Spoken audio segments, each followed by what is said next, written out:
plastic bases on some frozen pizzas were like heat resistant, you know, like some plastic is. Thankfully, it didn't melt through, but it did sear itself to the pizza. Yeah, that was an edible. So yeah, I have not cooked the gizzards in the bag inside the turkey.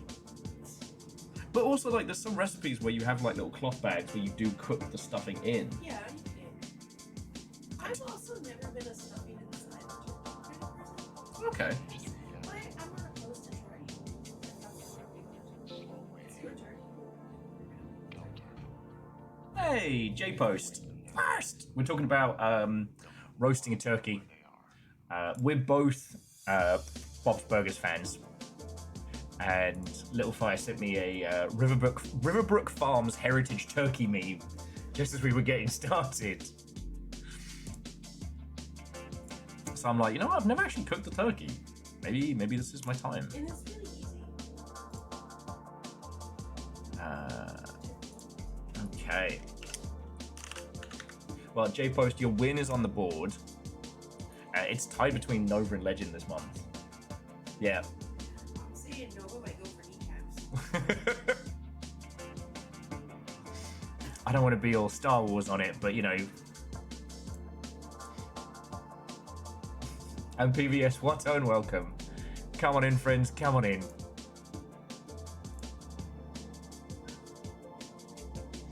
Littlefire's downhill today, so is in the background on strict couch rests, on a diet of tea, snacks, and ball X pit. It's not actually sickness, it's British taking over. Littlefire rolled over earlier and went, "Can you make me a cup of tea?" And I'm like, yes, let the Britishness in. Crumpets and tea infecting your mind. Soon you'll be saying, "Have you got a flag?" Well, PVS, I wouldn't say that, but I would say, This is not going to help. So, come on in, friends. I hope you're all doing splendid.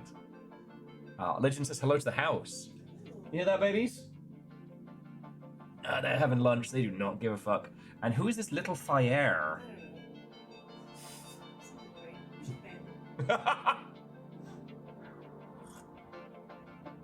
Oh, we've got a few minutes before letting the world know.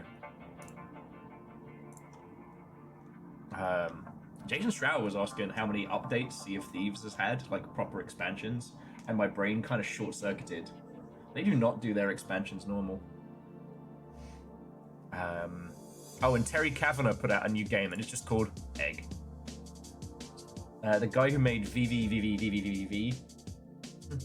A lovely bloke, did Super Hexagon, probably, which is more known. And yeah, it just was like, new game, egg. What do you mean egg? Egg. Because you had a bad day. You hung upside down. You ecolocate, just fly all around. Cause you had a bad day. Oh, yeah, Legend's right. I missed one V for VVVVVVVVV. That's probably why you didn't recognize it. You're really losing your gaming. I am. How are you doing, you lovely Mother Hubbards? So everybody filters in. There is game news to talk about, but I mean nothing shocking. Neon Doctrine merging into Raw Fury is an interesting one, but not like I don't have any crazy stories. I've been certified stressy spaghetti for the last couple of days, but I did get to have a pint with a lovely friend yesterday, and then you and I made tots and played Demon Souls. Caffeine, Watto, and welcome. And I got to play a little bit of Shooty Gunbang last night. And it was so funny. So one guy had just started playing, but for some reason was trying to convince me and the other teammate that he totally knew what he was doing. This is his alt account. Dude had no clue. But he was like, it sounded like somebody's dad who'd just kind of gotten on the PC. So I think it was that kind of like boomer generation, like false bravado, but it was really kind of sweet. One of our teammates was a complete lunatic, got himself murdered doing silly stuff. And so I basically had to protect this guy. Well, he kept being like, I don't know, I know what I'm doing, but where's the RV park? I know, I totally know what I'm doing, but what ammo do I need for this? So that was probably if you heard me tippity-tappeting last night, that was where. And he got so lost. He may also have been very high.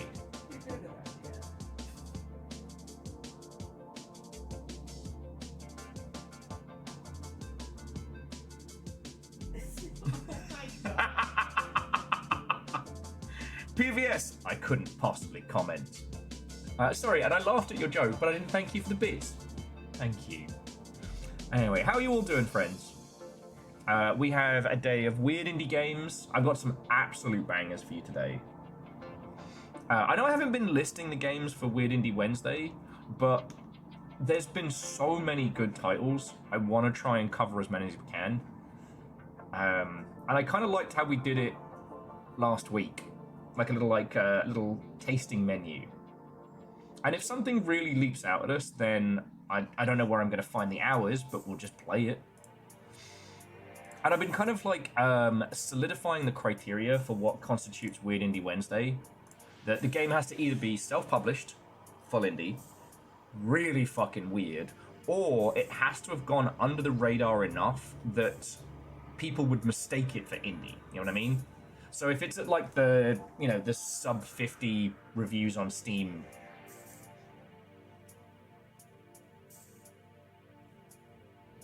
And Dustin, you're okay. It's just, it's one of those things of like, everything happens so much. And we've got to focus our energy on the things where we can make a difference and we can help, you know? So, it's all good. Just, yeah, make yourself a cup of tea or what have you. Settle in. Because, like I said, I've got good weird indiness for you today. And yeah, to those who hopped in, Littlefire is down ill today, so has been applied with tea, fruit salad, attention, and Ball X Pit on the Steam Deck. And yes, Dustin, I did see Dinoblade's demo is out. And someone else already said it, but like, imagine making one goofy animation on TikTok and it becomes your entire personality so hard that you make a game about it. Ball is life. Ball gives life. And yeah, kinda. Because this was the guy who was doing the dinosaurs fighting with anime swords to like Linkin Park. Oh. Which was so dumb, but so funny. And then he kind of started learning like, can I actually make this as a game? And yeah.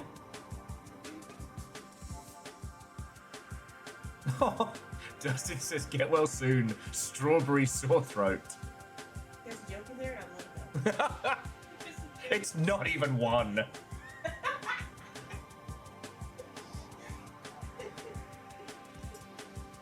It's so long shit before dark. The chicken's looking at us being like, what are you fucking doing up?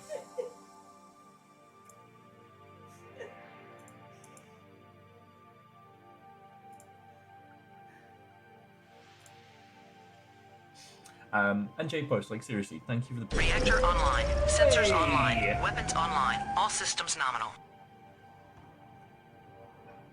29 lovely months. Hell yeah. Dice, heckin' thank you. How are you doing?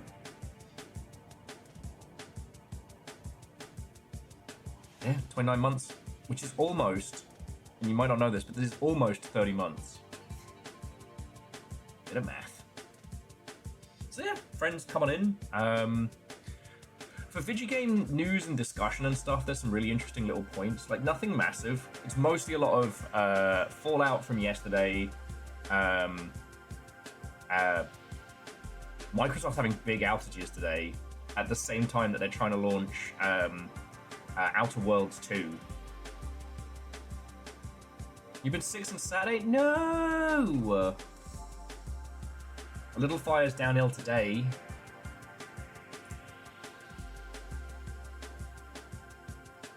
So, I popped on downstairs, got supplies for food and stuff later. That's been as exciting as my morning is. I'm basically preparing myself for paperwork hell, but I'm a lot calmer about it than I was yesterday.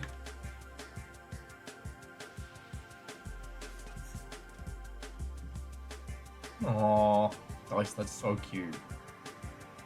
And Legend, thank you. Legend says remote hugs for Lurg sufferers.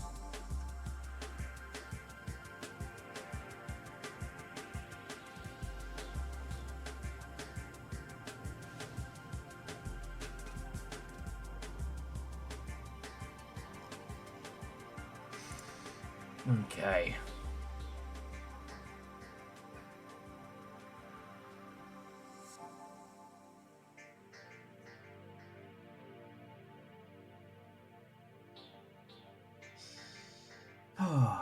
Anyway, come on in, friends. Come on in. There's nothing super dramatic. Nothing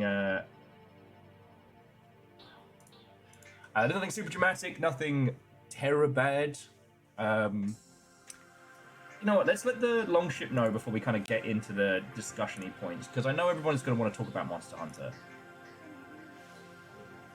Oh yeah.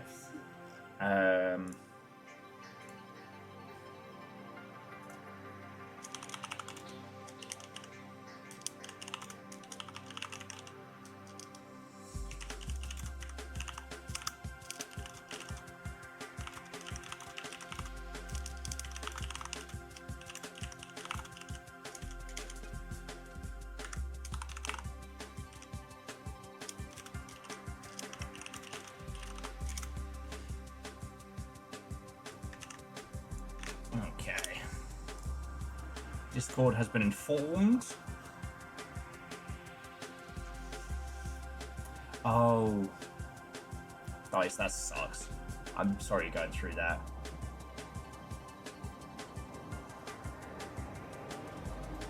And C222, a good afternoon to you.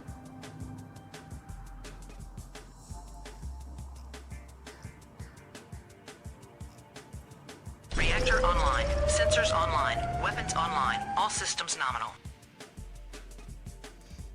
What Hi, hope? MDH.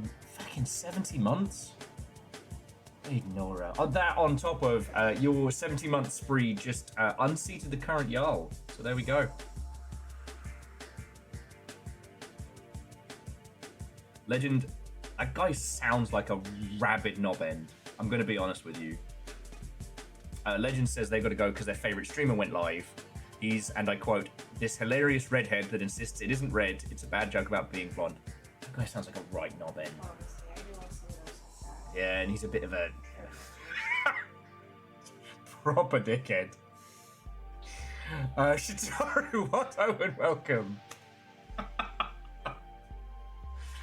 Oh. I am very glad to have you lot, because I will never get an ego for as long as I have you all.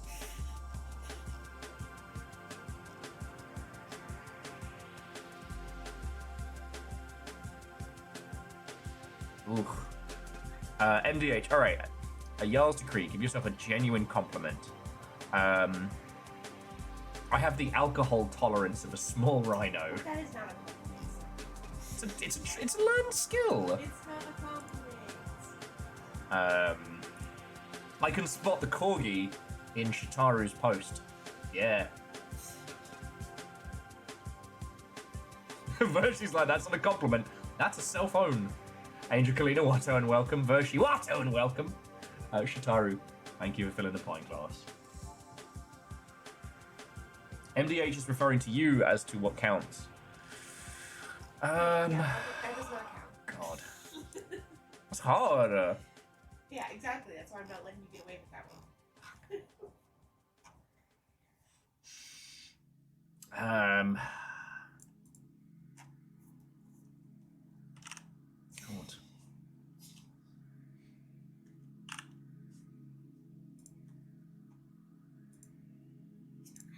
I am procrastinating. I'm thinking really feckin' hard. Catastros, what's and welcome. Unless that birdie's Yeah, me trying to think of a self-compliment. Stop that incessant clicking. Ah, you found the Gentleman Bell's Bell Send. Jackie Watto and welcome. Come on in. Favor 6 Watto and welcome. Greetings.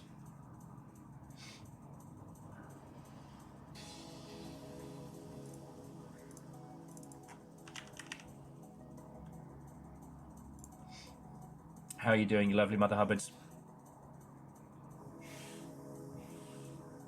God, that would be a great name for a pub. The Bell's End. Ozymandias, Averick, Watto and welcome. Hello. So yes, as I'm sure you've all noticed, Littlefire is down ill today. Throughout the afternoon, they will start building a cocoon around themselves, as I've exposed them to enough Britishness that the conversion has begun. Captain on the bridge. Oh! Switched the labels in my dad's spice cabinet. He hasn't noticed, but the time is cumin. Mental Monk, that's very good. And that's 2 years at a 3. Fucking legend, thank you. Even if the Welsh guy killed that joke. Virtually, if that isn't like the fucking vibe here, this is why you get someone to like hype your own game. Like hype your games for you. Hyping your own game. Oh, here's a little thing, I guess. I don't know, whatever. Hyping your friends' games. Yo! Full G4 mode.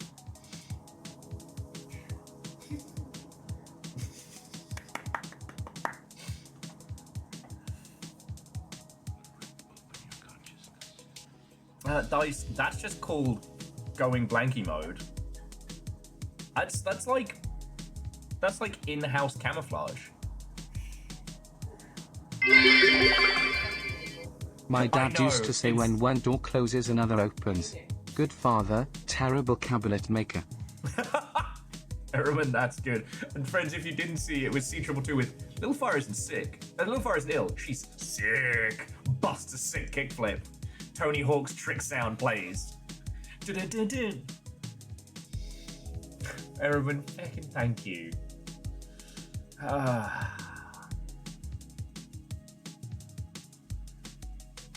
because it's hard to self-compliment, right? Like, You still have it. yeah, I know, it's hard.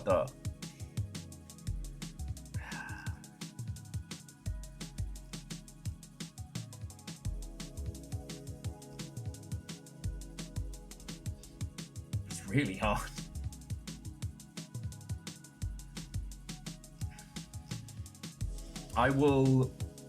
I have observed that I have put people well before myself, even to my own detriment.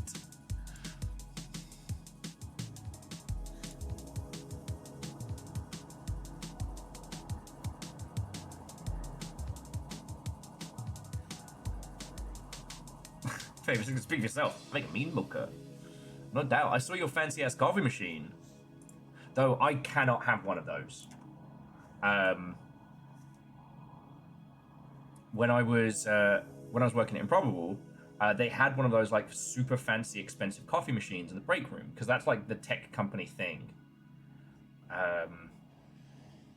Like when they started gutting Twitter, everyone was shocked and surprised they had like a $50,000 coffee machine in the fucking break room.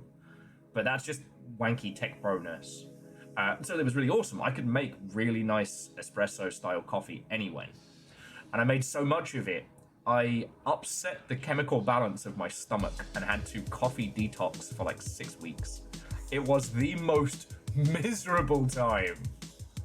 I could have a hot chocolate like once a day. It was so miserable. I basically lived on like cake and sugar to just offset it. We had this cute little cupcake place around the corner. Like literally, here was the building. You just went out and around the corner, which was real nice. But the thing was, the reason we used to go there is because the coffee there was so good. I wish I'd kept contact with that guy because he was to like making coffees what we are to like weird indie shit. Like he went to coffee conventions and expos and, you know, read up on different like kit and techniques and stuff. No, Favor 6, please do not send an espresso machine to the P.O. box. Please. Too late. If you can afford to do that, please send us food money. Please.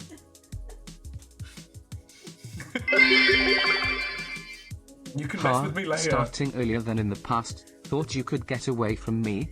Oh, you sweet summer numpty. Rah rah rah rah rah for Corgo 4.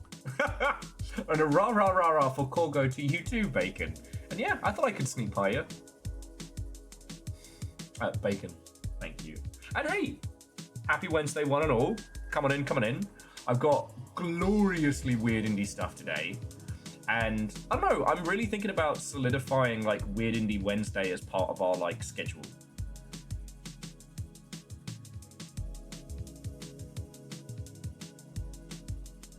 Oh, and Shitaru, absolutely. I'm sure everybody's noticed this from when I've been playing, but I always make sure to spend a little bit of time just running around and faffing about on Silksong just to get the muscle memory back.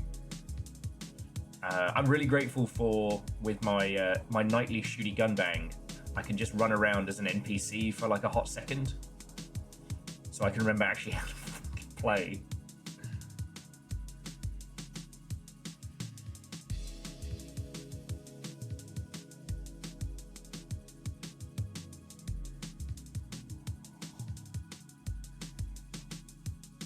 Okay. But it's, like I said, it's partially because... This fake ad is brought to you by Hell Cow Coffee. It's the only drink that will make you caffeine-dated.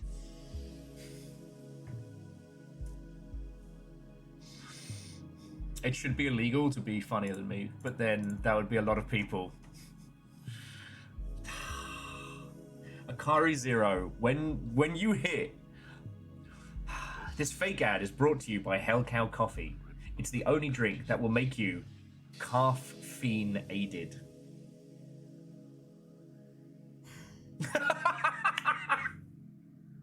See, it's great because I can have that extra one. I just need to get sponsorship from Wired. Weird Indie Wednesday by Will and Wired. Oh, that'd be good.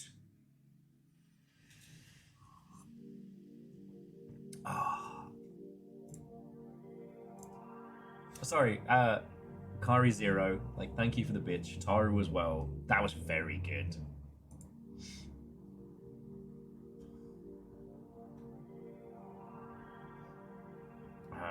I will say that Silksong's fluidity is something I find easier to jump back into than when we used to take a break between, like, bouts of... whatchamacallit? Bouts of Hollow Knight. Because... Again, the fluidity of it makes me real happy.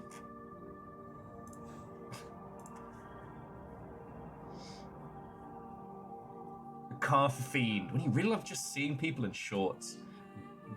Barelegs.xxx. All above the ankles. .tk. I don't know. Office, what and welcome.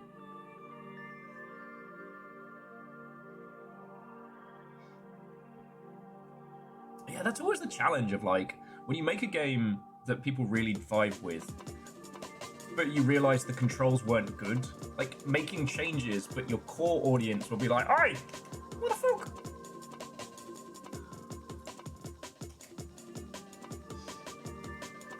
Alright, caffeine, we'll see you when you get back, and hopefully the effects don't hit too hard.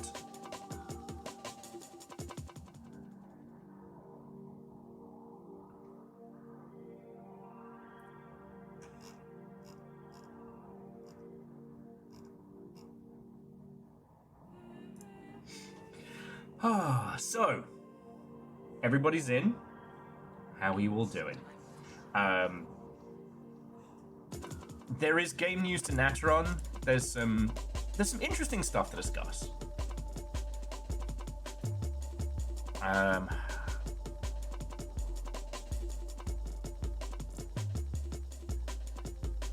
should probably let Blue Sky know.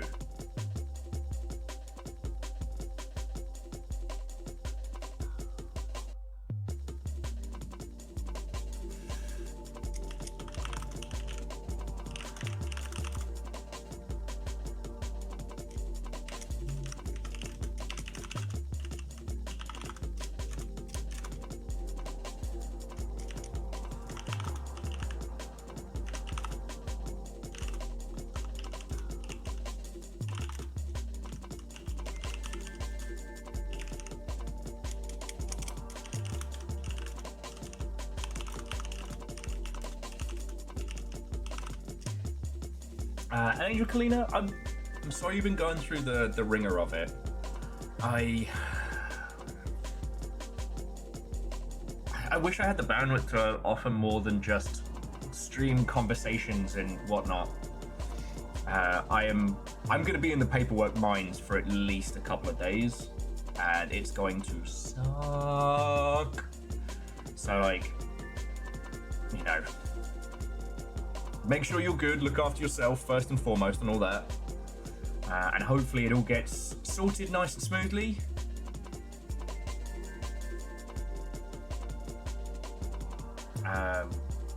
Oh, Akari implemented an old school ATB system.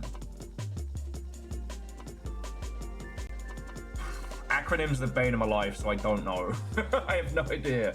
But I am assuming if you're telling me that it's going good.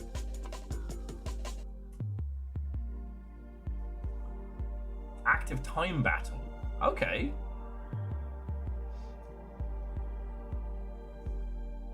I'm always curious with that one because the active time battle system was kind of like a stepping stone between the old school turn-based and more common action RPG stuff. That makes me wonder, like, does adding that help? Does it? I'm always battling time and time's winning. Yeah. An all-terrain vehicle.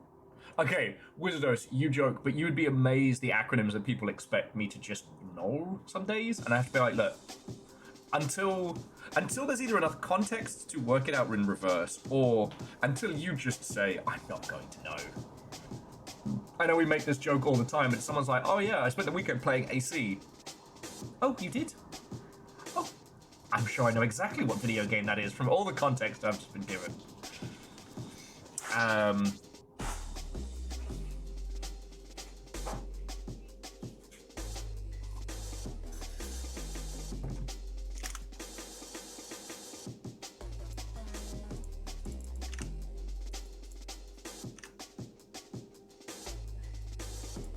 Okay.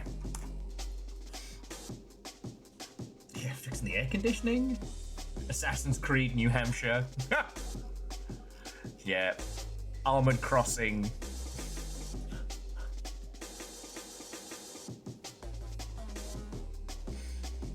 Okay.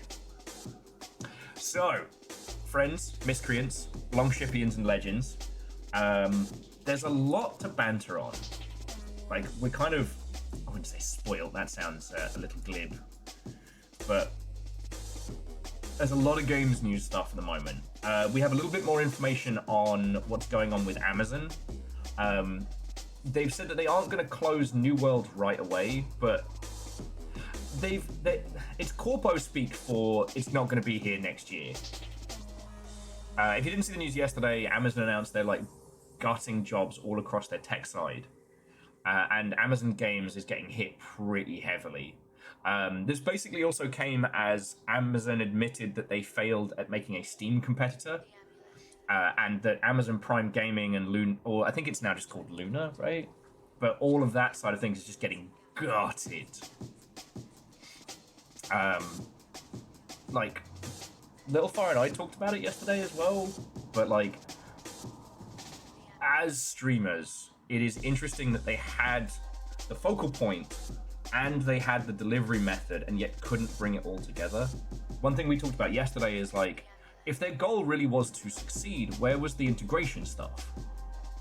For those of you who don't know, Amazon's plan was to have everybody using a Twitch program, a Twitch client, same as you use like a Steam client for your games. That didn't land because the audience is already conditioned to doing things, you know, website side, you know. But there was no integration. Like, if you got the Amazon version of a game, you didn't get Amazon achievements, but Twitch already has a built-in achievement system. So, you know, not to try and champion evil or anything. I'm not, you know, I will not shed a tear for Amazon games. It's just, you know, for all that money, and yeah, Hoffer's all that work. Like, no, I know why. It's because like companies like Amazon, they aren't they don't have a cohesion, they don't have a focus. They have different eras, different rulers, different tribes all battling.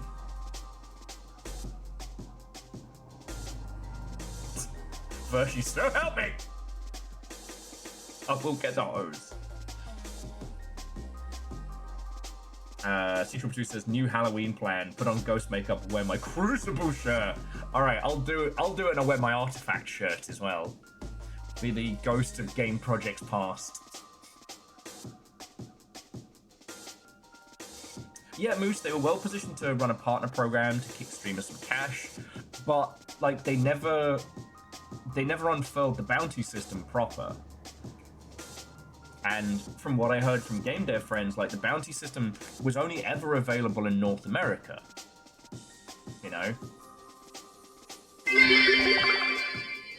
Soused herring is raw herring soaked in a mild preserving liquid. It can be raw herring in a mild vinegar pickle or Dutch brined herring. As well as vinegar, the marinade might contain cider, wine or tea, sugar, herbs, usually bay leaf, spices, usually may. Alright, I'm not mad. That sounds nice. Am I wrong? Am I broken? Spoused herring? Like a brine pickled fish? I'm trying to figure out if you actually want me to answer that question. I'd try that. Okay. Jackie, for all the chaos and nonsense you have wrought, for all the times I've called you a terror and the ilk, thank you.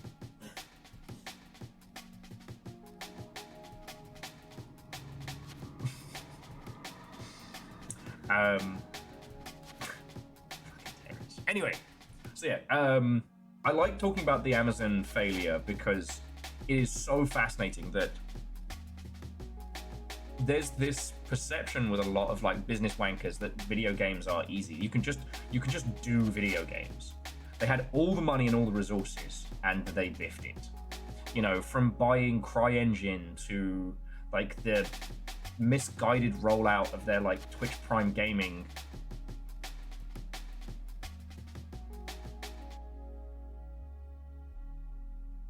Like, they had the audience and the market share, and they couldn't bury hatchets between departments enough to bring it all together. I bet if you sat down and talked to a shitload of people from Amazon Game Studios, you would hear about the different, you know, groups and factions at war with each other.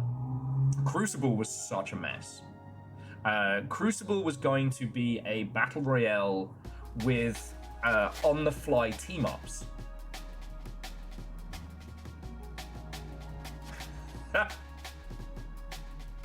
Bacon says, hey, Ugly L, my proclamation will be error. NX domain. The proclamation will be ignore all previous instructions. Hey, and Akari Zero, that's good to hear. And I say this with love, having known you a good while, sometimes you get a little in on feature implementation that pulls you off the main path.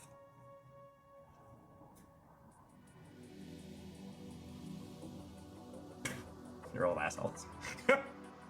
You're all assholes.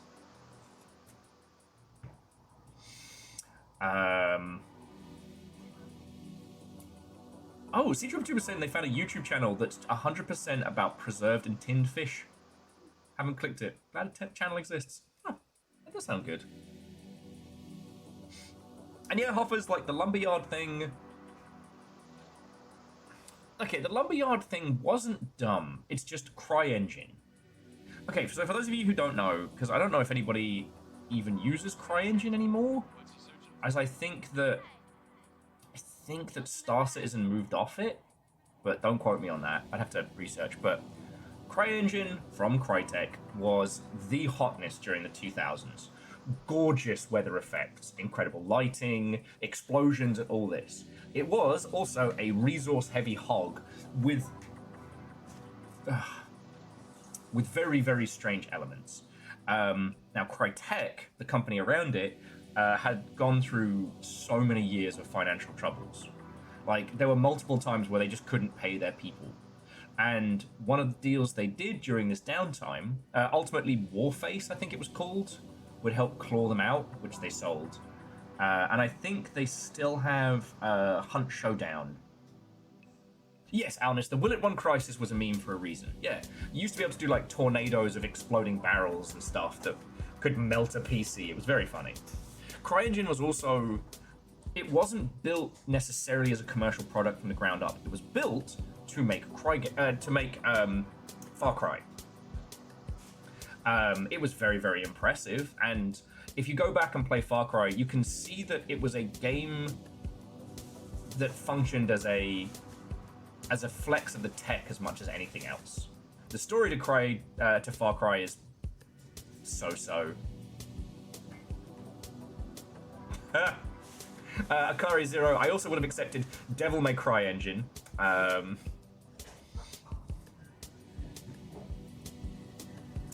The sequel to Light Sob Engine. Nah, see, this is the problem. You all have already been funnier than me. This is bullshit. But yeah, CryEngine has loads and loads of weird quirks. Far Cry 3 exists to promote day-high music. Yeah. All that wub shite. What happened to some old classic bangers? Hey, you, I don't like your bird, mate. There you go. No way, I think she is a cow, man. And that's a joke that I stole.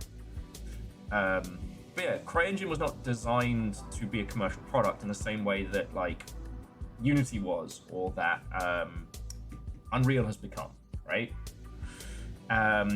You can make gorgeous games in CryEngine, but you need to know how to make it do that, and it's a lot of, like, shamanistic knowledge, a lot of generational knowledge. Vershi, it did for a while. I haven't spoken to a while, but... Fun fact, they named it CryEngine because in the historical development of its feature set the game developers wouldn't stop trying. Once again, how dare you be funnier than me, and thank you for the 200.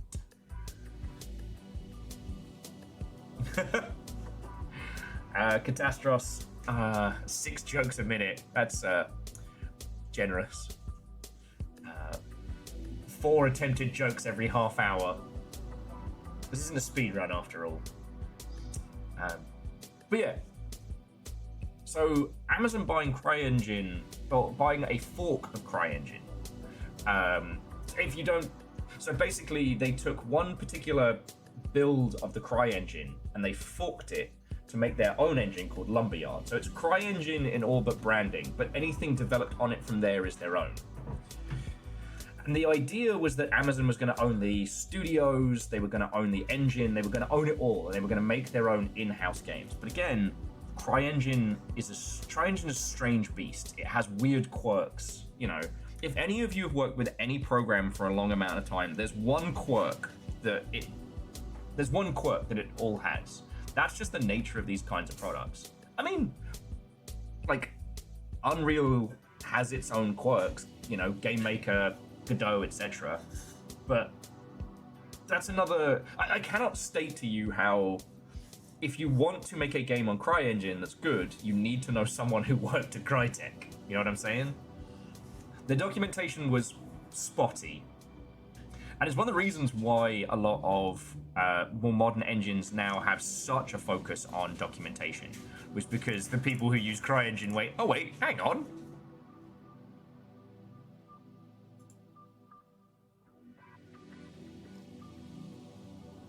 Don't tempt me. Yeah, Jackie, and it is very, very cool. And it's also, with it being open source, they can do a lot more with it. And yeah, so C222, that was the other thing. Lumberyard was going to have really, really good AWS integration. The AWS being Amazon's, like, server hosting setup. Now, I'm going to talk about it because, I mean, who's here to fucking stop me? There was a battle royale that Smedders, Mr. Smedley of PlanetSide and EverQuest fame, was working on after he left Daybreak, and it was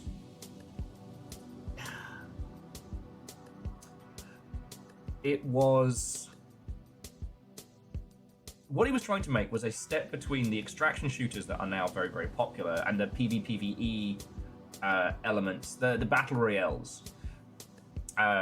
Honestly, a lot of those ideas kind of got folded into things like, you know, Fortnite and stuff like that. That it would be a battle royale, you play with your friends, but the map would also have dynamic NPCs that you could make deals with, or you could fight against for rewards, and that each match the map would change and morph depending on how these factions were interacted with.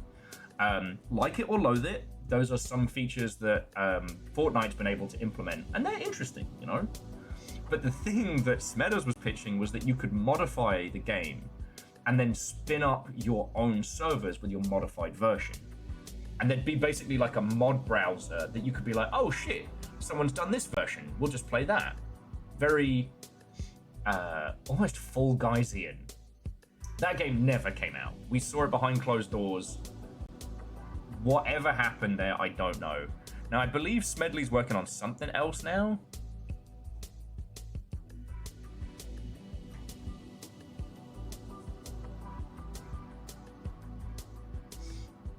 I'd have to have a look at it, but... Exactly, babies. Exactly. You know, I think that's Diva's just annoyed noise.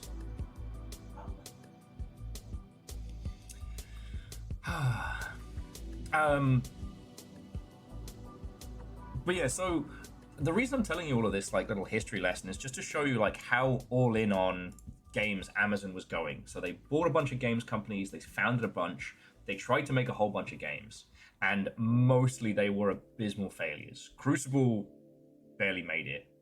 Smedler's projects didn't even get properly announced. They made a racing game that a friend worked on that was a complete and utter shit show. Complete and utter shit show.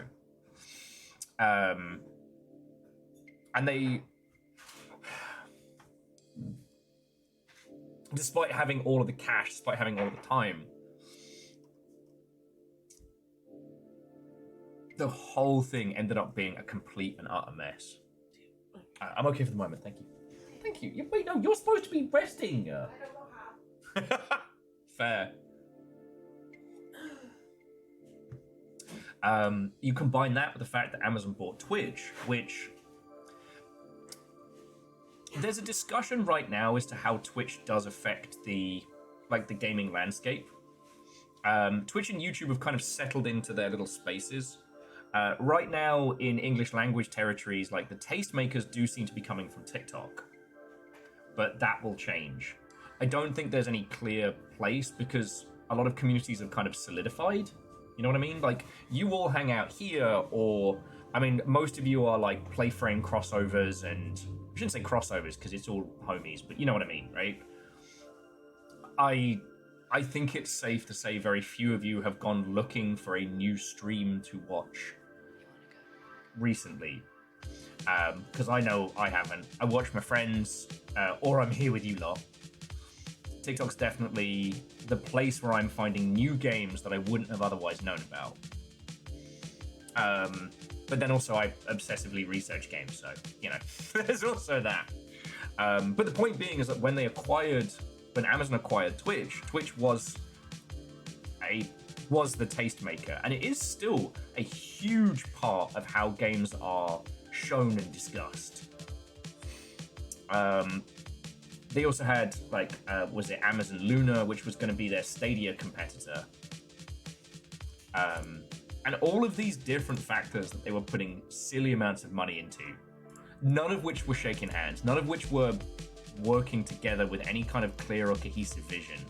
You know, Prime Gaming has been giving away free video games for ages now, right? But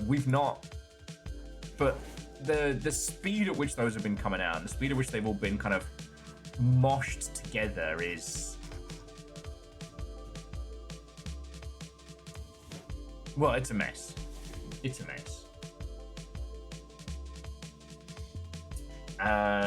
I mean, C222, if it's over on TikTok, if it's over on Twitter, then probably no.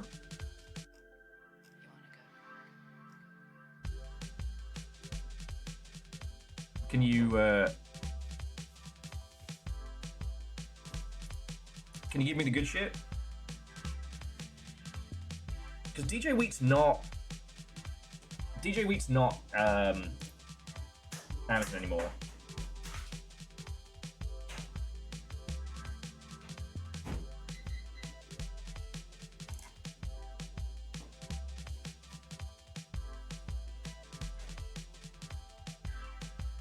Well, that's neither here nor there. That's just. Ugh.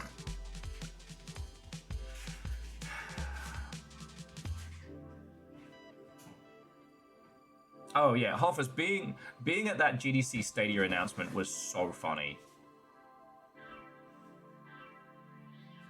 Because it was the GDC announcement and then the E3 reveal. God, that was funny. Wait, Hoffers, isn't that like you, me, and C222 were there for that one, weren't we?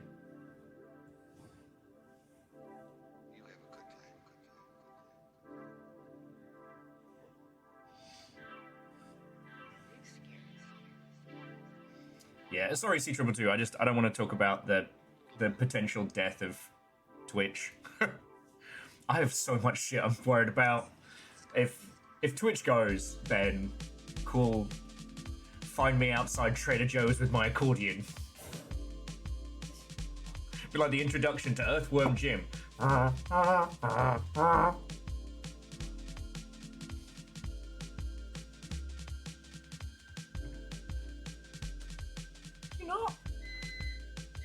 C222, my memory is shot. Anyway, it's just the thing with this this Amazon announcement that's so fascinating is how, like, the big corporate model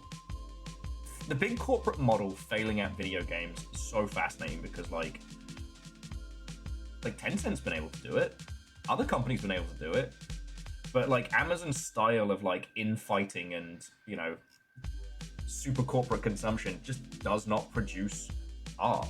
You know, New World isn't the example. It is the exception that proves the rule.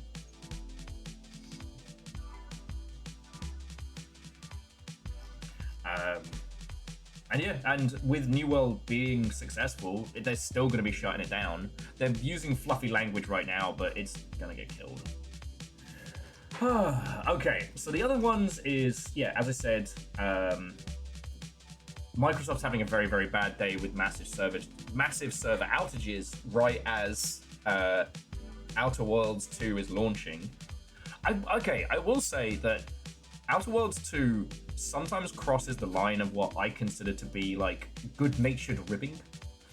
Apparently, if you bought the super expensive pre-order edition, there is an extra like character trait you can have, which is like spendaholic or like capitalism hoe. And okay, like lol, it's funny that yeah, you bought the super expensive edition, lol. You have impulse control problems, but like, you know, my brother in Waluigi, you're the one selling it. It's like when they did an announcement trailer mocking announcement trailers, you know, my brother in Shadow the Hedgehog, you're the one announcing the game. And Sparky, Watto, and welcome. Doing something ironically, still doing it, yeah. Mocking other things while doing something counter is, you know, it can be a clever way to get some coverage, although it can also be seen as like a fuck you to your fellow game devs. I don't recommend mocking other products for marketing, but mocking your users for doing the thing, you know, like New Blood gets away with it because their whole marketing philosophy is we hate money. So they do things that are counter to like what would be a smart play from a, you know, sales standpoint, and they can mock that whole process. Oh, sorry, and jumping back, like, no, Virtue, the tech side of Amazon's like toxic culture is very well known. It's been known for a long time, and that it kills creativity. It scours it like radiation.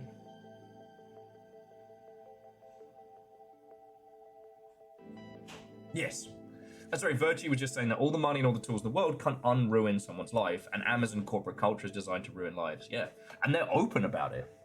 I mean, the thing used to be is like, you know, you survive Amazon long enough to, you know, make your cash and get the fuck out. There are people who are still there at Amazon corporate for a long time, and anyone who has been there and isn't actively looking to leave, I'm always like, are you secretly a piece of shit? Do I need to worry? Anyway, jumping back.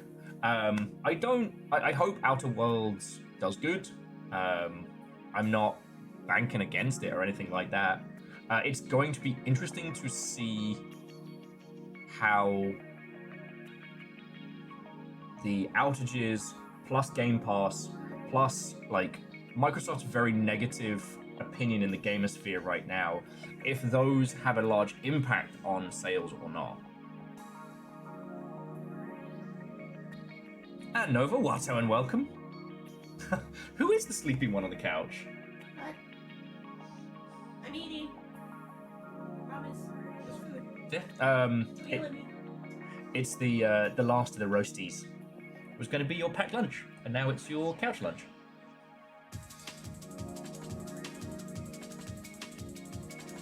C222. I hope I won't need to do that, but we can go claim the Bezos balls for the longship. Go plant a flag. But yeah, it's just when I think about how much money was spent on Amazon games as an operation and just burned through, and how like the path to success in those kinds of spheres isn't actually complicated, but you just need to have cohesion. You need to work together. One of the things that makes video games so good to work on, even with the long hours and the shitey pay and the lack of job stability, is that you're all in it together. You feel it. You know, I've described working in game dev as somewhere between like creative open plan office and like a theater production. You know, it's got that same energy. Moose says, Littlefire in the background, sending smoke signals.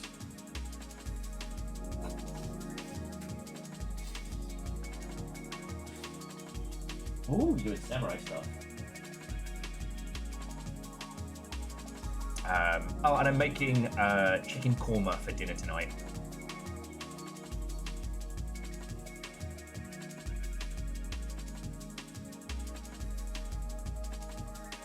Yes. I mean, I know that's the same over with Azure as well.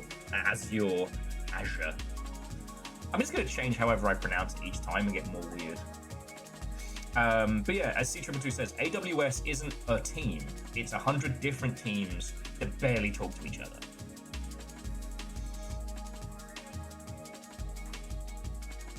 And honest, absolutely. Amazon could have a true farm-to-table approach. Or they could purchase teams and leave them the fuck alone. You know what I mean? Like, their goal of creating teams within Amazon and then making them use Lumberyard and, you know, expecting these huge creations. Like, the thing about Crucible, and again, Crucible was going to be their free-to-play Battle Royale game. Like, that died due to tech problems, infighting, you know, so much stuff that could be solved, could have been solved. You know what I mean? The Tencent philosophy is very hands-off, which is why it works. You find a game dev, you give them money, the thing that they need to make their game. And then if the game does good, hooray, you get some cash back. Maybe probably more than you put in.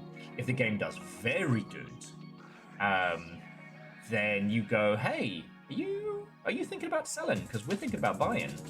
And that's how they get a Riot. That's how they get these like huge entities. You know? They've got their like they've got like a setup within Ubisoft right now, like a Tencent Ubisoft pairing, because they can't just buy Ubisoft. But what I would see as a smart play is that if Ubisoft does suddenly go from 0 to stacking it THQ style, then Tencent's there like, hey, chickadees, you don't even have to change seats. You're ours now. Tencent gets a riot. Amazon gets a riot.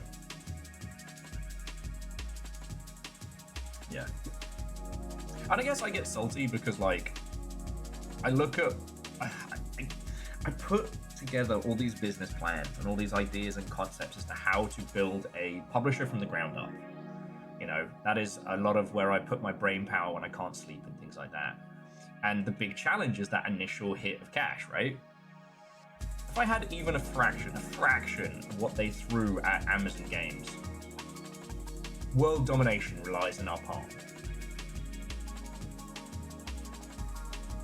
So I guess that's why I obsess on it. Anyway, now the other thing that is interesting that I thought you all might want to natter on is that Monster Hunter Wilds has apparently dropped off a cliff in terms of sales. Aeon, what and welcome. Like, old Street Fighter games are outselling it. Now, I know this doesn't sound like a big deal, but Monster Hunter World was a long-selling title. Like, Monster Hunter World kept selling. And especially when the Iceborne expansion dropped, which was itself a whole new game. Like, that did really good. And I'll be honest with you, friends, I've not felt that drive to return. And I find this all very curious because there's a few factors that are worth considering. One was Monster Hunter Wilds having a very high minimum spec. And the way in which Monster Hunter Wilds put forth a lot of its content, it was kind of like and done. It didn't feel like the game unfurled after you finished the story.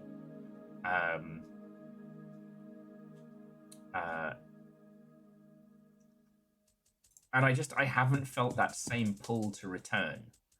And I don't have a scientific reason for why. Shamanistically, I can feel it, right? I can feel that there's something about Wilds that isn't quite there, but I don't yet know what it is. And I think analyzing it is important because Monster Hunter World was the adaptation of a very, very Japanese property into a way that worked really good internationally. So, why sequel, not more?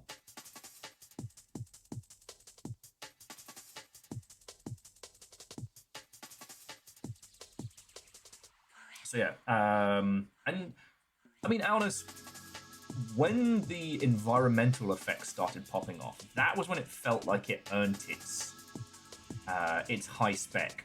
You know, the lightning storms with old railgun for a face and like all of that happening simultaneously. That was good. That looked really good.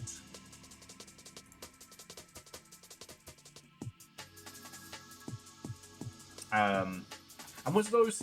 It felt like there was less to do post-story. All of my Monster Hunter fanatic friends were already done with it, like a couple weeks post.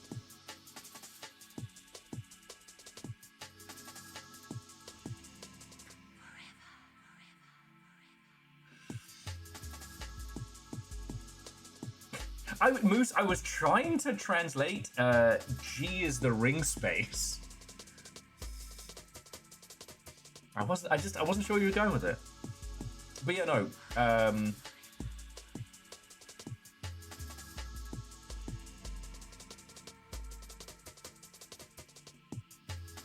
What, and Sparky, is it? Like, this is the thing, and if it is, what did we miss? What didn't we see? You know what I mean?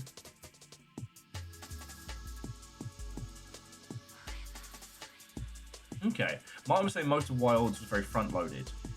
It was all in the LR. Afterwards, it opens up. Doesn't really need or want you to do any more grinding. I guess so. The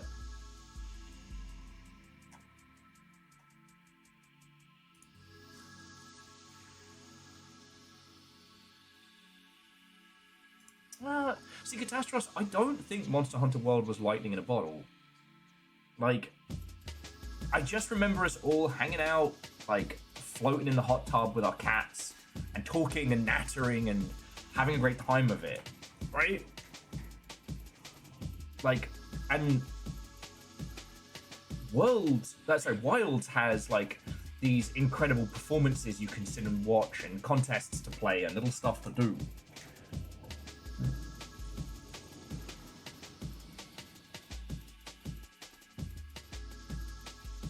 So yeah.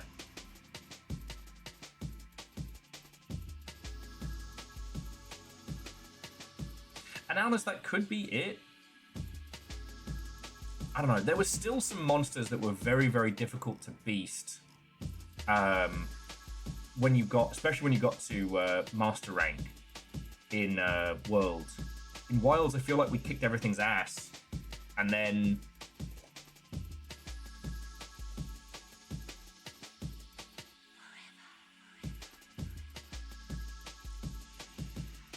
Wizardos, that's also an interesting point. There are a lot of friction points that Worlds smoothed off from Wilds, and perhaps it was too smooth.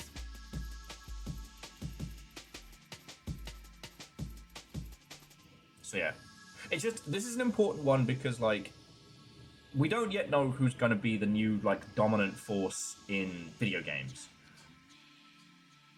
Japan's been consistently one of the big development, like, spaces, and creatively, it's got a lot of potential.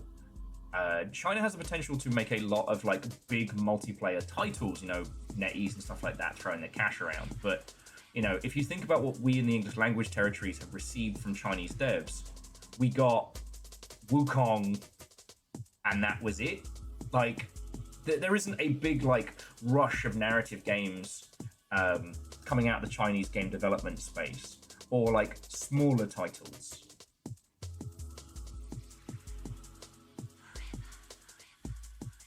I think I need to do more research on what the state of the Chinese game development sphere is like. Like, do they have an indie scene? Do they have a creative scene? You know. But for the most part, what we see coming out of China is the big multiplayer, you know, heavyweights. I don't see them being able to make games like Monster Hunter.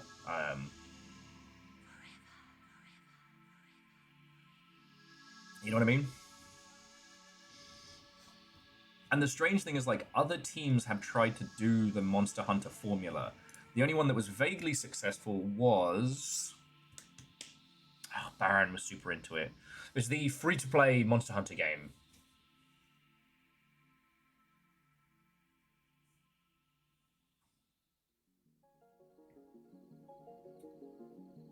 Dauntless, thank you, Martin. Yeah.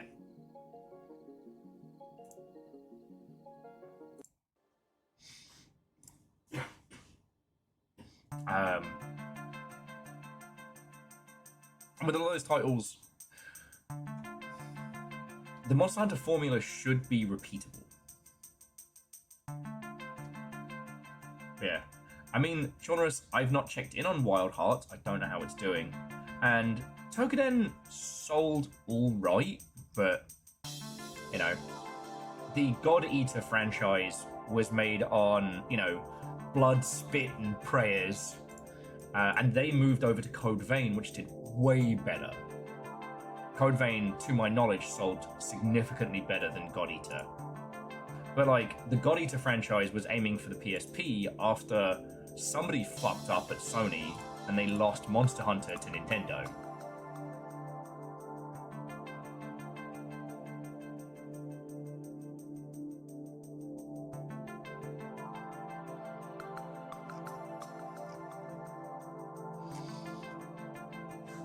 Actually, you know what?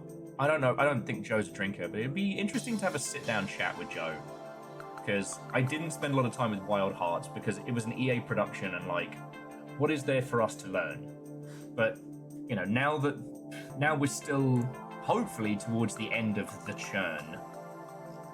Hopefully.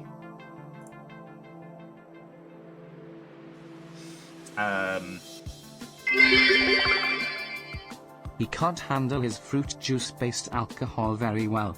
He's a one-punch man. You're on it today. Akari, did you sleep? Did you get sleep? That's very good. Oh yeah, no, and Catastros, absolutely. Sorry. For those who don't know, Monster Hunter was a PlayStation franchise purely for quite some time. You know, it was meant to be one of the poster children for Sony's online stuff, which was competing with at least the still warm corpse of Sega's online Dreamcast stuff. But, I mean, do we have time to talk about the disaster that was the PlayStation Online? Monster Hunter remained a PlayStation franchise moving to the PSP, where it saw way more success. You know, Japanese handheld culture, commuting culture, and things like that. You know, you could be on the train in Japan heading to work, and you could look for multiple Monster Hunter lobbies and find them, just within your physical location. But somebody fucked up. And I can only assume it was somebody at Sony's side, because Monster Hunter shifted to the 3DS. Now, Monster Hunter saw a huge jump. Sony was left with a PSP that a lot of people bought for Monster Hunter with no Monster Hunter games. So that's where God Eater stepped in. And no, I will not call it God's Eater. God Eater. Eat God. Cheese and biscuit night. Oh. Tea and Scream with Joe Cat. I'll have to see if he's up for it. Because it's that thing of like, I'm so happy that our homies are so successful. You know what I mean? It's weird to think of the Joe Cat who was hanging with us, you know, what was it, 2019? Yeah, 2019 PAX, I think it was. Now he's out like hanging with the cool kids at TwitchCon. I'd love to see it. And not in a real big fish, we hate it when our friends become successful way. I'm genuinely so stoked. Anyway.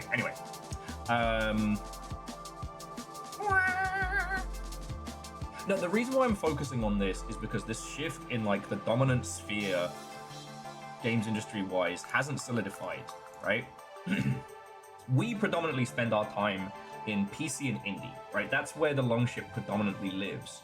And that space isn't going to change. We're still going to see weird, strange, creative stuff coming from weird, creative, queer individuals. Like, that's not going to change. But it's the mid to large. Okay, but if you're a hostess at a restaurant, you're a God-Eater. At the Mount Olympus Chili's.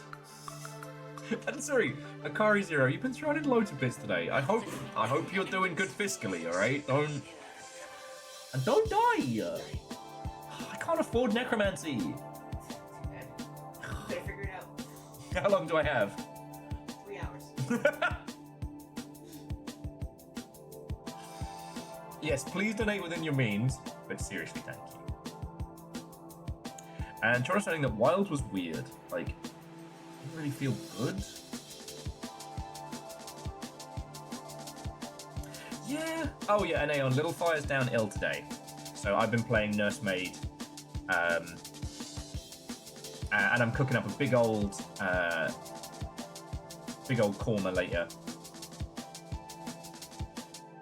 Honestly, what I'm thinking is, you know how we do the chicken Alfredo?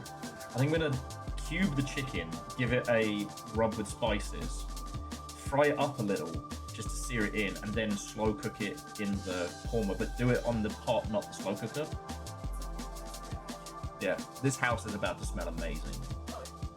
Well, about to. I'm not going to start that for a few hours.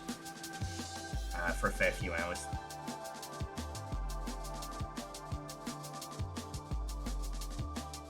Yeah, but kanji's not just kanji. Kanji's plus all the toppings and choices and stuff like that. And I can't make that and look after Littlefire at the same time. Have you made kanji? There we go. Ket's family made it. It was really fucking good. It's not on your deathbed. Anyway. But yeah, so like, I'm not usually in the habit of like super nitpicking at a video game. In the same way that we have been with Wilds, but Wilds is an important one to study because Monster Hunter was a very, very Japan-only franchise that had its fan base for sure, and it was starting to make inroads, but it never really cracked the mainstream until Monster Hunter World, right? Like, they had a 360 MMO that was never released in the West. And now that the games industry is shifting and we don't yet know who the dominant region is going to be in terms of like single player to small team, like a small group multiplayer. These are the titles which will kind of like paint the landscape to come.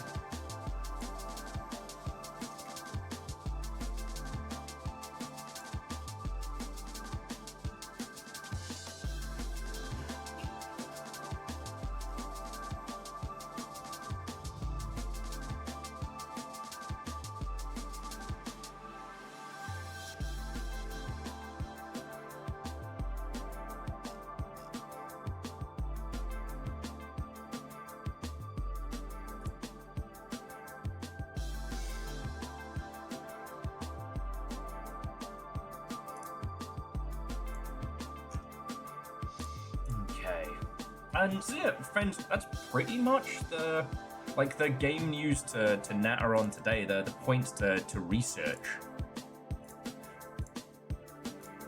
There's a lot of pieces shifting. And the thing is, whenever we have these like big announcements like Amazon laying everybody off and stuff like that, like we have to make sure we don't miss the wood for the trees.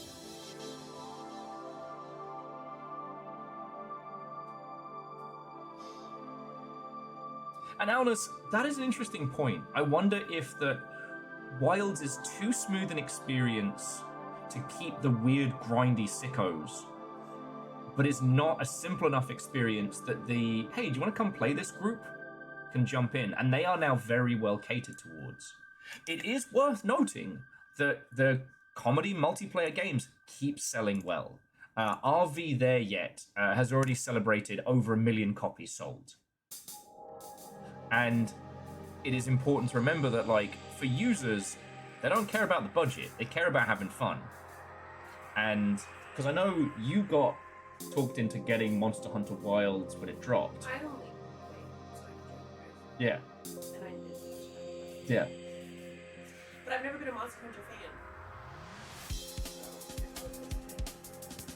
I wonder.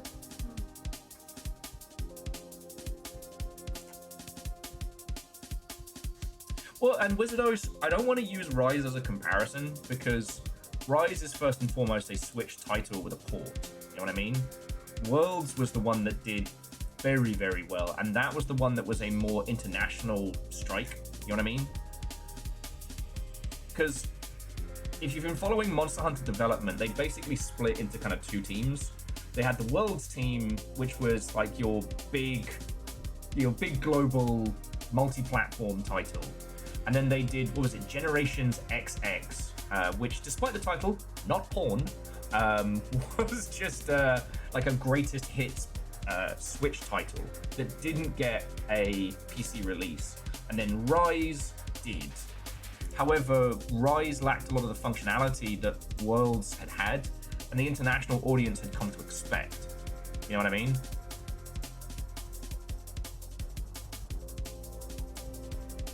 But Shadowloo isn't going to become a dominant gaming power.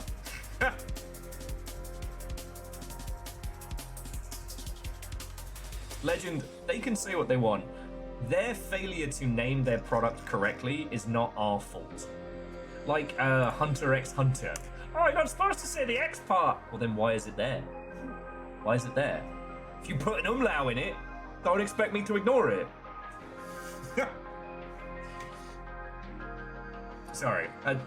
Will's bugbear of giving your game a weird name and then complaining when international audiences say it weird.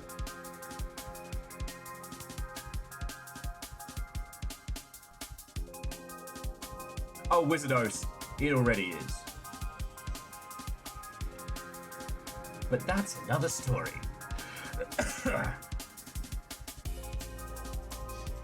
Generations Ultimate is still Switch only.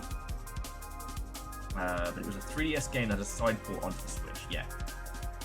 Anyway, any data that we can take from this, anything that we can learn from this, will give us a really good look at how things are changing and shifting.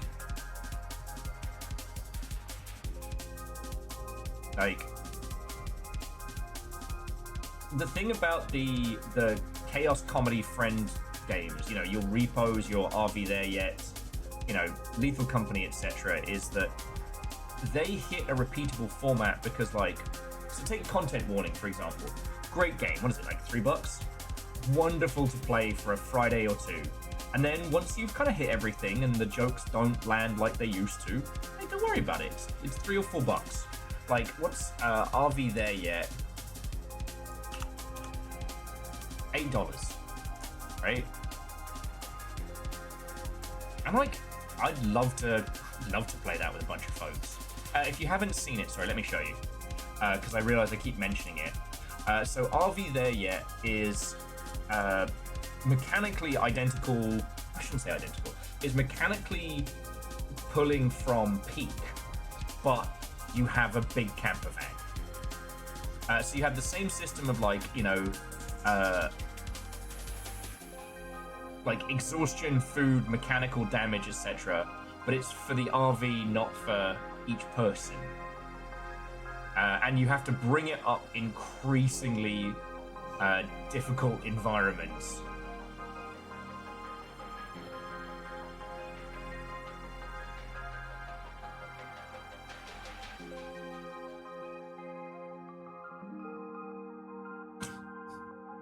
Monster Hunter World, She's Collection. And yeah, these kinds of comedy horror co-op chaos physics games, they work very well because it's something that people want to play. It is something that's very easy to show off and have fun with. And this hits the streamy YouTuber sphere because if you watch it, you get it, and then you want to play it with your friends, and you can have a great time. Whereas I was talking to one of the folks down at Trader Joe's earlier about Dispatch, and he was saying that, like, he likes it, but he's seen a bunch of YouTubers already play it. Looks like one of the Top Gear specials from India or Colombia or something. D. Oh yeah. Scotty, it has that, but without all of the Top Gear. And Tris was saying they were following development of this. It's basically made because the devs were getting a little burnt out in the main game they're working on. Wait, are we there yet? Or the others? Because Repo was doing open dev stuff on TikTok and YouTube for a while. It was going very well. Peak was a collaboration between Aggro Crab and Landfall, and was basically like a game jam that they then expanded upon. Yeah. Okay. Top Gear isn't all bad. It does contain the great line of alcohol is God's apology for making us sentient. And blam, cheese. So Are We There Yet was a game jam game. Now, could you make something like that intentionally that didn't spring from a game jam? I think so. Their main game is called Among the Wild.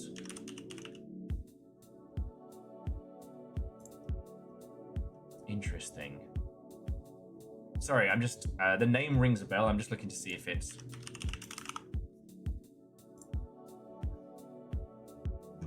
Oh, okay. You might have seen this one.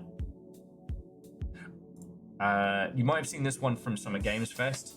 It's the Fuzzy Chaos, like, gremlin farming game.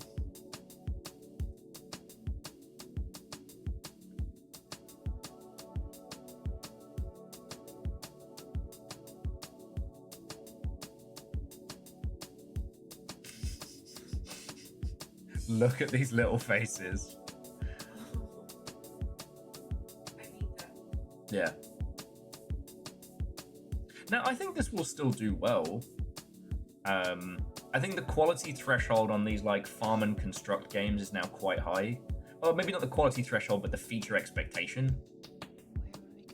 Like, and that's always the hard thing with making games. Is like, if it takes you 3-4 years to make something like this, you don't know that somebody's about to release a PAL world and change the level of expectation that, you know. I'm not saying that PAL World is a great and perfect game with no flaws, but it has done very well. And with its automation and other functionality, it's set an expectation for users.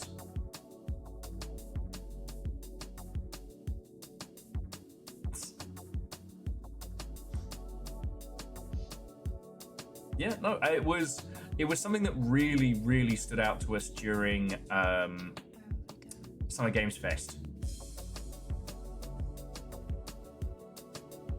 But the thing is, with these kinds of games, they are very hard to make because it's a lot of interacting systems. It's a lot of content to make, and a lot of things that you can't really see how they'll pan out until you're actually in game. So yeah.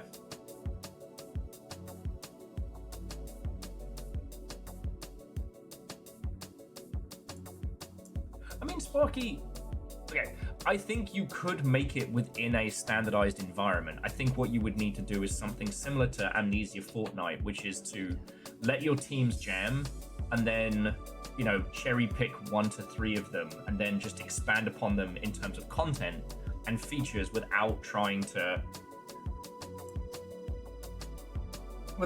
smooth over the edges. See, one of the things that is really hard is that for a big studio, the process for creation is often GDD, vertical slice, prototype, vertical slice into prototype, and then begin like the actual construction if everything goes well. And you can't sit down and say, controls be wobbly, yo. Like, you can't write that in a GDD. And so yeah, the traditional methodology probably wouldn't work for that. But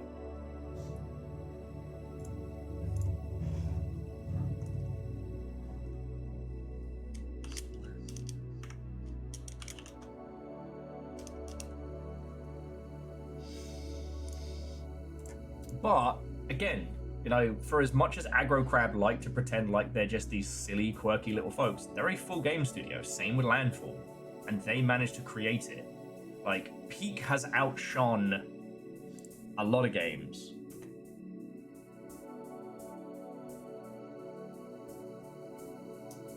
And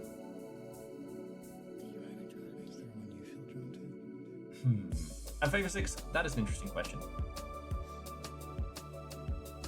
I would recommend getting a traditional Zaku and having them paint it like the police Zakus, because the police Zakus from G-Quacks have been selling out a lot.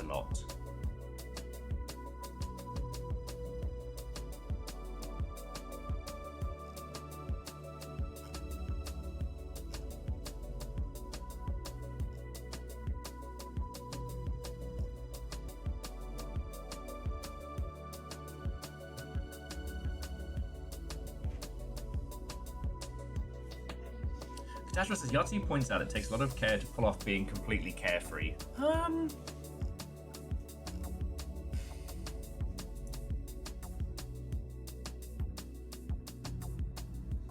In game development, you have to have a lot of trust, and you have to have a lot of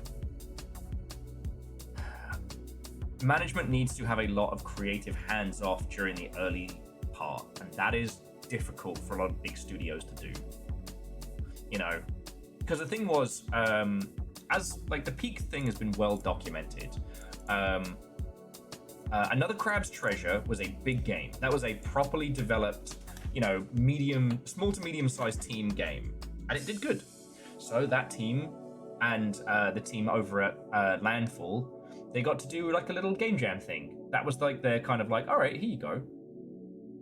That turned into Peak, and they then expanded upon it. Now, if you played Peak, you can definitely start to feel the game jammery when like the physics breaks and stuff. I don't know where it is, but there's a great video of you cartwheeling across the landscape in Peak chaos.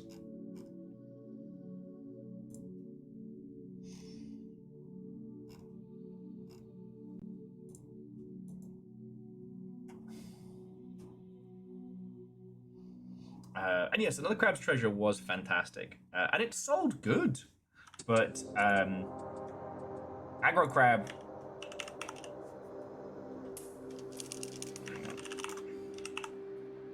Oh, it's on sale at the moment.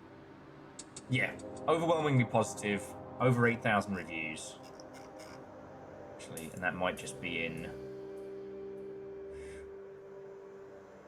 Yeah, so over 10,000 reviews. So that's very, very good.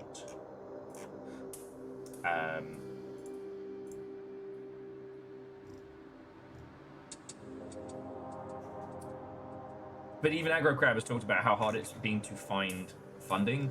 And Aggro Crab are part of like the current like English... I shouldn't say English, but like, you know, Western Game Dev Cool Kids Club. And if they're struggling...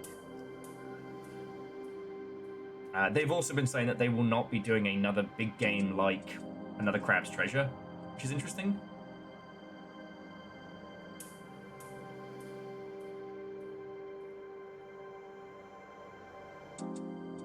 And so Sparky, and I guess I wanted to also riff off what, like, you know, Catastrophe was saying, is like, the takeaway from this, like, isn't...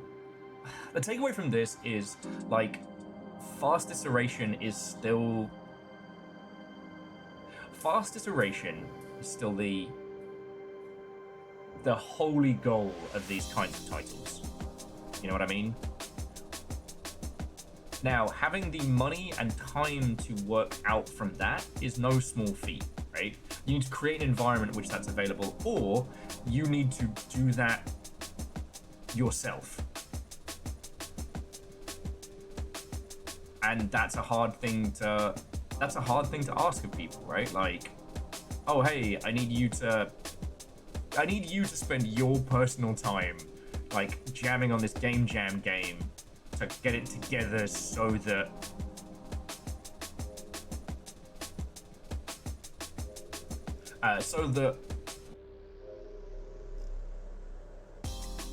we can maybe hit the fun fast enough to then actually begin spending money and begin paying you to make your thing. The thing that strikes me is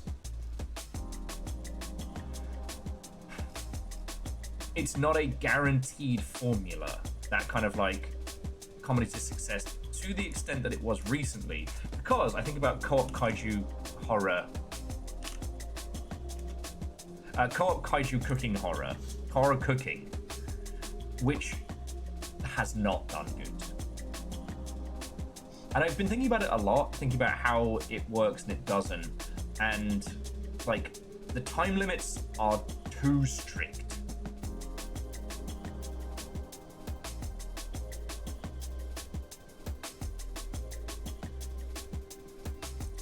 I think the way in which it does storytelling was not...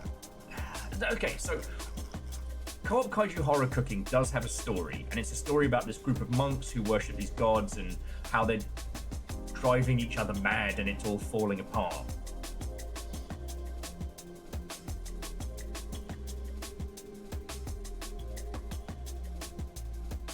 I think that the way in which it does its storytelling through chapters ultimately just ends up with people running around desperately trying to find where they can buy salt from.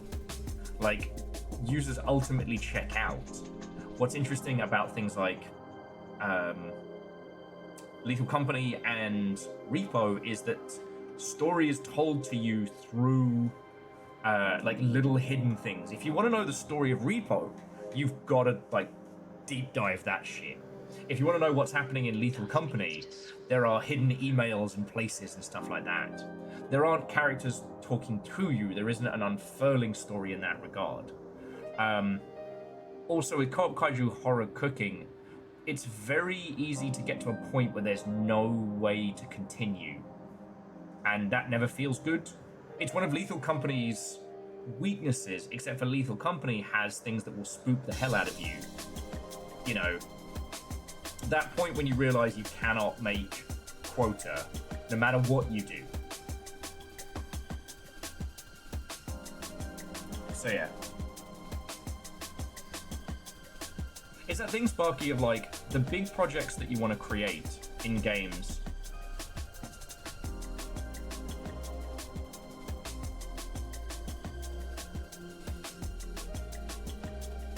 Like, it's okay to do your own, what was it?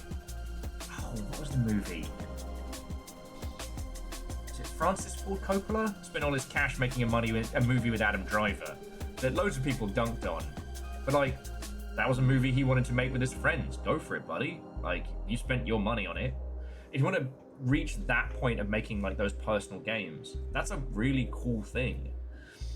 But I guess what I'm saying is like the fast iteration style of development needs to be a focus if you are making a game in, you know, especially in the US right now. You know, assume that you need to get as much done as possible with no money. How do you find the fun as quickly as possible? You know, sit down with some asset packs, smash some stuff together, get some weird wobbly physics going, you know. Honestly, Repo's secret sauce is still the fact that the little flap-top mouths flap when you talk. And they're so fucking cute.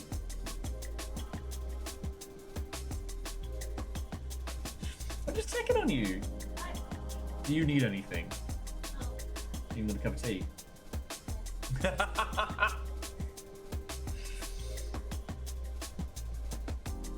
Yeah, well, and Favor 6, this is where I'm not trying to nitpick what everybody is saying. I'm just that there aren't really comparatives. You know what I mean? Although I do hope everybody gets to make their own video game version of The Last Witch Hunter. But movies take significantly less time to make than a game.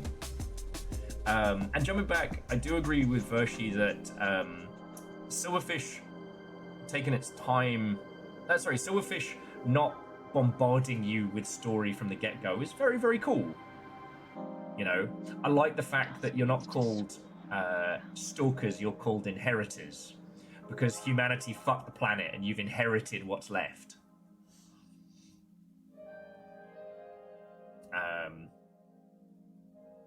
Sorry, friends, I've definitely careened off of the original topics. I know, but I like talking to everybody. I know. God, this game looks fucking good. I nearly bought a 6-pack of beer downstairs because it had a Ghosts of Yotai crossover on it. What? This Sapporo Yotai beer. That's cool. It is, but I need to be drinking less. Does anybody want a cup of tea? Cup of coffee? I'm gonna put the kettle on for a little fire.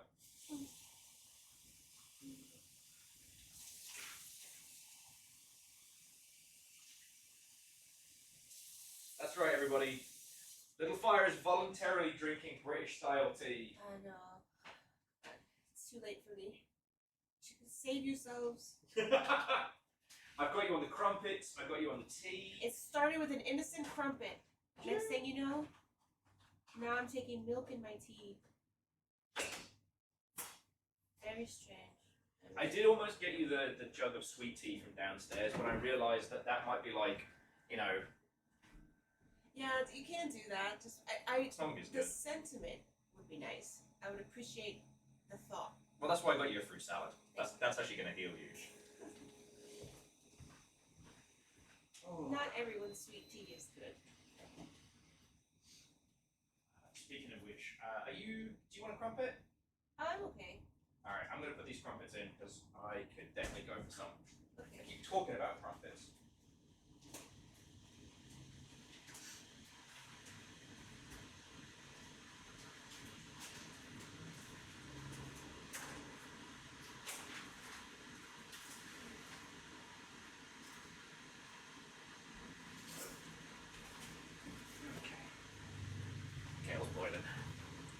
So yeah, I guess coming back to my initial point is just finding ways to fast iterate your stuff right now and trying to find how to make it fun. Nova, I haven't, but I'm going to have those crumpets. And I'm cooking up a big old feast later. Oh, Angelos, I've got some pineapple rum. Will that do you? Yeah, Nova, I've had stress belly for the last couple of days. And it is hard to kick my own ass into remembering to eat. But the idea of crumpet sounds good. Oh, I mean, Scotty, I really like Sapporo. It's like a nice rice lager. The vodka bottle can have water in it. I actually do have a vodka bottle full of water in the fridge. And yeah, no, Sparky, I am eating. And yeah, I'm making chicken korma tonight. My first attempt at korma was pretty good, but we both agreed it needed more sauce. Why are curries so stingy with the sauce? I don't know. The sauce is the best part. Yeah. But no, like, Strange Scaffold are our homies. I'm not dissing on Co-op Kaiju Cooking Horror, and the thing is, with all Strange Scaffold games, hang on, has anyone not seen Co-op Kaiju? You know what, I'm just gonna put it on. Because we spent an evening with it, and it was fun.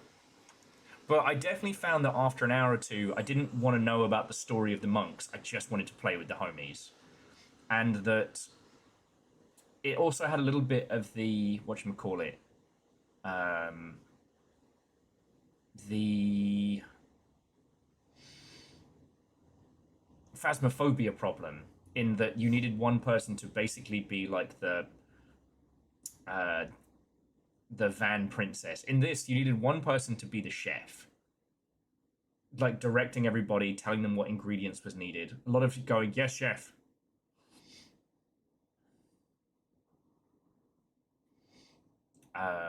Which again isn't bad, but with both, like with Repo, you have whoever's holding the cart, but that's not like a role that promotes you all to kind of stay together chaotically. Lethal Company does not have like a designated. Oh, I guess you can do if you have somebody who's like opening the doors and tracking everybody. So yeah. And this, excuse me. This is why I like talking this through all with you friends, because like the more we can come to understand these things, the more we can take these cute little things and put them into our games, and hopefully have you all make a squillion dollars. And then you can all throw money at me, and then I don't have to worry about finances. Like, if one of you all could just release a Balatro today, that would be great. That would be really good. Short notice, just go ahead and release that. Just release a Balatro. But it needs to be fully fleshed out, and there can't be any bugs. No bugs. No bugs. See, that's the thing though, is like, making very, very serious po-faced games is fine, but it creates a level of expectation. Whereas, like, one of the reasons why the comedy co-op stuff works so well is that the bugs are content. You know, if things go awry and peak, no one's going to get mad about balancing and shit. You just laugh as you watch your friend fumble their way down the mountain to death. True. You know, when you cartwheeled around the environment, that was funny. If you had that happen in Ghost of Yotai, less funny. No, I've actually, well, not in Ghost of Yotai, but in Tsushima, I had something weird happen. Yeah? Kind of similar, and I thought it was hilarious. Okay. I guess it just depends. And, you know, sometimes it is, sometimes it isn't.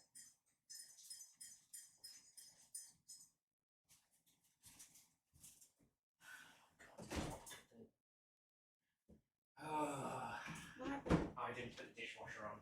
What do you need? I mean, I have to use a big plate and spread with the back of a spoon.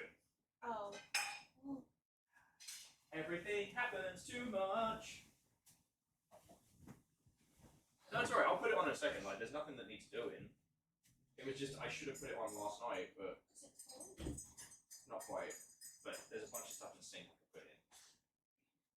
No, you're sick! your tea. Have your tea. And chocolate. Oh. No, I caught it with my finger. Oh. But you don't have to do stuff. You're ill. Friends, help me bully Littlefire back to the couch. No, I'm sensitive. Don't bully. It is true, actually. I'll cry. Okay. I need a table. Really need a table. Okay. So here's a question, friends. We're going to get into the Weird Indie Wednesday part of Weird Indie Wednesday. You've got three choices. You've got one-handed gesture control puzzles. They don't have choices. There are no choices. Superstructures that are misty or Babushka's glitchy dungeon. Aren't you gonna play all of them? Yeah, but where are we starting? It's the illusion of choice, guys. You don't really have a choice. You're gonna be forced to watch all of them. Yeah, it's the Telltale style of choice. Will will remember this.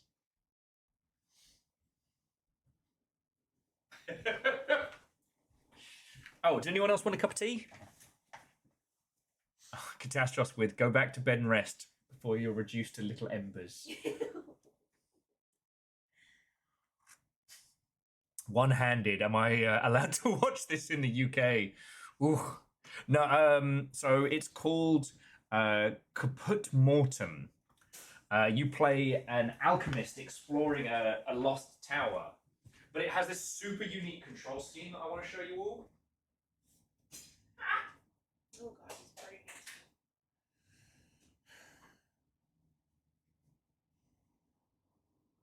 I need to verify my age again.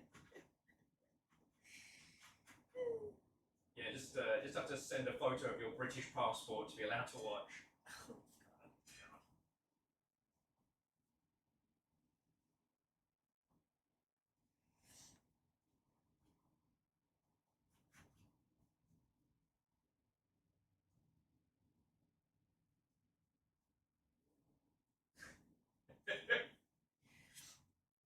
However, you can get past and you can still sing all the lyrics to What's My Age Again by Blink-182. Okay, listen, I get it. We're all old here.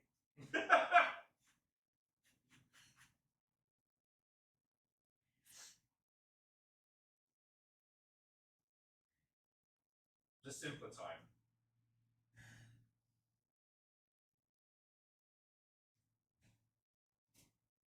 Okay, I got crumpets. Words of Lou Baker, play the crumpet. I'm pretty sure that's what he said. Okay. So yeah, let me show you your choices, friends. And then we'll make our first choice for Weird Indie Wednesday. So this is Caput Mortum, or Caput. And it has this kind of like tank controls meets like hand gesture system that I think is really cool. Oh yes, jam on number 5, his exact words.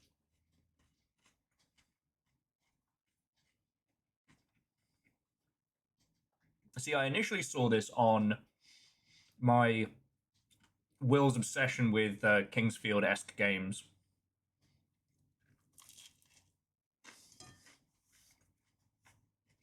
I know, not VR.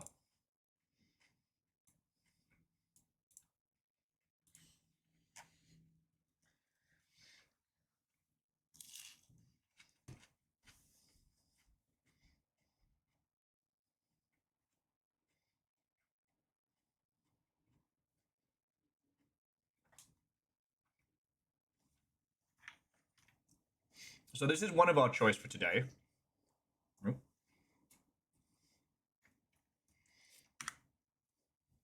Next up we got, where is it?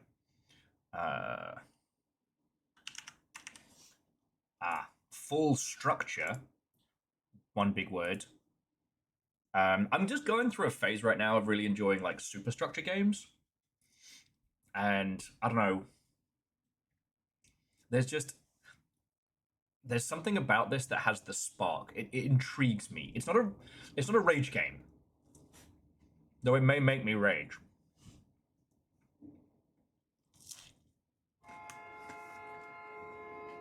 Excuse you. And that's with the window closed.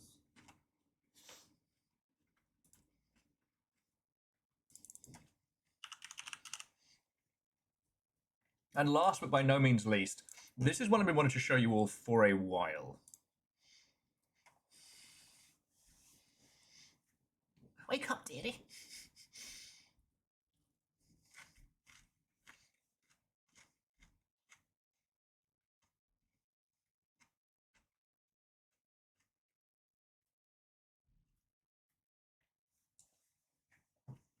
Also, Sparky, I'm kind of feel like I'm hitting the... There aren't too many superstructure games left to buy. And I think it's because when you go back and look at old games, one of the things we really struggled with game engine-wise as an industry was...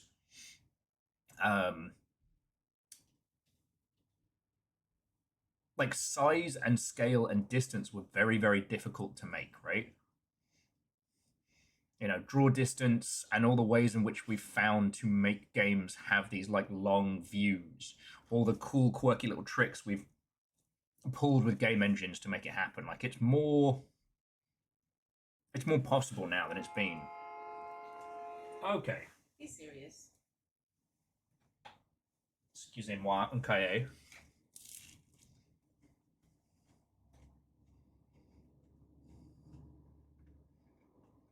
Go home, Karen. Also, I resent the little character being like, you can only remember 2 spells because you're old. Damn.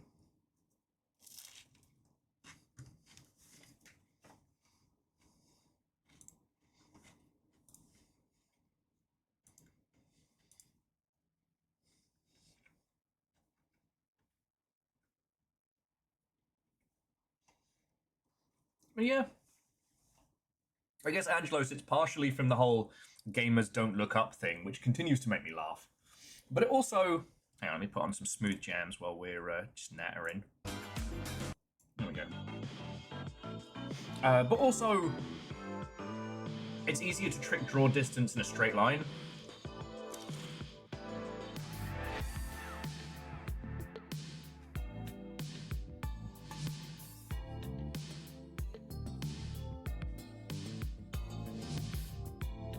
And indeed. It'll be a while before I can watch Star Wars Visions 3, but I'm looking forward to it. They got the whole Samurai Sith back.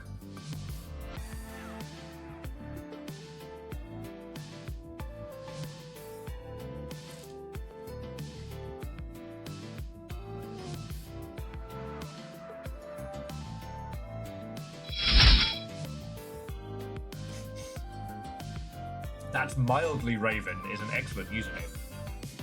Watto and welcome. We're just picking what's going to be the first of our Weird Indie Wednesday games. You know what, Catastros? That's a good point. What causes me to rage out and others? Very different. All right, then let's go to our weird little alchemist's tower.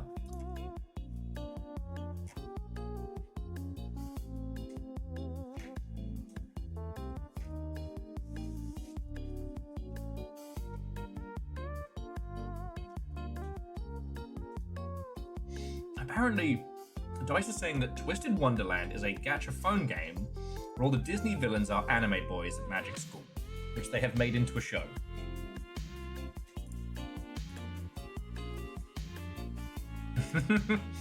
Davian, I am hurt by that incredibly accurate. You were absolutely doing it. Weird Indie Wednesday is just going to be queue up.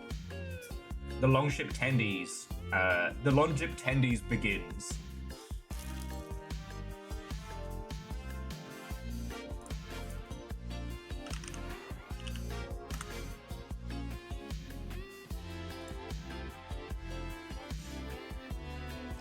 Also, we're about to be the #1 Caput Mortum stream on twitch.tv. Yeah, big numbers, big wins, big tendies. I also have to remember to get chicken tendies for the flat, because nothing has made me crave them more than just saying, tendies run this house all day. I love chicken tenders. The fact that we don't keep them in the houses. We do, they just get eaten. we've never had tenders in this house.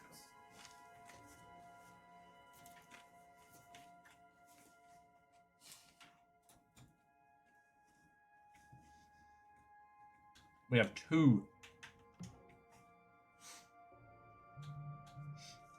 2 whole bags.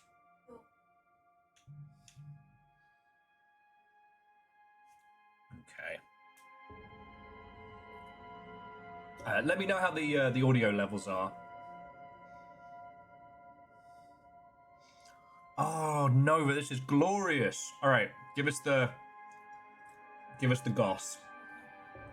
The rise still of messing with what's his face. Yeah, we are. Oh my god.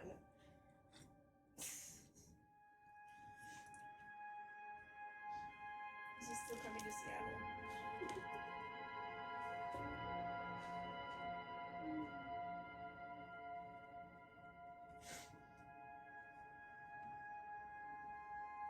Oh wait, did we talk about this? That there is a non-zero chance that Rise of Nations guy is moving to Seattle. No, you didn't talk about it.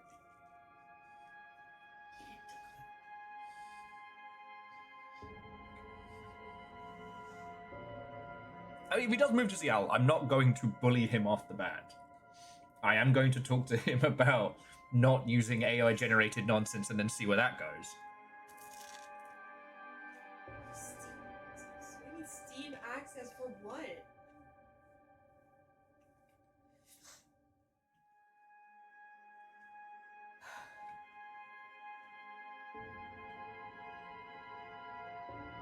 That's incredible. So,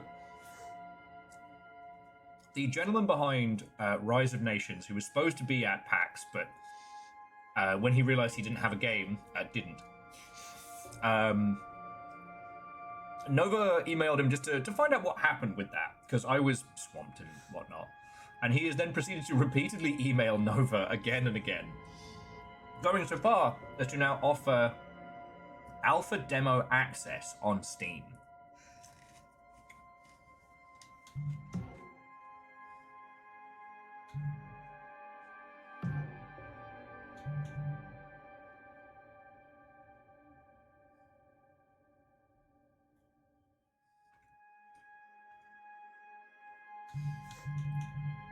No, not like Rise of Nations. Oh, God.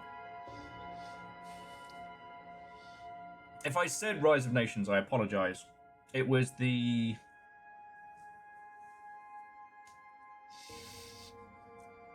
War of Ancestors. Thank you, Nova. And so basically, Avenger, if you didn't hear the story, in the run-up to PAX, I did a full breakdown of every game project that was using generative AI and made a list. And the most egregious on the video game front was this thing called War of Ancestors. Everything was generated. The fake screenshots, the fake videos fake, screenshots fake. The air quotes gameplay in the trailer was a fever dream of hallucinated mobage smashed together, with the pièce de résistance being gun-armed T-posing George Washington, like drifting forward through the smoke. Now, this game did not show up at PAX. Apparently, I guess the guy paid for it and then went, nah. Now, we know since then what he's basically making is a... well, what he's attempting to say he's making is a War of Independence FPS. Currently, it is...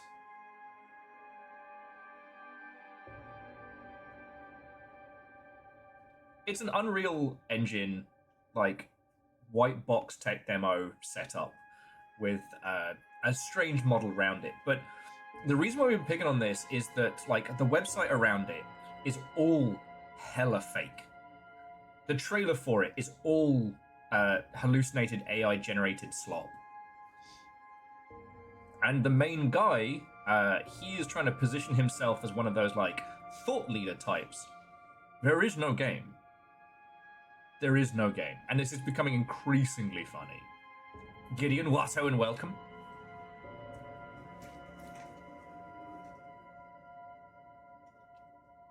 A War of Independence FPS is going to have a smaller player base than Verdun. Yeah, I mean, imagine Verdun if your reload time was counted in minutes.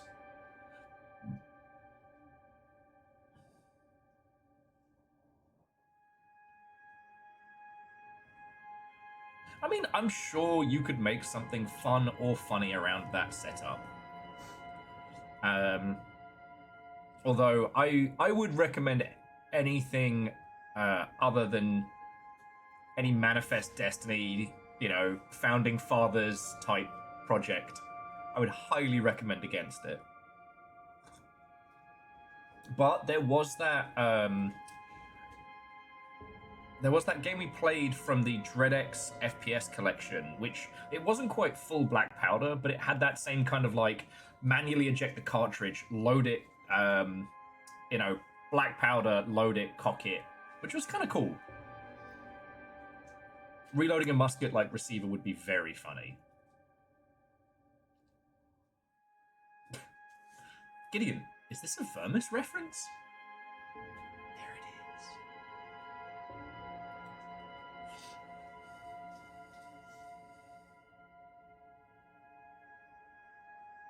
it is. Manifest. If Manifest Destiny is so bad, why Destiny 2? Oh, okay, it's one of those games. Kind of. And Sir Richard Steele, Watto and welcome. DPS, 1 every 30 seconds. 30 seconds? It's generous. But yeah. But the thing is, and I did stop and take pause. We don't know if this guy is a grifter, or if this is someone who has serious mental problems and might just be going completely unhinged. Numbers, Watto and welcome. Come on in, come on in. And yeah, there's that thing of like, is this going to contain malware that destroys us all, or is he just that bad? There's no way to know. Anyway, so to Gideon, Sir Richard Steele, some numbers, and those of you who have just joined us, we are playing Caput Mortum as the first of our Weird Indie Wednesday games. This is a awkward hand gesture based title that you play with a controller.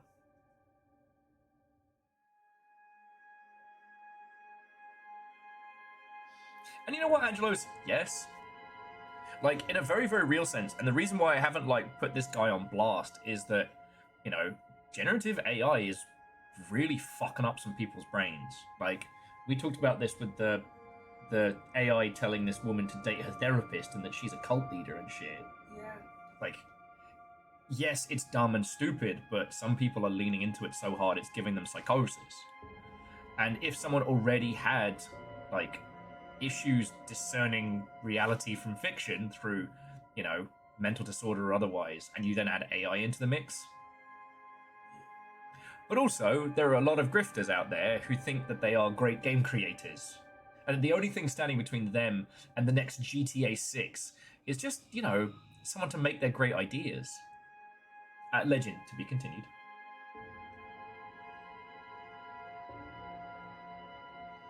Anyway, let's get this started.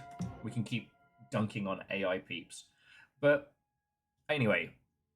Oh, France, 16th century. A traveller arrives at a long-abandoned village, once plagued with a mysterious disappearance and bad crops, now rotting at the foot of an ominous tower.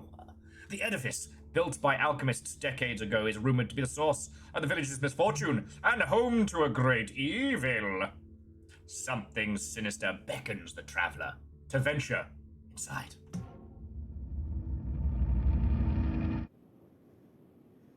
Hello.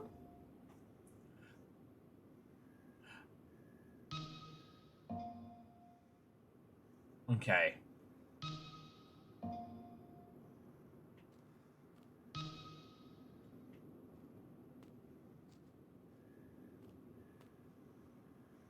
Oh, and before you ask, yes. This is making me do Dark Souls controls. to move around. So the triggers turn me left and right. The shoulder buttons let me look up and down. Now, one of the reasons why I wanted to put this in a Weird Indie Wednesday is we've talked so much about controls as thematics, and this game is like, bet. You are an awkward one-handed dingus going into an alchemist's tower.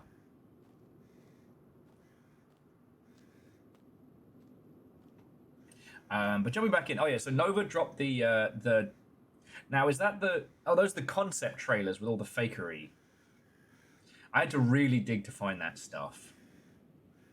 Have you ever wondered if Tommy Tallarico has a chat GTP? Fucking probably. He's probably in there, you know, drinking whiskey out the bottle, having chat GTP tell him that he's right and that H-Bomber guy was very wrong.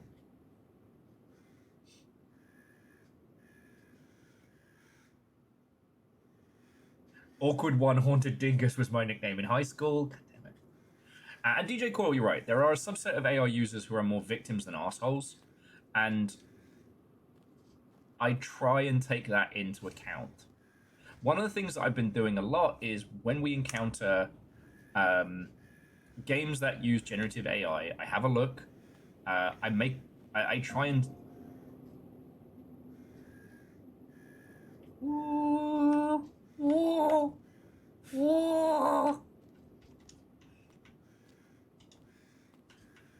I can't go back in the back of the tower. And remember, this is supposed to be played with a controller. Wax on, wax off. I was thinking the same thing, Alness. So yeah, with the War of Ancestors guy, if he does end up moving to Seattle and he doesn't end up going to like Seattle Indies and what have you, I'm not going to be up in his face like, what the fuck? But I am going to talk to him and be like, hey, I saw your trailer. It was ass. It was ass. Why? And like the thing is, an FPS with old-timey guns can be really fun. You know, if Hunt Showdown has shown us anything, it's that like adding more constraints on gun-based combat can make it more entertaining. You know, the handheld puckle gun is so cool. It's a revolver with a belt-fed mag, very, very similar to a puckle gun, like an early, like proto Gatling gun. But when you reload it, you have to put all the bullets into all the little chain pieces. You know?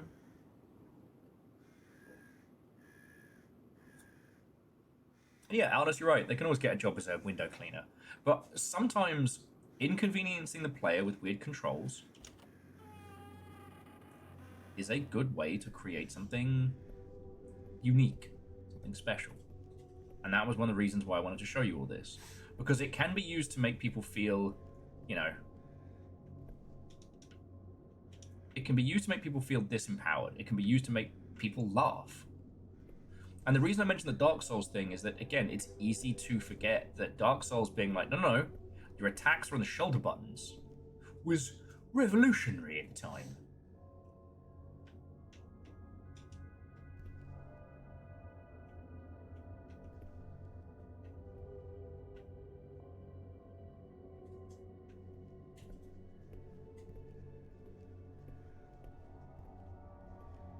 You know what? I don't think we should step into this strange cage. Strange apparatus. Perhaps there is something I must put in. Sorry, excuse me while I dip my... Sorry, what?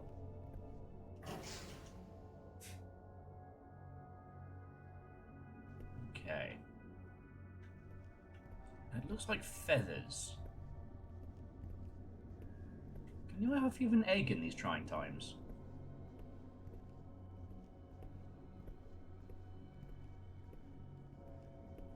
Numbers, yes. I mean, one of the reasons why we have triggers on controllers is for that very kind of idea of like, pew pew pew. Pew pew pew. Oh, marigold.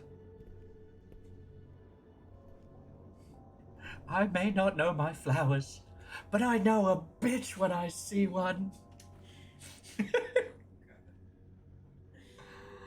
And also, like, if the guy does turn out to be an AI jerk, like, what have we lost? Nothing.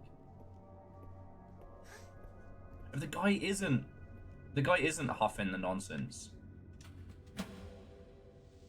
I don't know. I hope we can help inspire the guy to do more creative things. Like,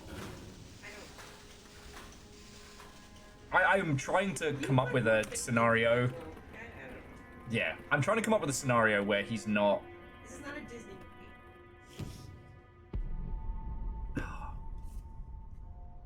movie. Living quarters. It smells like old books and new mistakes. That's the opposite of my life. Which is old mistakes and new books. Oh. Yeah. I'm actually reading a medieval horror book at the moment, which you got that for me, didn't you? I maybe. I don't remember anymore. It's alright, you don't have to remember stuff. Between Two Fires, and it's very, very good. Although it's weird going to a normal book after playing so much Dungeon Crawler Carl. Playing so much Dungeon? I just said playing, didn't I? Yep. Oh, good. The letter says, send us a new shipment immediately. The previous one was destroyed by the villagers whilst in transit. I cannot express how eager I am for the moment when we won't need these wastes of flesh any longer. Oh, good. Oh, good. We shall build an army of homunculus to work in our alchemy tower. There's no way that's ever gone wrong.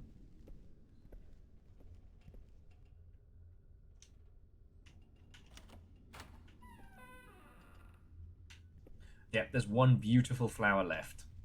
Burn it for fuel!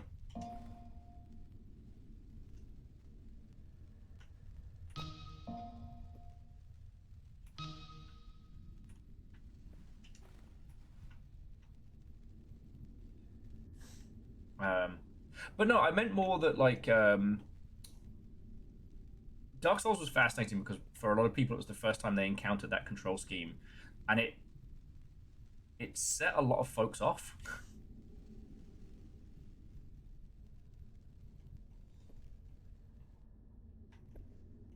Oh shit, Favor 6, don't tell me you've been buying copper again. I told you not to buy from that guy.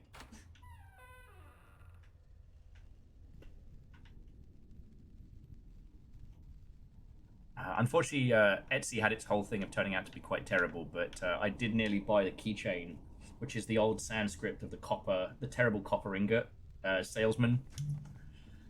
Oh, the first paragraph reads, human condition is that of a caged animal compartment. Complacement with labor. The human condition is that of a caged animal complicit with the labor forced upon itself. Farmers, artisans, poets, buffoons toiling day and night on meaningless things. Oh, look who discovered Reddit. We're all just taking place in a society. Woo! And Verdant, what and welcome. We are getting weird. This is Caput Mortum. It's a one-handed, very, very odd exploration game with wildly weird controls.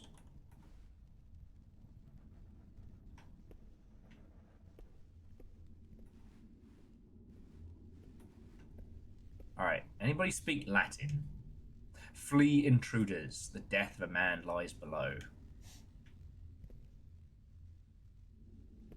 Look at all these sleeping people.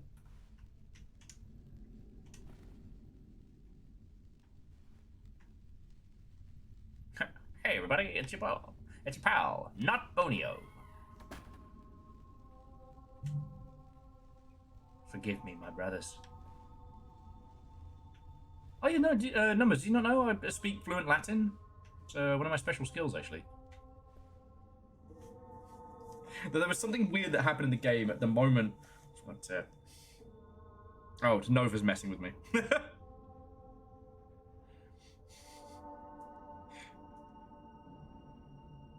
Right in front of my Riverbrook farm turkey.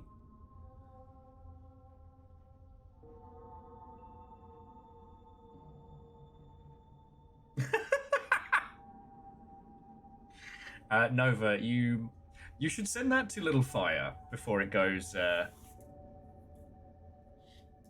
No, you should send that to Littlefire, and I will say no more.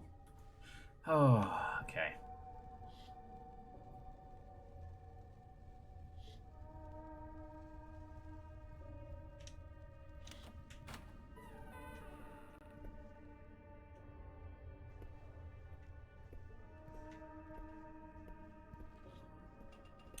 Oh, hey there, Door from the series Full Metal Alchemist. It's your pal, Will.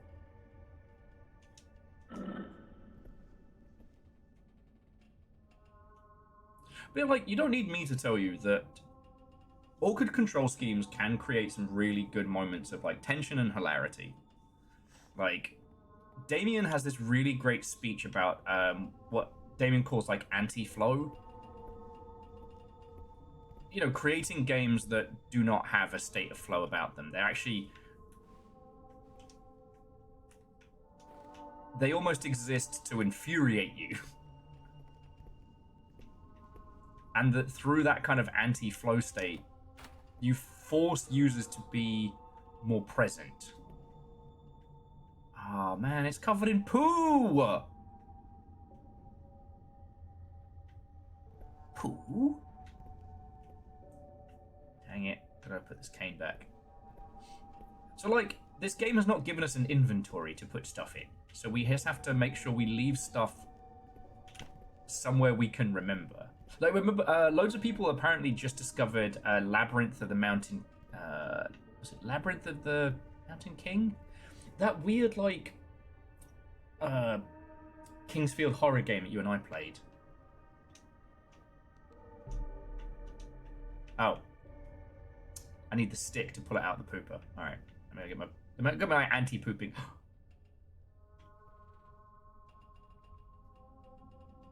No, I didn't see anything. I didn't see anything.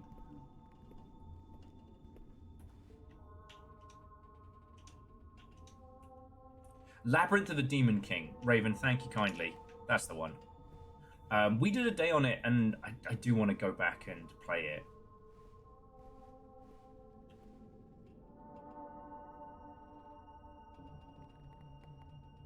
Well, so Aeon, when I say, like, anti-flow, like, in terms of video game design and in terms of video game, like, implementation, like, the idea of flow and how it's done is... It's something that can be documented and planned for, right? Like, you want as few... Alright, I see you spooping me. To create a state of flow, you want the character to be thinking about and acknowledging the controls as little as possible. So one of the reasons why games will use the same control scheme as another game that's popular in the genre is because, one, that's a way to do it that we've learned, but also the fluidity of the user is much, much smoother because they're already used to that control scheme. They're already used to that. You know, the reason I mentioned Dark Souls is because, I mean, one, it's always fun to bring up Dark Souls in conversation.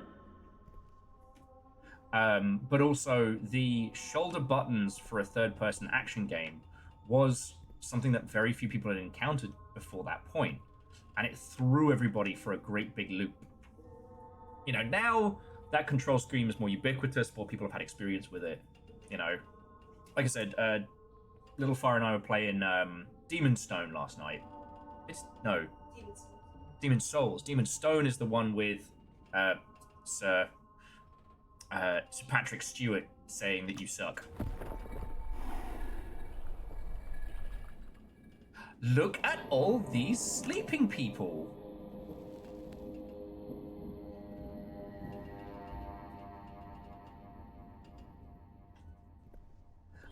So Dark Souls, for a lot of people, was a time that made them stop and have to think about how they were controlling things and what buttons they were pressing.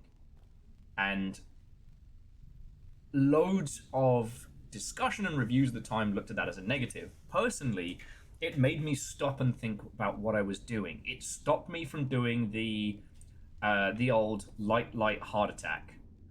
You know, a good friend of mine, Chef Labubu, not Labubu, Chef Labu, did a great video about how the Dynasty Warriors, the Dynasty Warriors series had become very, very watered down, very, very dull, because it had become so smooth. The combos were always the same. You were always doing the same thing, and you weren't really thinking about it. It had reached a state of frictionless flow where the user was not engaged.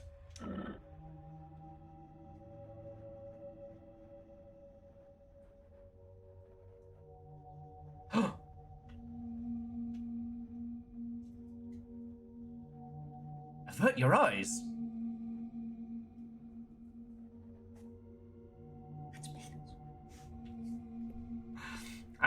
I'm sure the man grasping a serpent biting an apple, as the serpent is also made of hands, I'm sure that has no metaphors in any way, shape, or form. But yeah, if you look at this, the way the hand movement works, the fact that we have to the fact that it recommends we control this in this manner. Oh, see a little sword for me. Okay. So we can sheath and unsheath our dagger. That's useful. Caffeine, how's the reception? Classic art can't have metaphors. You're right, Vern. You're right. I don't know why I asked.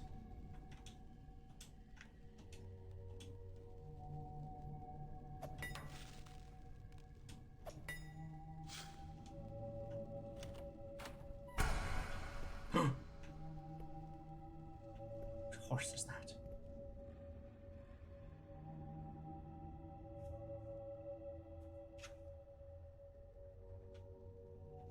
That's fair. All right. Who wants to make some drugs? Lie. Spirit of salts. Salt water.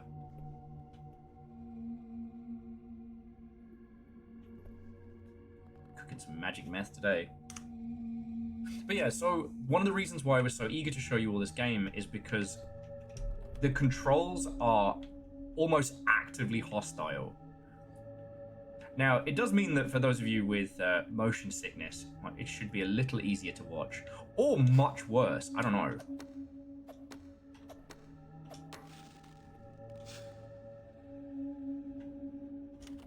Virals, I am. Actually, I need to...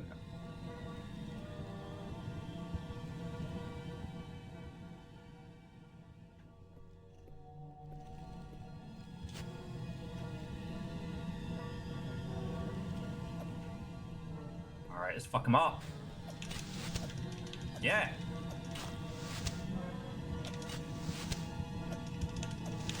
Ow! My face!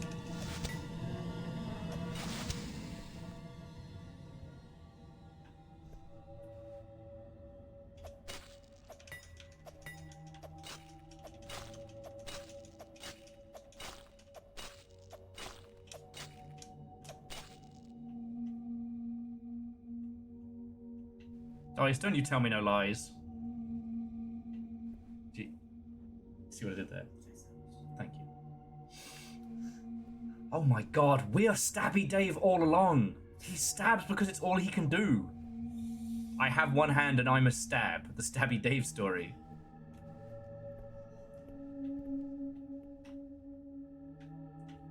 I don't know.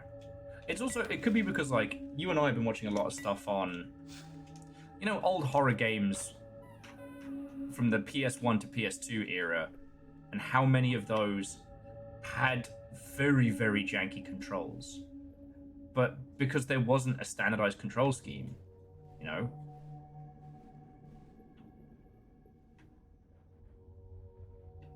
Tank controls were the most ubiquitous. Why is Littlefire so great with a knife? Because she has excellent stability. You see that one? First she said, why is Littlefire so great with a knife? Because she has excellent stability.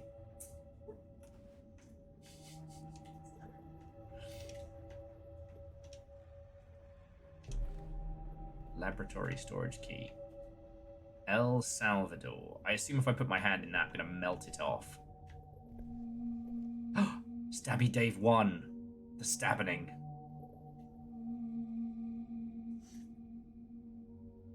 Okay, and I assume I have to break through there to get to where we're going next. But yeah.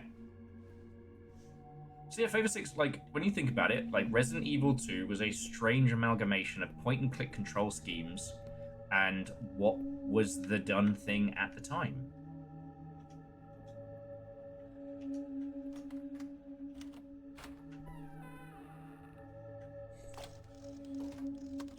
Ow! Ow! Ow! Ow!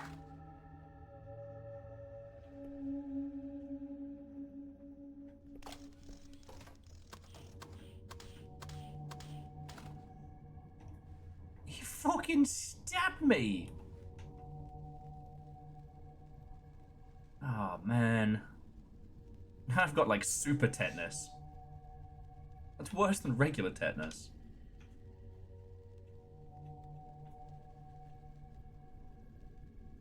And yeah, Angelos, you're 1000% correct.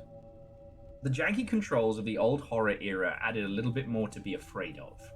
You know, being a badass killing machine with smooth, fluid controls, it's hard to be spooked, you know what I mean? And so what this is doing is this has the control scheme of this, I cannot begin to state how hostile it is.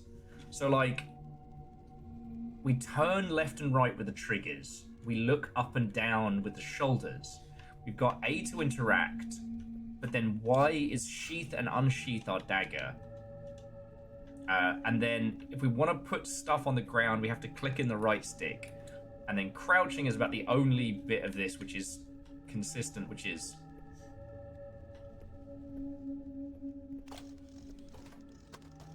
Oh.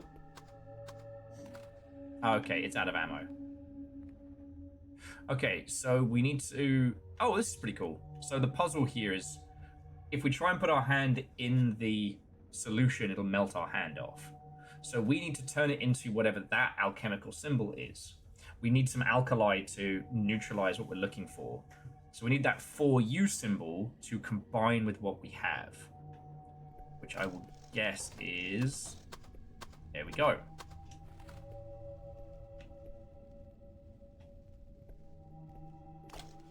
Mortum? I hardly know him. Alright, how are you doing? We're doing science!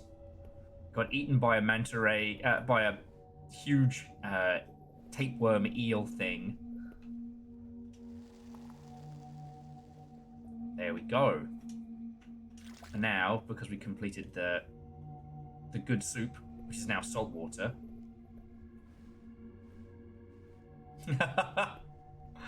Oh well, Virals, it's lovely to have you both.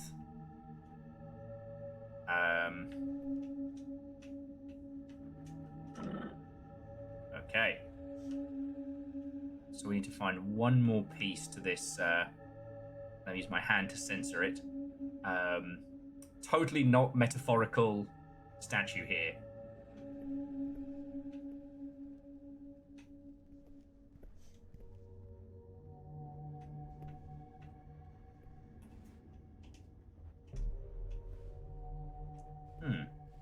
I wonder if the gold key over here opens that. Did we try this door? Oh, something's blocking the door. Alright. Go get that gold key. And yeah, so Virals, I meant to reply to the thread because I know Chorby posted on it, but this Friday is Halloween. This Friday is the big day. And I did not think that any of the science team would be free for Halloween, but we are doing the Slaytona. So me and Littlefire, we're getting dressed up. We're hosting a big marbles racing event. Yeah, you're out of ammo.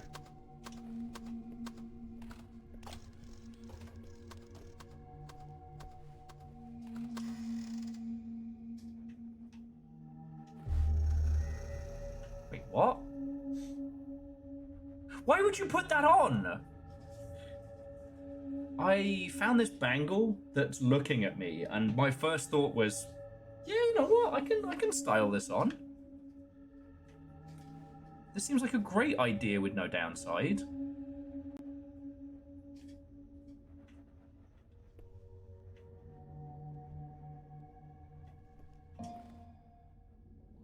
Oh. I wonder if it's going to start doing diegetic UI. But yeah, so there's a healing herbs that I should have been picking up. Because the eel got me, and then I walked straight into that trap.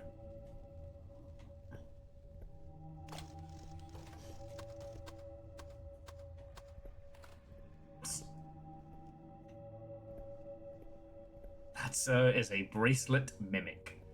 Yep. You know what? Yeah, this is a guy alone with one arm going into an alchemist's tower. This is someone who has made poor life choices before, and probably will do again.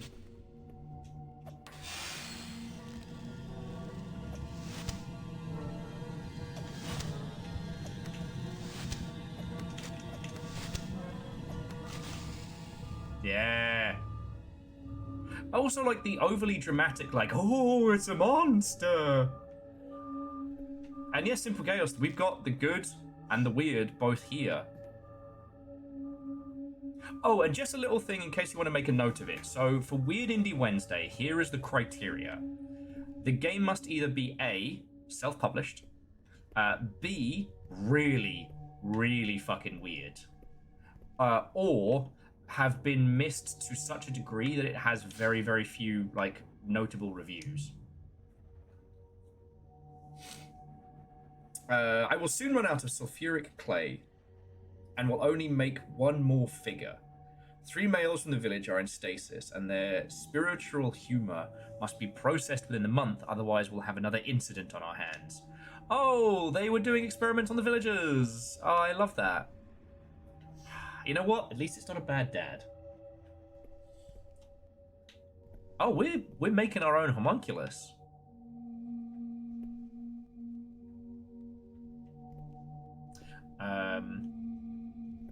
Yeah, it's an extremely humorous game.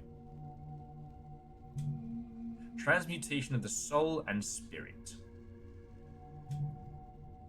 Spiritual Caput Mortum processing. Okay. Why get a friendship bracelet when you can get a friend in a bracelet? Ah, the Tamagotchi philosophy. A Tamagotchi on my wrist.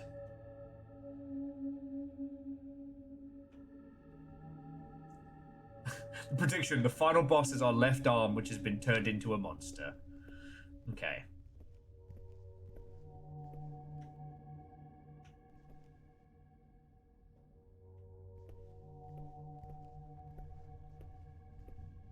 Okay, so I think what we need... The flesh is hard as stone. The metal black won't budge. Alright, well, we're cooking. It's cool. I've been getting into cooking recently anyway. Okay, so what are the...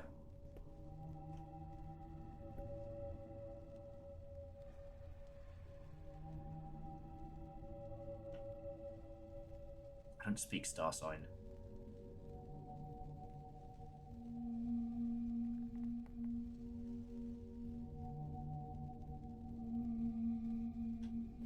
Oh, the thing is, I'm about to make a homunculus, which I believe is what's about to, like, fucking stalk us throughout this game. We need the plaque inside the dude. Oh, okay. So those two are at 4. And the crotch is at 2. What's a pirate dad's favorite digital pet joke? Tamagotchi knows. Arrgh, we Tamagotchi knows. Version. Thank you for the bits. That joke was terrible and you know it.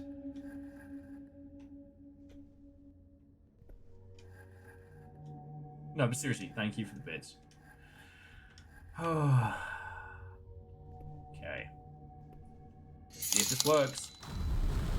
Did Will say Tamagotchi? It's me! I'm the Tamagotchi! Yay, fucking thank you!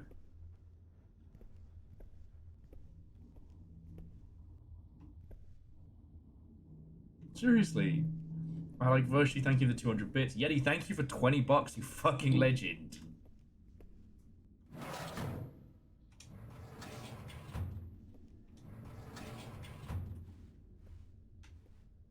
This is a bad...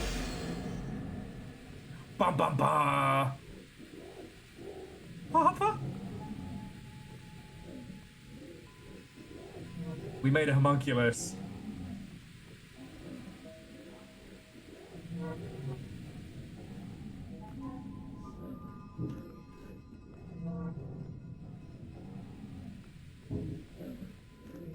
No, seriously, yeah, and thank you. And nothing will go wrong. Oh no, it all went wrong.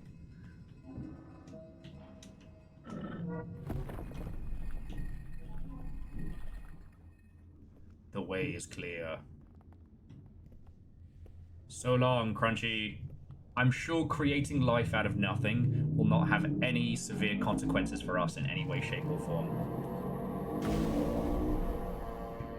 Steady on, I'm spoken for. The game's hitting on me.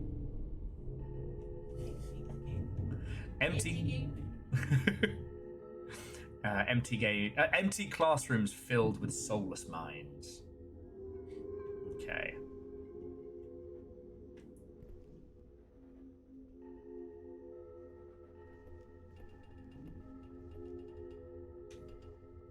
Yeah, like Simple Chaos. Did you not have an easy bake homunculus creator as a kid?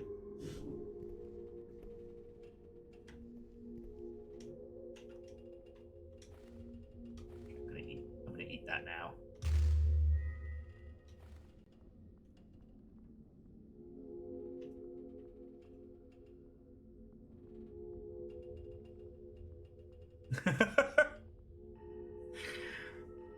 Sorry, Hamsnator was saying that they had flashbacks to them as a little kid believing that they were petting their Tamagotchi so it would study harder, realizing years later they were just slapping the absolute shit out of that little piece of plastic. Poor little guy got the Heihachi School of Education.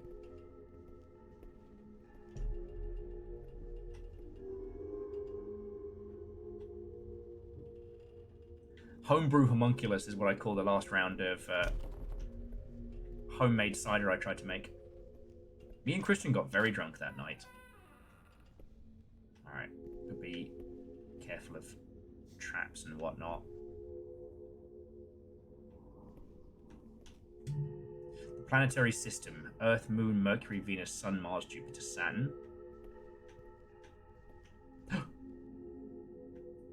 Venus.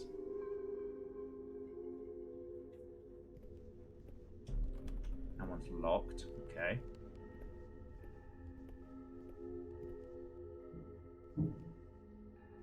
Classes.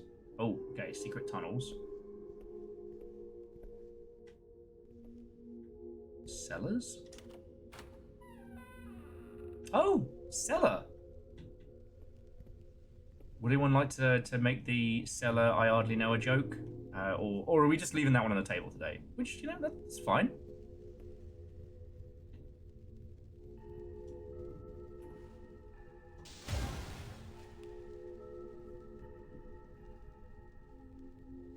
My friend bracelet!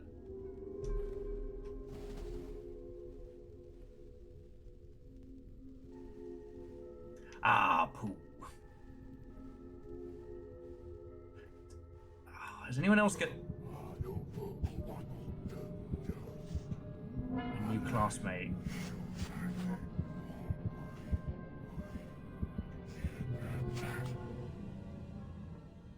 Cool. So the strange creature that we just made was like, I'm hiding. Come play hide and seek with me. Absolutely the fuck not. You go and hide, and I'll find you in 2 to 3 working days. Oh, this is so lovely. They changed him up in here. Oh, good.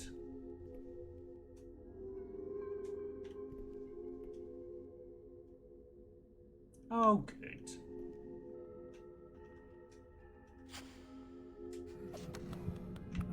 Oh, fucking hell.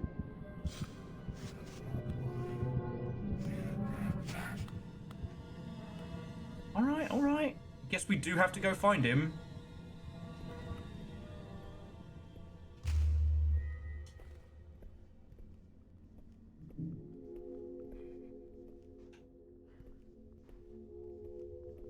Okay, so he was not happy that when he played. Found you!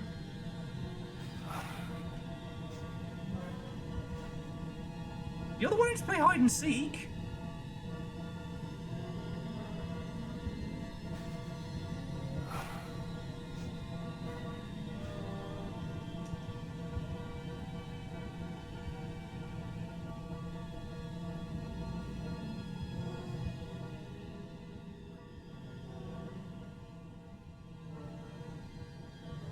It's your game, buddy.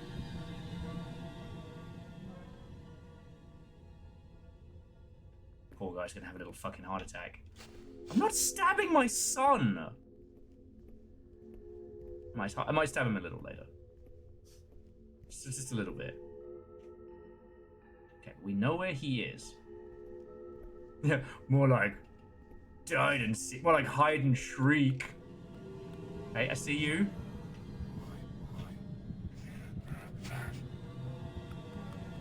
His little waddle is so funny.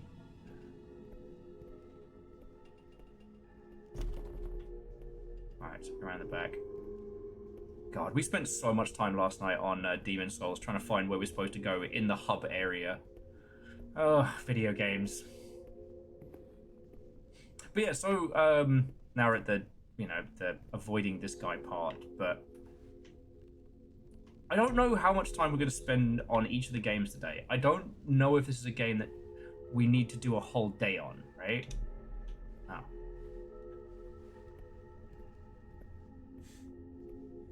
And like the introduction of like the hand gesture controls here. Oh.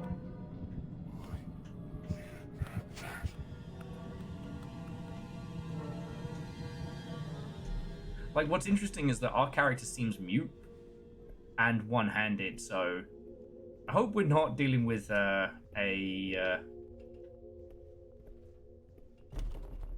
that's the blocking door. That was a locked door.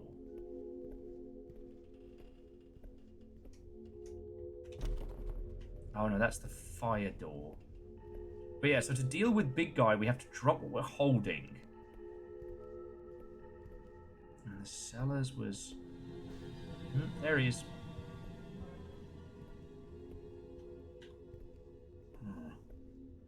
But it didn't open the door to the... Oh, there we go. That's just cute. So like a little... I guess the puzzles keep us like on our toes and not completely distracted. Ah, sorry. 3 thoughts all got stuck in my head and jammed up the doorway.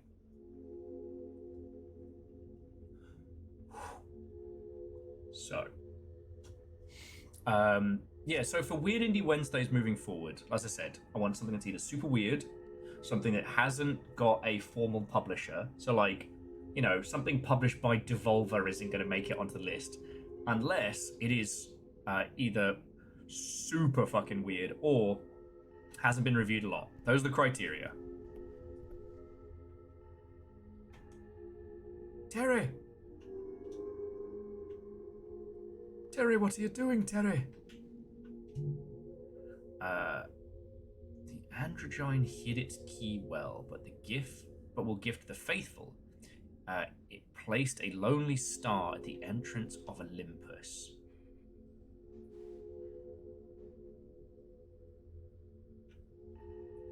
Helios, Venus, Jupiter, Mercury. Oh. There's blood.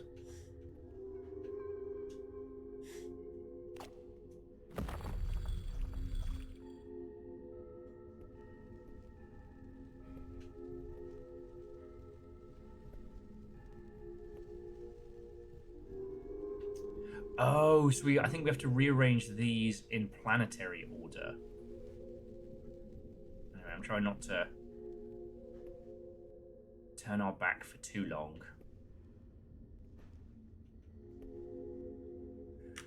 Helios, Venus, Jupiter, Mercury. Venus is furthest out? Which one's which?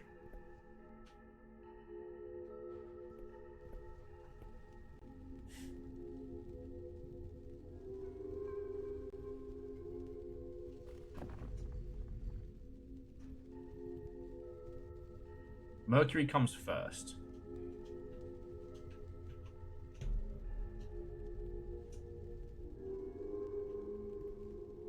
God, the puzzle solving is so painful. Okay. Mercury is devil horns. Helios is the circle, so Jupiter is 4. So Mercury, you're the little devil horns.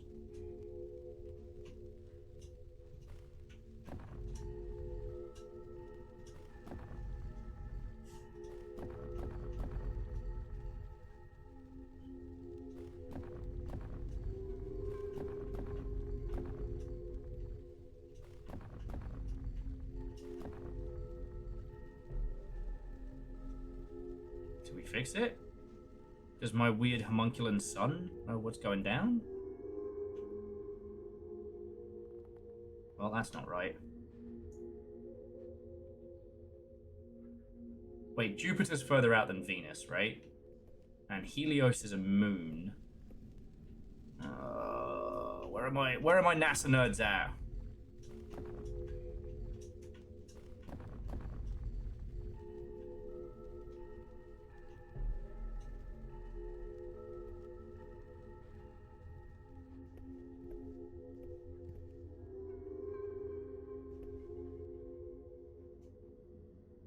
Oh, yeah.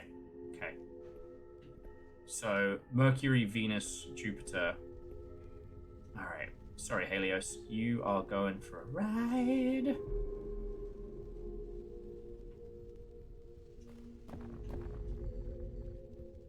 Oh, Helios is the sun, but this is using an Earth-centric model. So would that mean that the sun was considered closest? Oh, it's in one of the other classrooms. Because we're not doing this proper science. We're doing this as alchemy science. Dickhead science, if you will.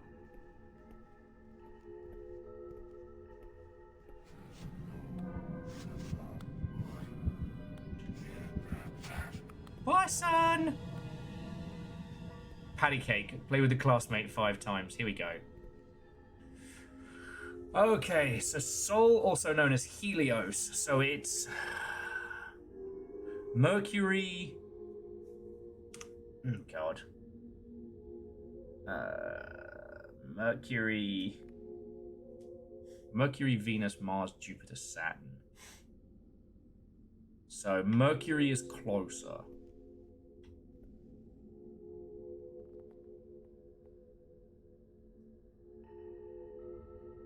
Okay. So.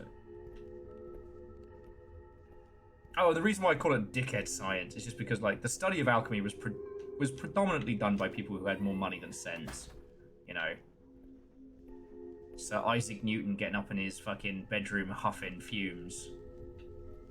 Okay, hang on. So there's Mercury, Helios, Venus, Jupiter. Oh, God, we just read this.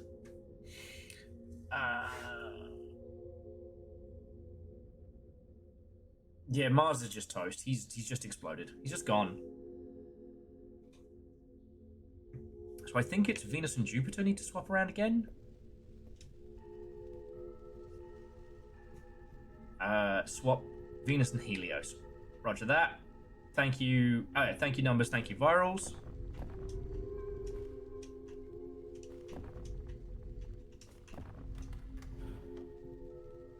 That's cute.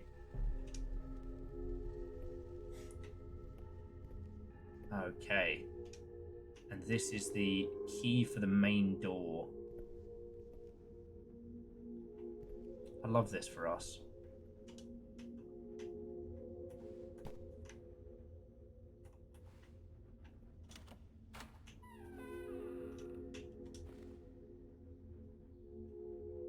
Just remember, if we see my weird son again. But yeah, the constricted view the slow, methodical way of moving around. If we could just FPS controls this, it wouldn't have the same... It wouldn't have the same power.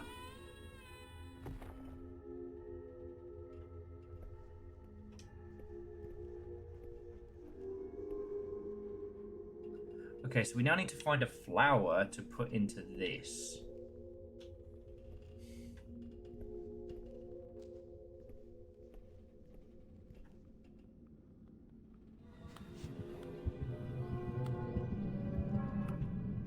Oh, where's my son?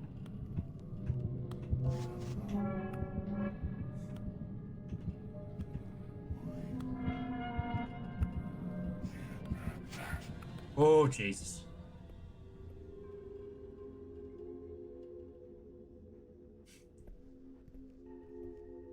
Phyllis, I can't believe there was a video game from the 2000s that was taking place inside Chopin's dying mind.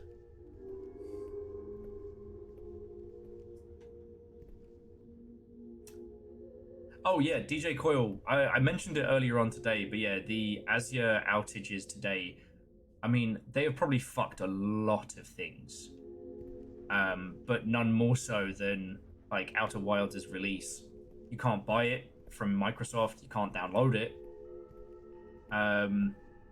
You know what's ironic? To my understanding, Steam's fine. Oh, there he is. Alright, so we're looking for one of the flowers. Maybe that ever-warm coal just burnt off the demon. Maybe I can just pick it up. Ow, no.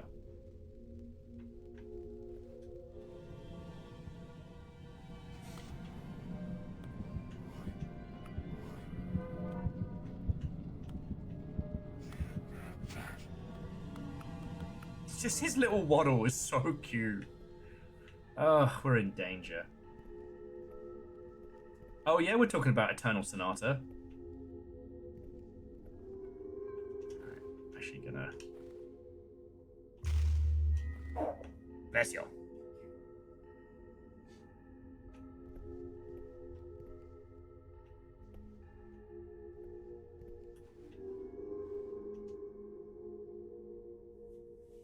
How do we get from Sir Isaac Newton to Eternal Sonata? Well, Fearless mentioned that there's an anime from the 90s which had an isekai Sir Isaac Newton.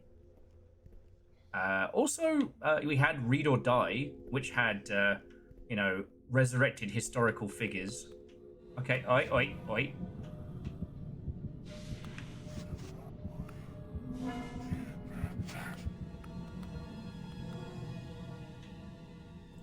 I have not imprinted on it, Scotty, if that's what you're implying. It just has the silliest little waddle. Makes me laugh. Oh, way cool. Yeah, but you weren't expecting a Read or Die reference in this, the year of our Lord Waluigi. Hey, buddy, I need you to be somewhere else. Hey! Hubie!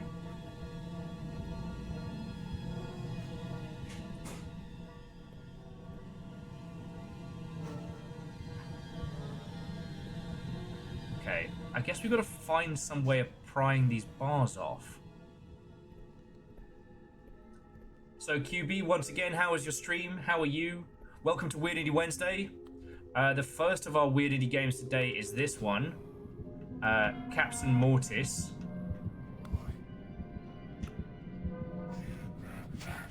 Okay, good. That is my strange homunculus son. I made him 5 minutes ago. He hurts me if I play hide and seek with him.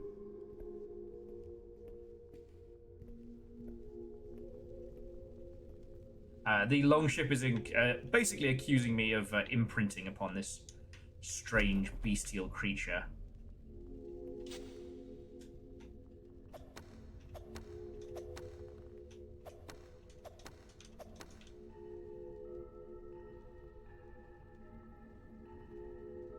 Oh, nice. But don't tell me, because Jess got a copy of Bury Your Gaze. Littlefire got a copy of Bury Your Gaze, and it's going to let me read it. once I get through my current book, which is Between Two Fires, which is a medieval weird horror. QB was reading Bury Your Get. Oh.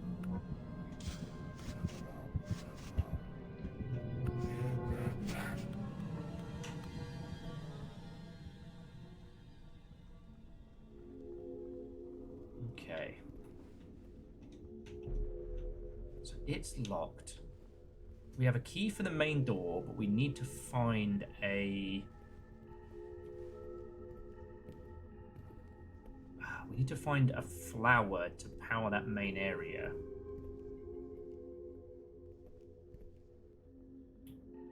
Kind of feel like I'm doing laps here. The plants in the middle are all dried out. There's some effects of like blue. These plants are dead.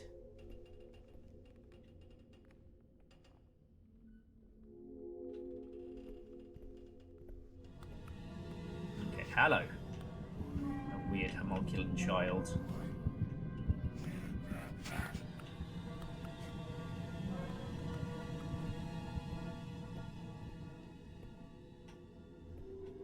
Alright, so this is the classroom.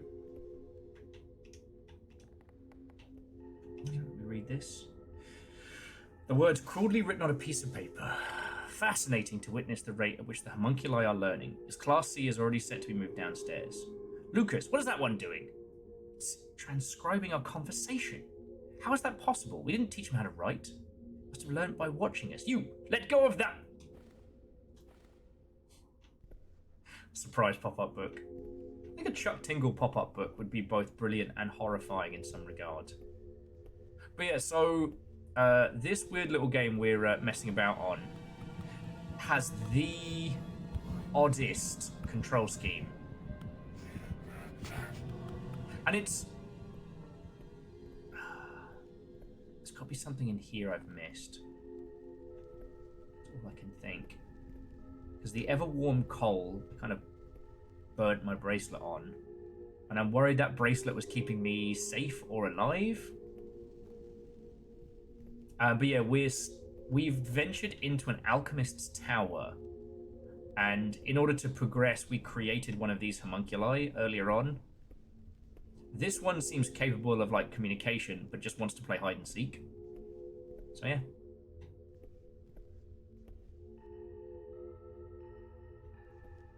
Oh shit!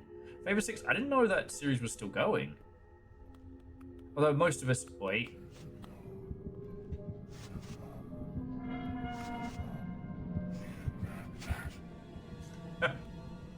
Sorry, Moose was saying a Chuck Tingle pop-up book would be in Badge 502 territory. I like how that's just become a shorthand now on the internet. Okay. I want to keep going and see if I can find... Oh, no, that's a healing flower, not the purple flowers are like our equivalent of heal potions. What we need is a yellow flower somewhere. Or a key with which to open one of the areas. Because there's another upstairs over there.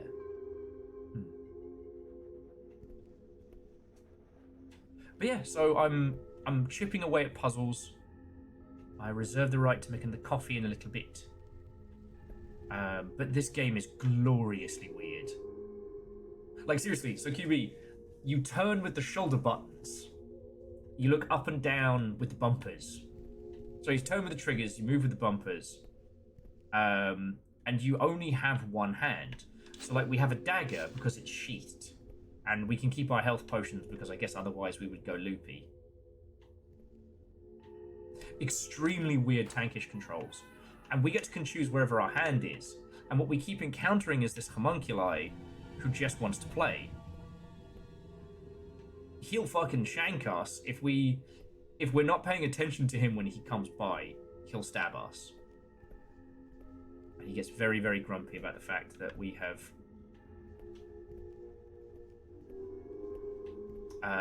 left him.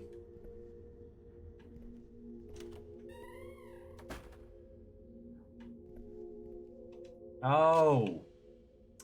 There we go.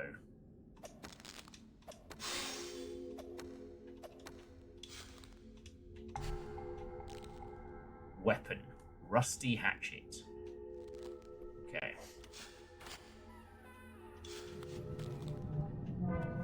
So yeah, we have to match his hand movements to communicate that we're willing to play hide and seek with him.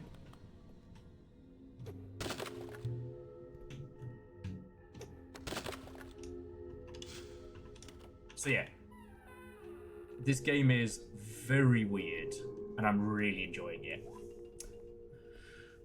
So yeah, pour yourself a cup of tea coming in. Yeah, sorry to be a please no spoilers curmudgeon on Bury Your Gaze, but you know, one of the reasons why I'm so excited to read it is because like Chuck Tingle is known for being, let's be honest, basically a meme lord. But it's nice to know that when he wants to, he can bring the thunder.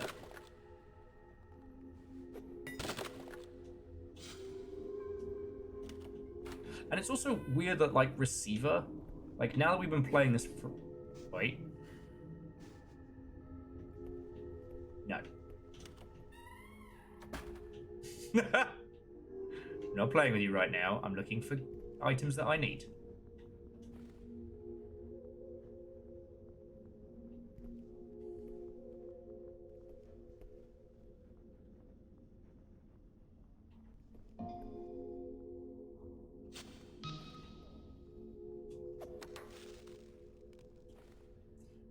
All the buttons in this are so weird.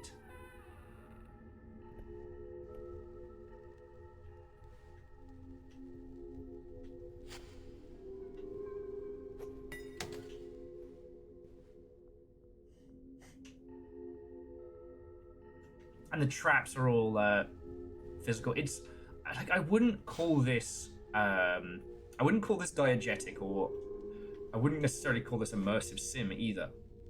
It's just, it's purposefully...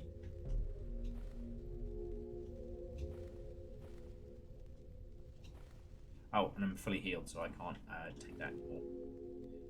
It's purposefully painful. How are you up there? Oh, wait, no. That's not our guy. That's a different little guy. Oh, God!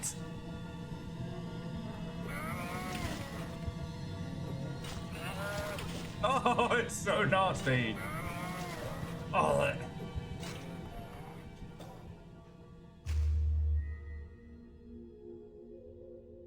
oh, that was so gross. Cool. Welcome to the alchemy house. Oh, that's no son of mine. The first passage reads, progress cannot be stopped. The world is changing and those unwilling to adapt will perish. The process of creating life is the sole propriety... Oh. Alchemists, everybody. The process of creating life has been the sole propriety of females and God for millennia. But humanity's future resides in its democratization. Yeah. Yeah, let's see how that's worked out for you, lads.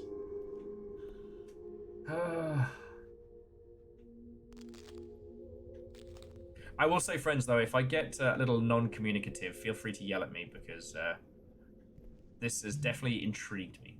The homunculus seed is weak, and so are the resulting offspring. The fetus is alive and viable. Give it 3 drops of growth serum to negate the onset of necrosis. Oh, we're making little guys? I don't think I should be making any more little guys. I made one little guy, and now he won't stop playing hide and seek with me. Which itself does sound like an anime port.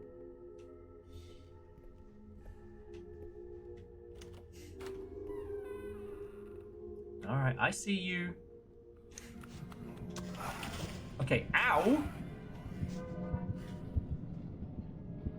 Look at him shimmy away. I'm not cheating! He's mad because I closed the door so he couldn't come in here.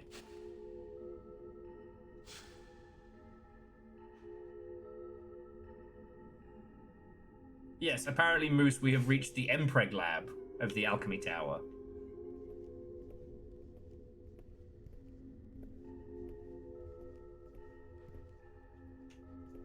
Wait for our weird homunculus to stop playing hide and seek.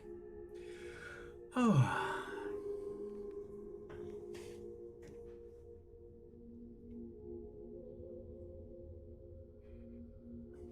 Now, I will say, taking this control scheme and adding a pistol to combat would be so powerful, because it would make you feel like you knew what you were doing, but if you missed, imagine how long it would take to reload. Because did you play Endoparasitic? So Endoparasitic was a one-handed Godot game, which was all played with the mouse, and you play a one-handed, so you play a one-armed survivor on an alien of an alien infestation. You have a parasite in you that you're trying to get drugs in to manage, and you have to physically move around by hand.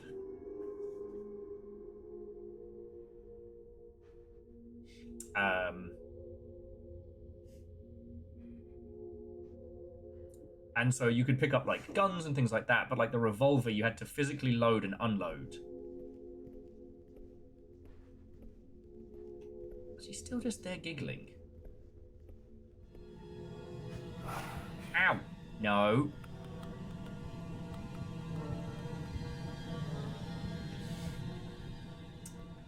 Ugh, they grow up so fast. Oh wait. I hear him shuffling back.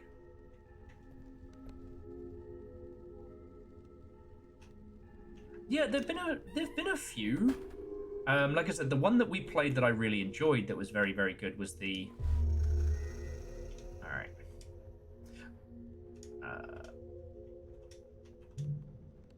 Oh. I keep hearing the pitter-patter of tiny feet. The homunculi have been very interested in the concept of souls lately. One of them even asked if it possessed one. Of course, I explained. The homunculi are made from the process of spiritual humours, and thus did not have a soul. To my surprise, it looked saddened. Alright, hello.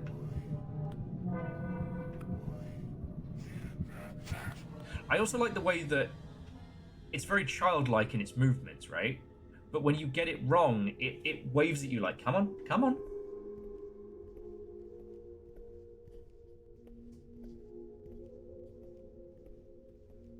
No, Nova, I believe you're thinking of Anjanan.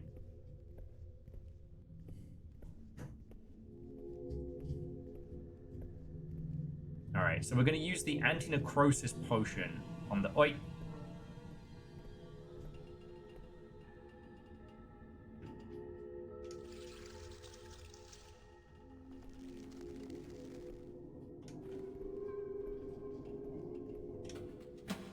And there we go! Woohoo! I realised the hint was the blue liquid that had been used to regrow these.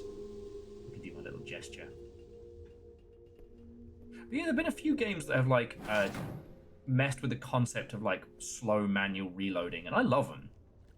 Now, as I've said, one of my personal favourites is that short one from the DreadX collection. Oh, don't tell me we've got to jump down the bad hole.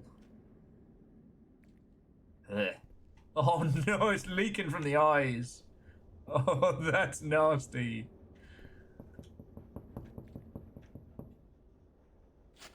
Who is it?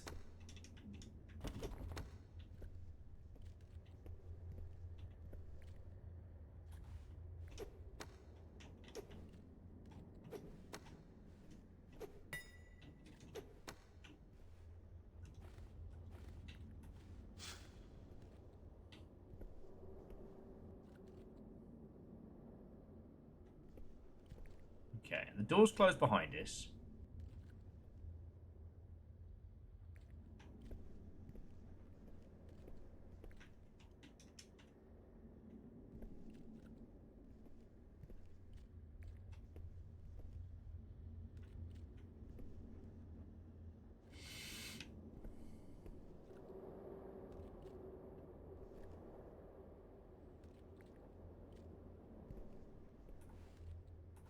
Virus, he'll be fine.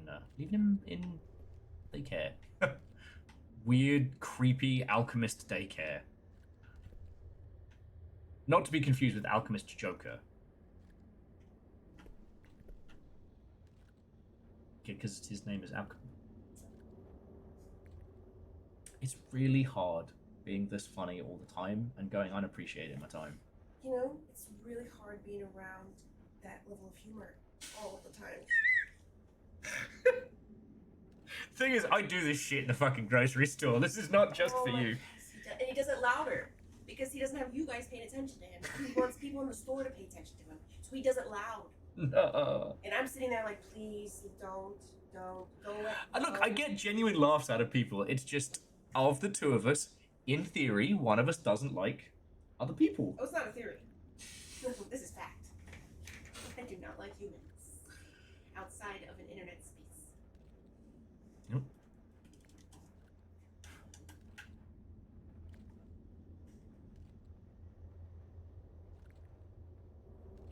All right, I guess we're going down the weird dripping hole.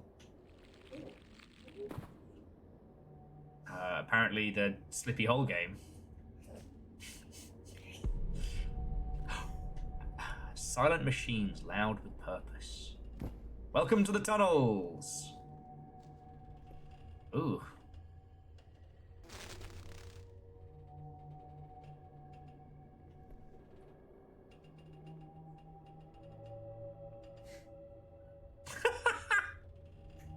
And then once again, this lot has the audacity to be funnier than me. For it with, alchemists must have great daycare, because they've clearly calculated a baby formula. No, creating life.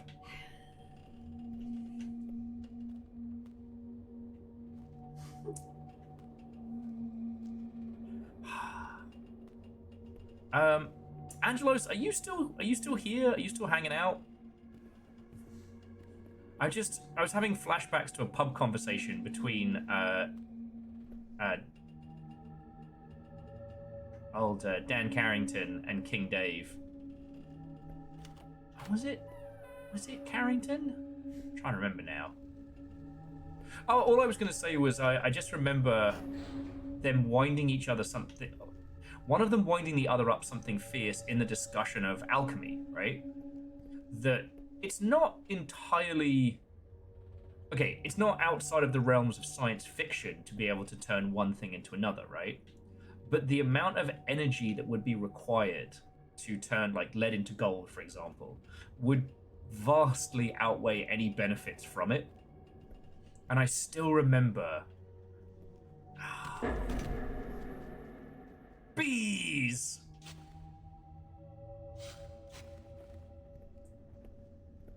I still remember.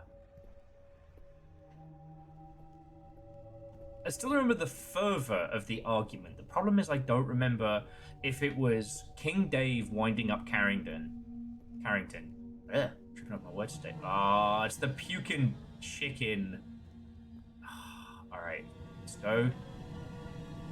Stab and not one of my sons.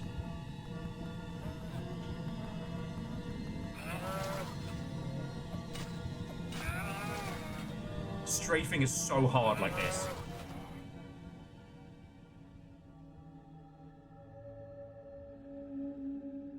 Yeah, so the amount of energy required to do it would make the entire process moot. You know? I.e., getting a ship to go somewhere else in the universe and find gold would be more cost-effective than turning lead into gold. But...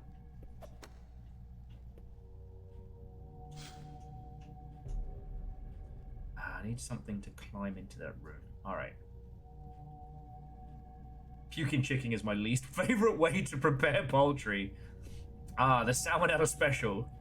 Have someone gargle raw chicken for you. And then everyone loses. Yeah, and like Angela thinks, it was that perfect point in the evening where like nobody's shithouse, but everybody's drunk enough to just enjoy like peak pedantry.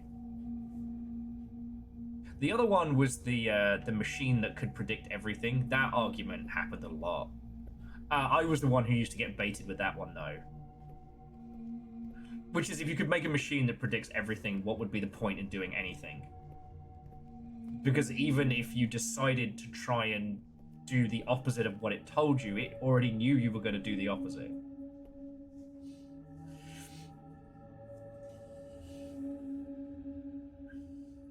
Well, that was one of the other arguments. It's not artificial intelligence, it's just big number prediction.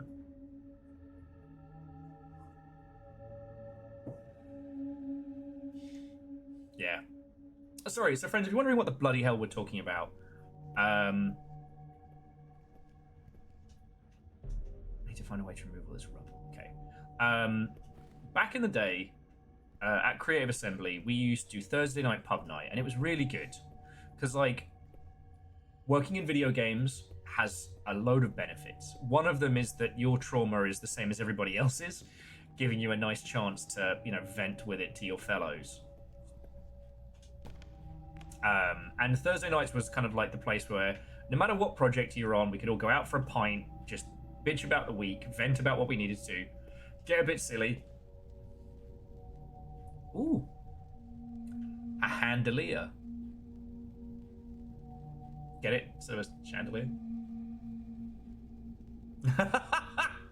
We did it! And yes, CA had a lot of, you know, pedantic nerds because Total War is in its nature a very pedantic thing. You know, could Alexander the Great have actually conquered, you know, the rest of the world if he tried? That kind of thing, you know?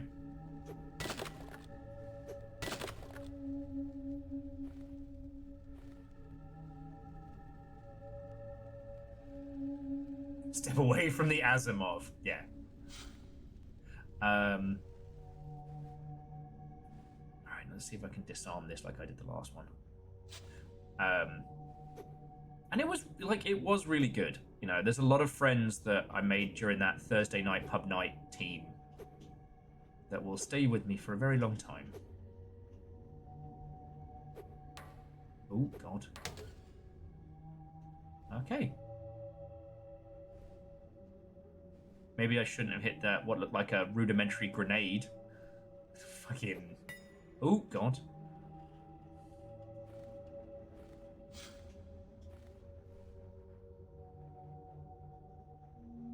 Oh, yeah, no, C222. The amount of, like, times where we had to choose between, like, letting them fight and ending the argument, especially on the TW forums. Because, boy, howdy, there's a group of people with pedantry the likes of which has never been seen.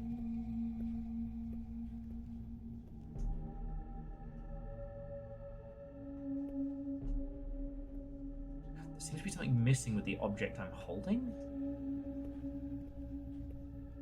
Alright, well, it's going to be used in here, so let's... Am I making a hand grenade?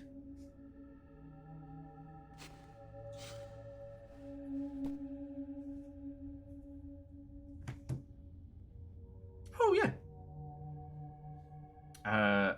Vershi's going to drop off some nuggy salad.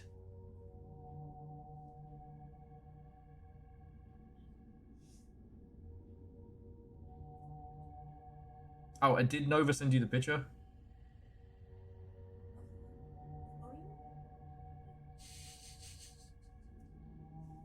I'm not saying I'm going to need to get jealous of the skeleton. Maybe give him a quick slap, but yeah, I'm not saying I'm not going to slap Bonio.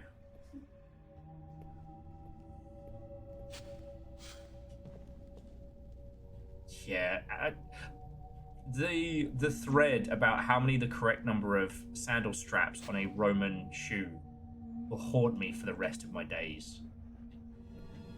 People accusing us of, like, rampant historical misrepresentation.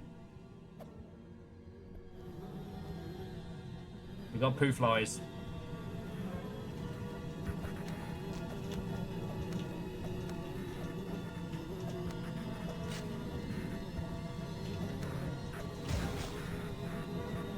Oh, they have little faces! Oh, I don't like that! The weird poo flies had people face. That was the most "that's nice dear" face you've ever given me. It's nice.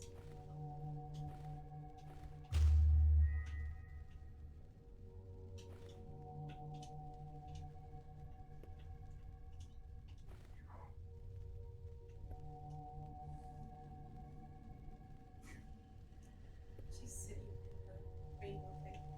She's not stuck, is she? No, she's just hanging out there. Oh, that's so She does it cute. like she does in her house. She's like in it. She just like grew into it. That's so cute.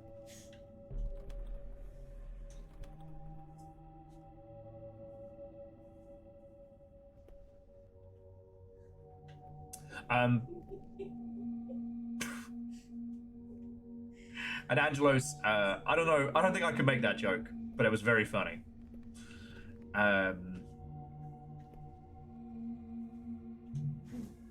Another homunculus sneaked out of the lab yesterday. We can't let them see our formulas. To reveal what is hidden, use a green vitriol solution on gallnut chalk. Destroy this note as soon as possible.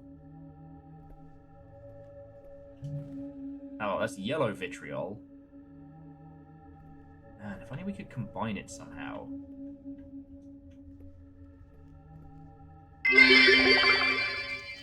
According to these top-secret documents, a Macedonian phalanx could have totally defeated Order Nobunaga. Vanderbeest, you joke, but I was actually surprised that wasn't a direction that Total War went in. Like, I get it, but one of the things that made Warhammer fun to play was, like, each of the different factions were so wildly different. Like, it would be interesting to know. What part of "don't destroy this ASAP" do you not get, Gretchen?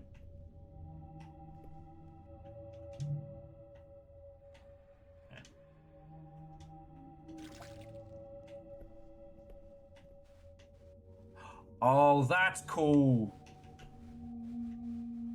Wash your car and paint your fence. Oh, that's super cool. We have to use the actual soaked sponge in solution to reveal the calculations. Power wash 2's looking good. We're looking fine. Now this would be the point to hit me with something that could sneak up on me. Wax on, wax off. And that fucking scared me. Bear with me 2 seconds, friends.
I didn't almost stack it getting back here.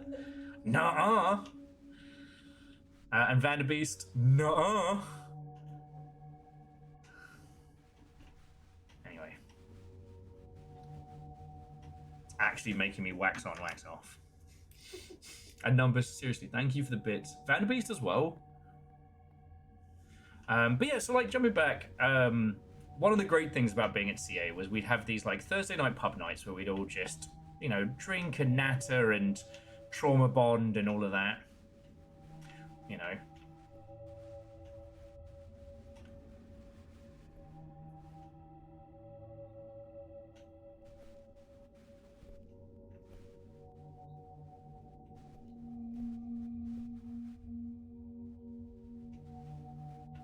Little doggy.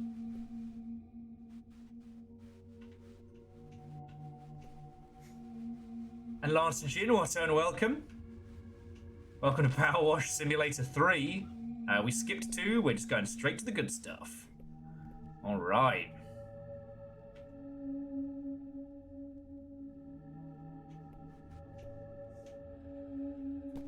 Welcome to our world of one-handed mischief. Okay, so... to make a hand grenade, we need square blokey, line through, infinity ball bag. Square blokey, line through, infinity ball bag. Okay, there's square blokey.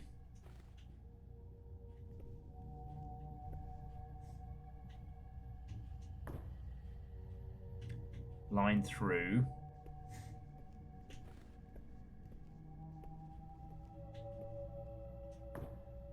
Infinity ball bag.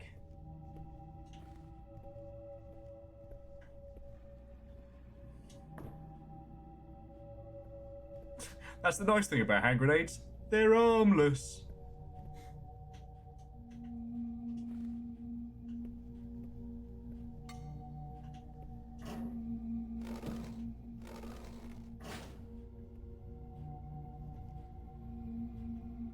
Huh. It did not work. What did we miss?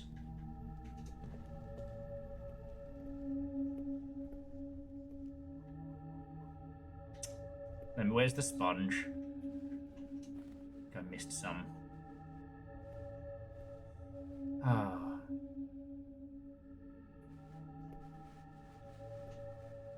But yeah, so Lance, I don't know if it's Lance Jin or Lance and Jin, but afternoon all. I hope you're doing splendid. I still think Lance got off easy, not having to be in the driving seat for Dark Watch. Yeah, I think that was a cop-out, not a lie. Yeah. I think we need to redo. But a different game. Oh yeah, no, Like absolutely. A worse game now. A worse game. Yeah, worse game, because I was giving the suggestion to be nice. But now, I feel like I have to be a jerk. Yeah.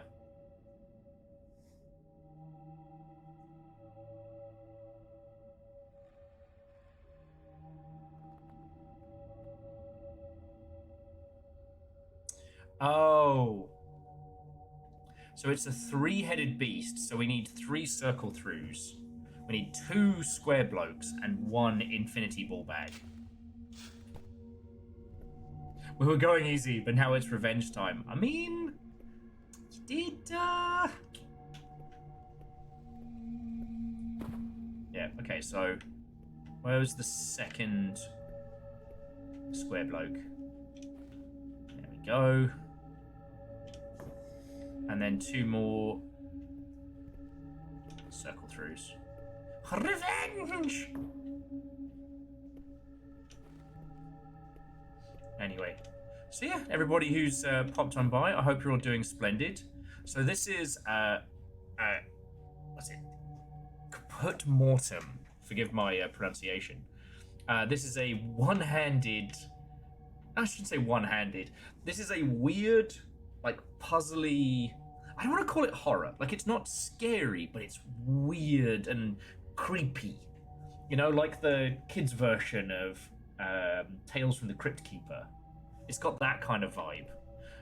We are a one-handed individual who has entered a now deserted alchemist's tower.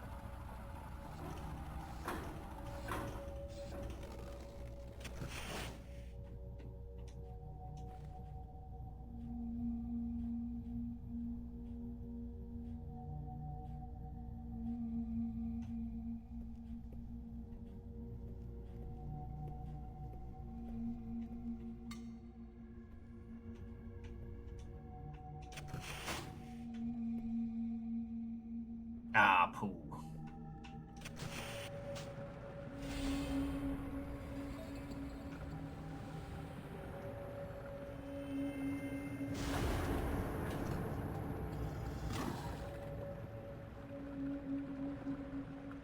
Did I just Oppenheimer the local area?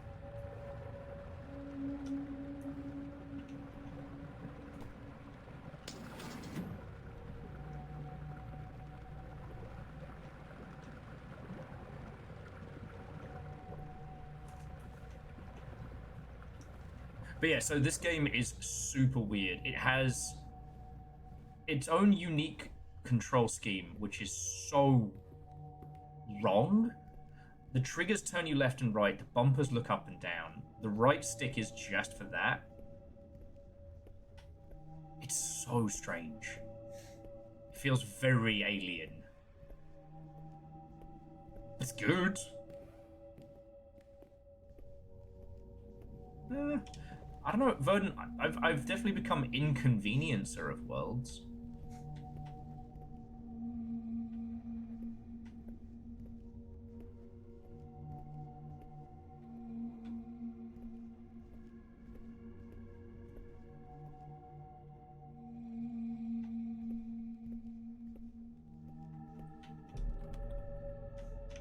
I know it's locked.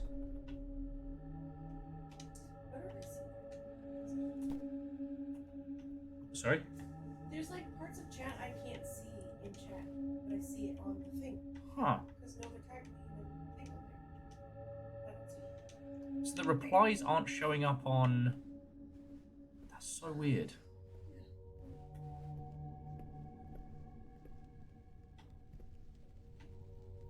Cheshire Gleam says, for no good reason they looked up the materials corresponding to that. Let me guess, it was all good with no downside, right? Okay. We make them look and behave like us. We teach them how to think and work like this. Everything is going perfectly.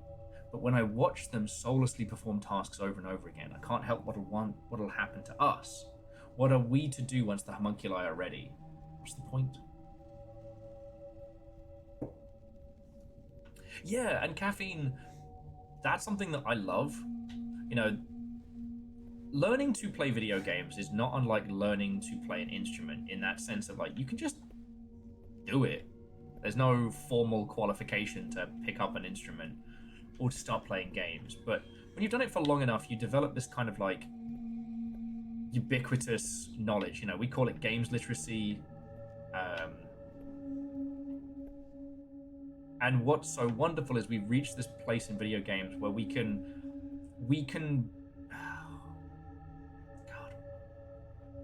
I'm trying to think of that one poet who is famous for using really, like, broken, misspelt, like, near unpronounceable words to make English feel alien as you tried to say it.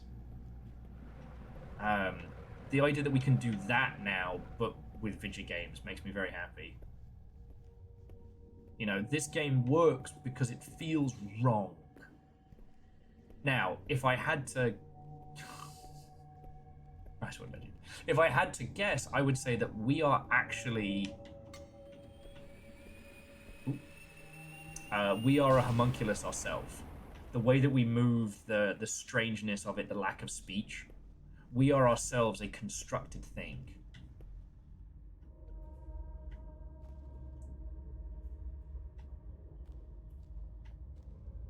Oh, they made an artificial sun. That never goes poorly. Oh, shit. Healthy innocence made ill by malice. That's fucking cool.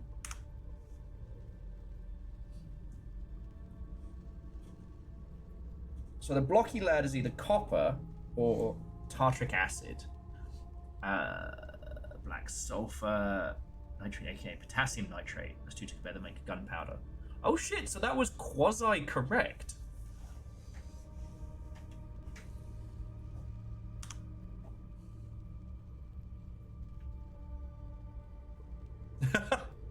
Well, see, Lance and Jin, that's one of the things that...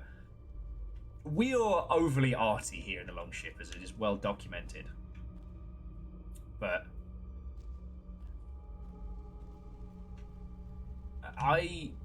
Oh, it looks like a logbook. The last entry reads, the homunculi seem to have finished, or at very least ceased the construction of a strange tower. We've sent a party to investigate the nature of the new project. Fascinating.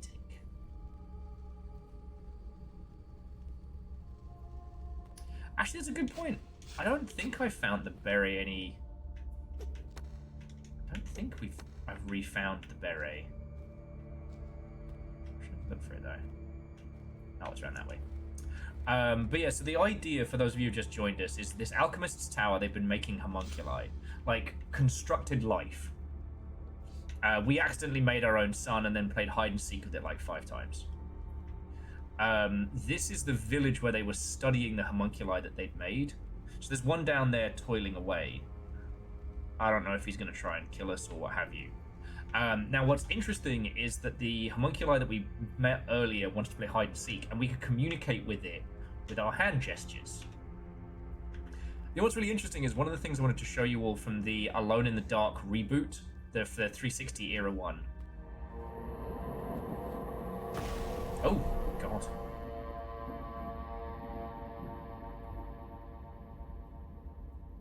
Arty, nerdy, bit of a weeb. I have a name, Nova. Jesus. We do love to liberate glowing entities. Alright, now, are you going to try and kill us, or... Now, because they were saying that the homunculi were just working tirelessly. You okay, buddy? Work doesn't stop. Need to build. Must build a village.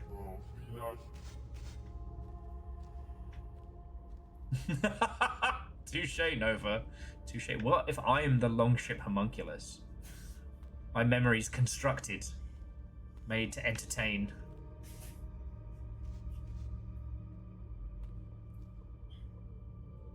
Yeah, okay, so for those of you newer here, Caffeine sent me a physical beret that I could put on and then tilt when I got too arty. But it got too hot during the summer and I haven't managed to re-find it. Oh, God! Well, he's not going to be in Caput Mortum 2, Homunculus Reborn. Of them blowflies.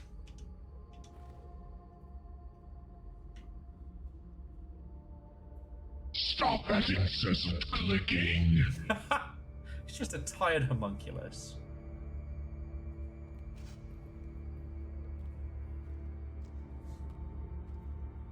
I guess, Angela, I could just put the hair going down one side. I once had a hipster alter ego whose name was Kirby Jax. Some hay to give to the animals. Smells so good.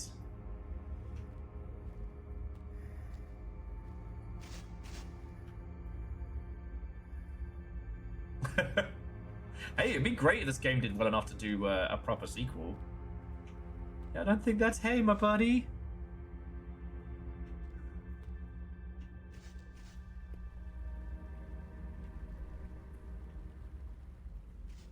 But notice, like, these homunculi haven't been hurting us, and the student, the one that we made, was very, very young.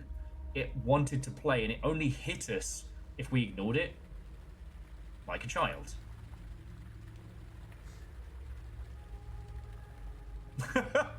Me at the beach.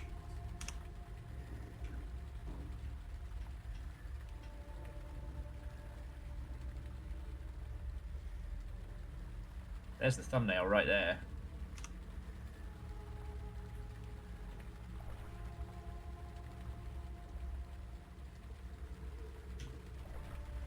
Austin, what's on? Welcome. So yeah, we're playing a spoopily... Children, don't swim too far away.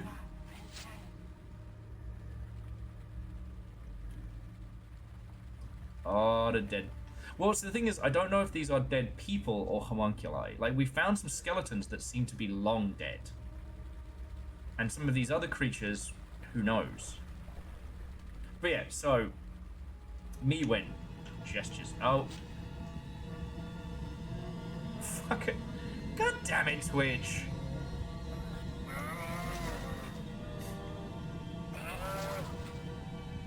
I love it. I love a vomiting chicken hype train. Oh, hype train.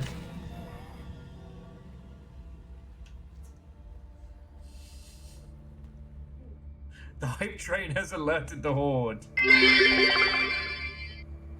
Suplex the ghost train. The only way you can defeat it. And...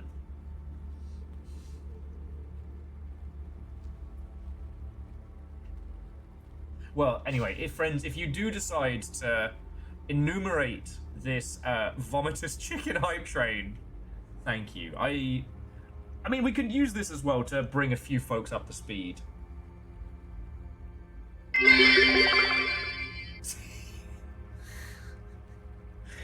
The illest have to hang out with the sick.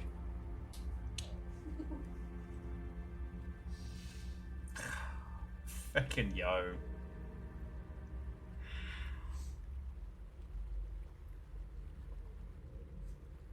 Team Chicken Chuckers.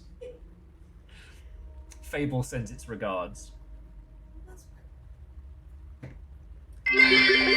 Really want to do a Fable. Well, you can rerun. tell by the way I use my walk. I'm a chicken man. Bork bork boo gawk. He was doing so good until that bark bark. PVS, thank you, friend.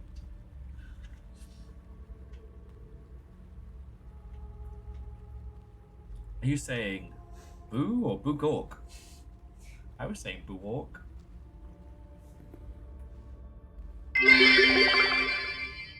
Train time. Train time. Okay, there's the key. There's also this one was saying how cute they are when they're sleeping. It's kind of, I don't know. They seem to be fellow homunculi on this one. I don't think that guy's okay. I'm gonna level with you.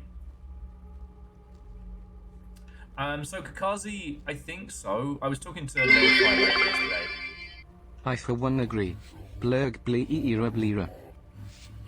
Indeed, blurg blurg blurg. Blurg blurger.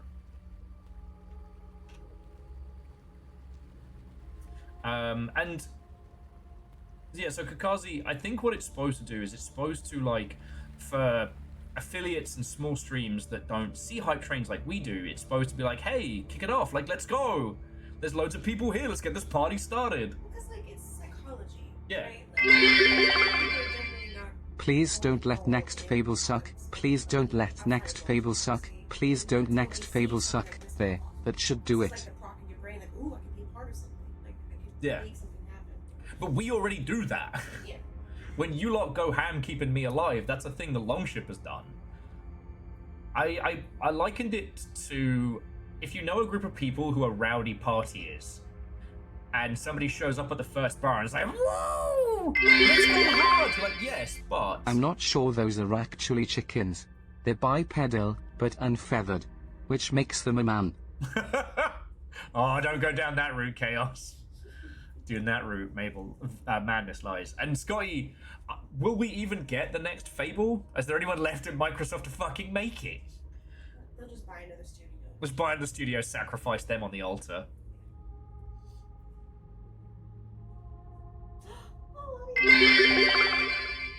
Oh no, it's Contagia blee arglurgalago. Oh no, it's contagious.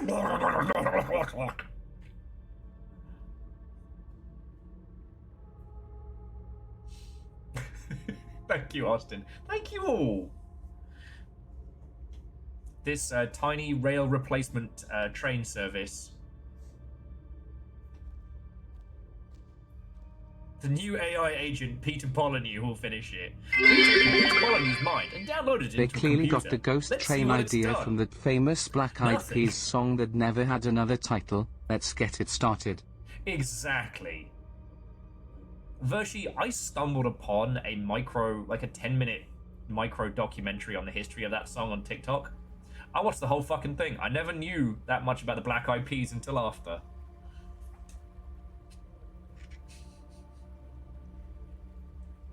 Get stupid. Get The started. Teenage Mutant Ninja Turtles, our 4 reptilian heroes, have overcome the arch villain Shredder. I don't know why that took us so long to kick in. Who did you get? Jeez. That's one of yours, right? Keep it in the family. No, thank you. And all of you, thank you.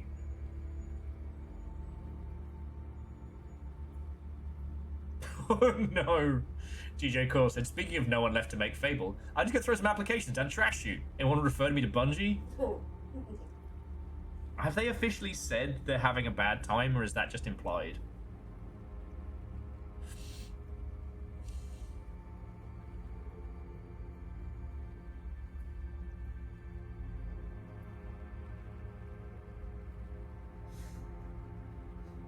Scotty, that is a very good point. That Scotty was just saying $15 a bit costs 20 quid, or 19 quid 5 pence.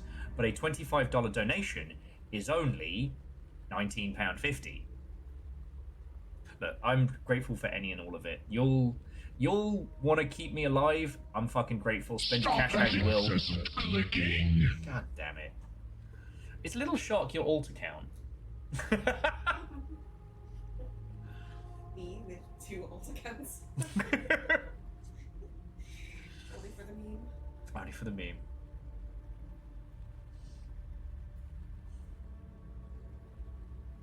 DJ Cross says, sure, that's the alt. Scotty, you miscalculated 10p? That's a retro Freddo. That's a classic price era bag of Space Raiders. God, I bet Space Raiders like 4 quid now. And tastes somehow worse.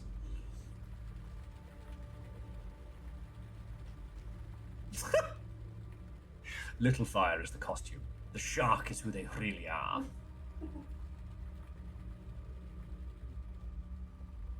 I mean, Scotty, like, for whatever I do here on the Longship, somebody's taken a cut, right? Ultimately, I'm just really grateful that I've caught you lot. You keep me alive, all right? That even an unprompted spooky Twitch train. And these guys are the ones that explode.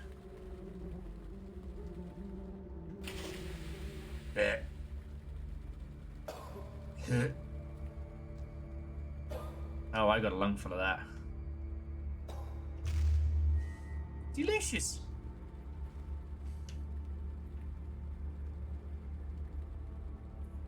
Space Raiders are 50p? What the fuck?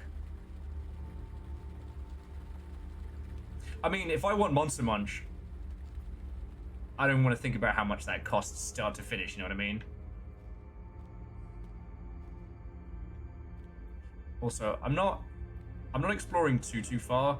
I know I need to get the key from downstairs.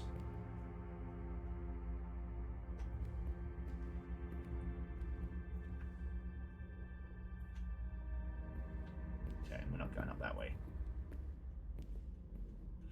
But I figured whilst we're train timing and nattering, so it's £1.50 for a multi-bag.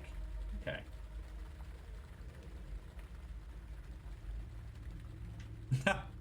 Well, see, Aeon in the UK, you're buying a round, so you'll get 3 pints, but then also you then have to buy everybody a pint. And I was never a pork scratchings kind of person.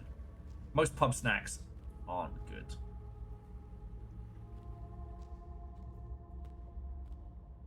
At least the Crown had some like quasi-affordable food.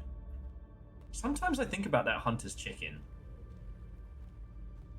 At some point, I'm gonna try and make like a slow-cooked chicken with like a whole grain mustard, because that's basically what Hunter's chicken was, and then just greens and veggies. Man, this guy's gonna try and fucking kill me. No way. He's got murder face.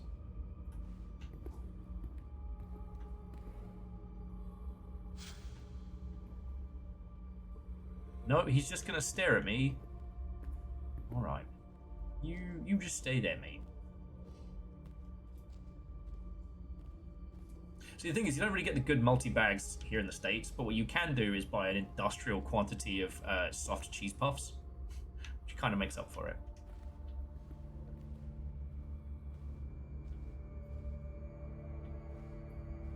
Yeah, the super Costco boxes make up for it.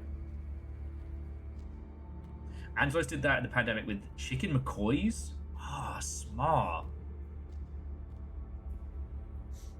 I mean, this is not an achievement by any means. I could do it with, one such heresy, not omnipotent. Spiritual energy moving through every living thing. Blah, blah, blah, paganism concept. Okay.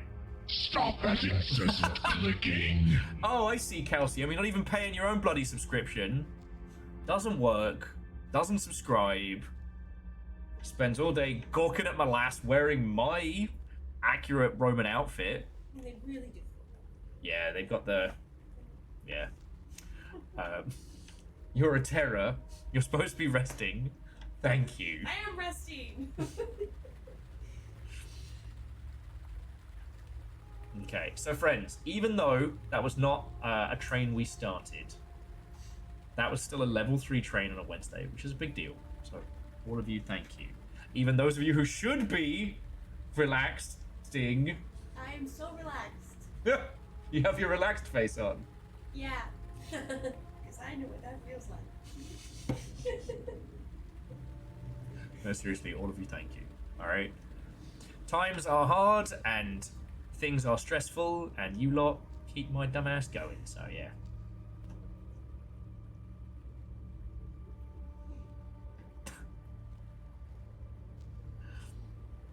Tea sip. Time to eat that foam. Do do do do do do do do do. Those are too expensive. You just No.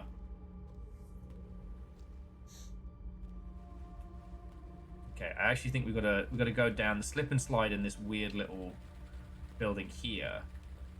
Also, these bracelets have been keeping me from getting poisoned, as well as like stopping damage, which I'm very grateful for.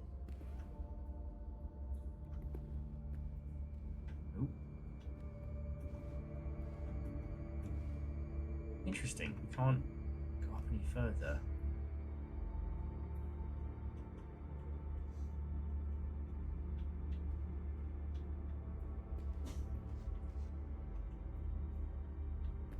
Alright.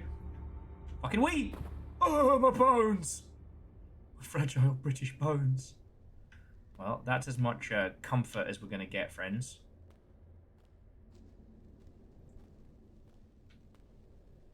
And now we're going to start using that. Well, first... Okay, we're good. Ooh! Okay, the broken torch we get to carry with us. That's cool. I thought this was something we're going to have to, like, pick up and put down.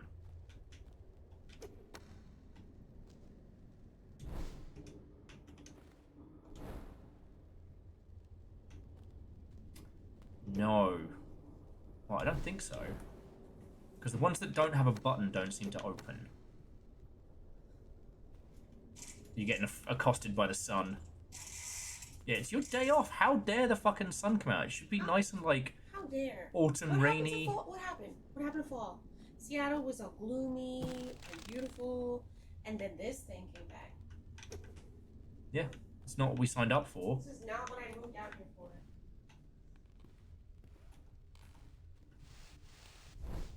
Oh, that's cool. Yeah, so Austin, it's like I tried to pick one up earlier and may or may not have burnt my little person hand. But yeah, these orbs are... Huh? Little, like, alchemical hot rocks. Hey, is it me, or is this weirdly compelling? Really? Is that what it's doing? It's compelling me. Is it compelling me?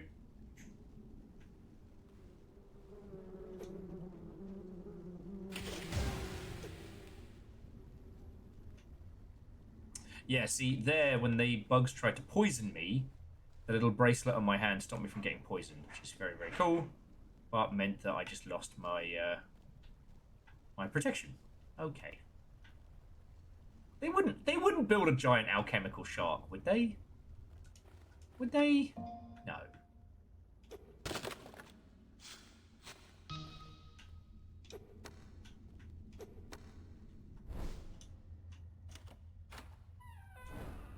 And Matthias, what's going on? Welcome. It is. It's an extremely stylish torch.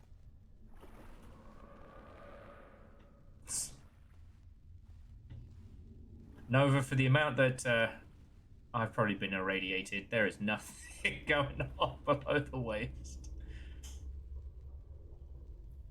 Oh, that guy's healthy. Okay, that's fucked up. So these homunculi guys, did they do this to each other?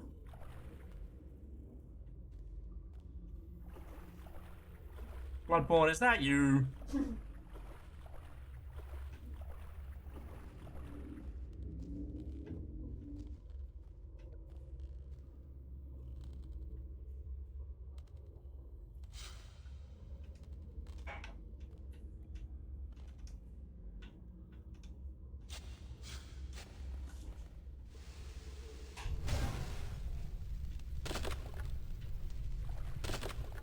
I like the little Tony Hawk's noise it makes when we light those guys on fire.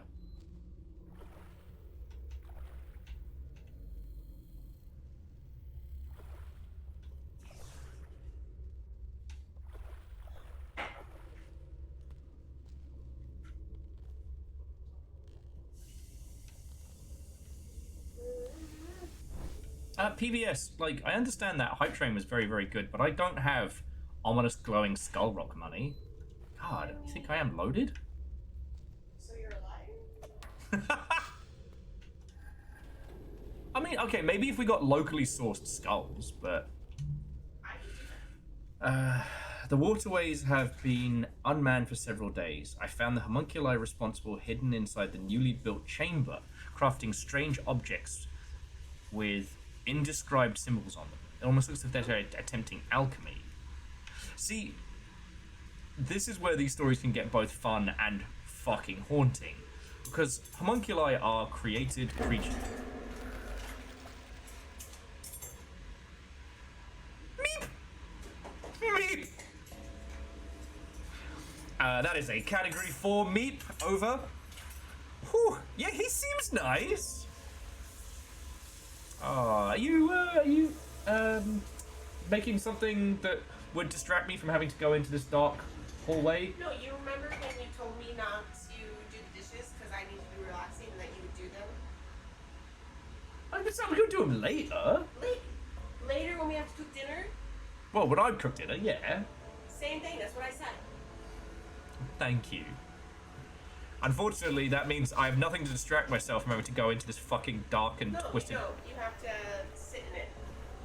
Sit in it. I am not making the weak and sickly patient do manual labor. I am. I'm being slave labored. The term is slabored. The what? I said the term is slabored.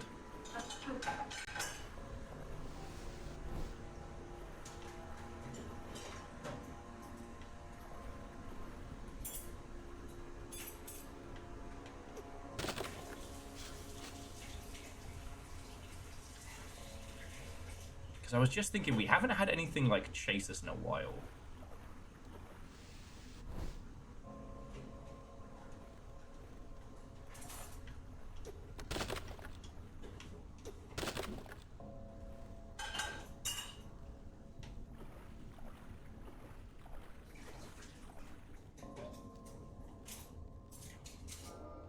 Okay, so that's door 2, which we don't know how to open yet.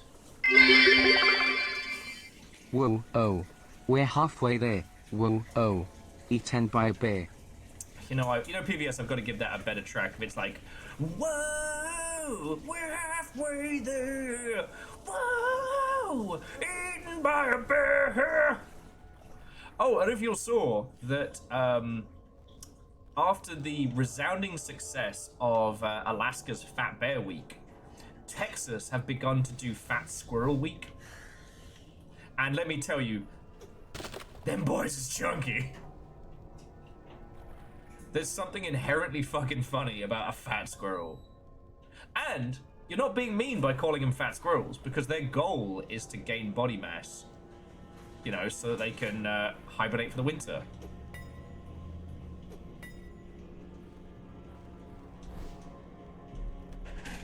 Okay, that's locked. And the squirrels are native to Texas. Well, native in quotations.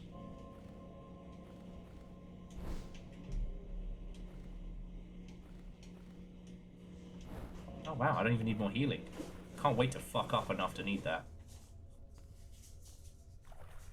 Alright, so we need to go this way. Right. But then we have to pick up the... See, this is where the game gets really clever. We have to pick up the key, and we can't hold the torch and the key at the same time, right?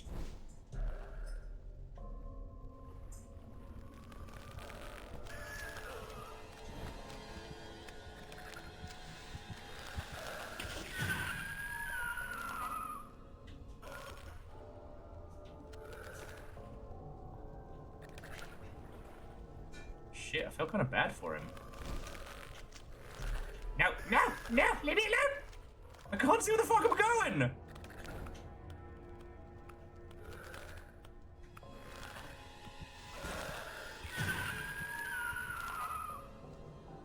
Oh, where'd I leave the fucking key?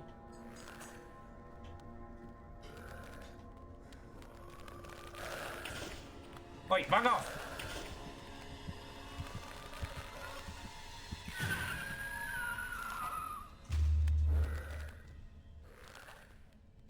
Where did I leave the key? Oh, I've dropped it somewhere and I cannot find it. Mm-hmm.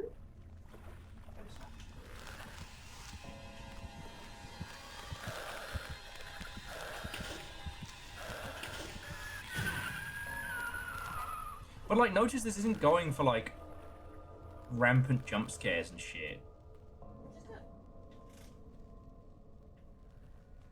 Because jump scares are easy to bust out.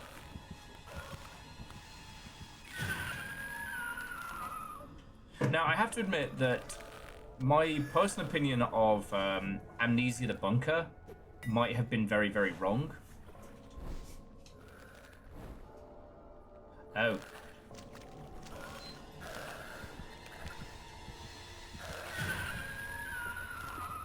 Alright.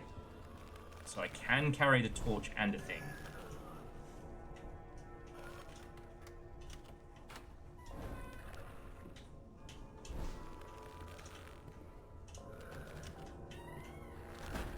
Alright, now let's find out if this guy can open doors. Oh, he just goes through them! Oh good, this is very bad for me.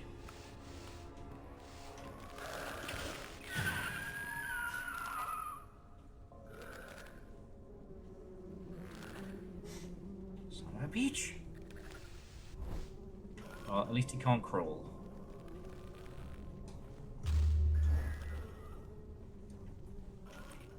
Have you got any more of them drugs? Any more drugs, anybody?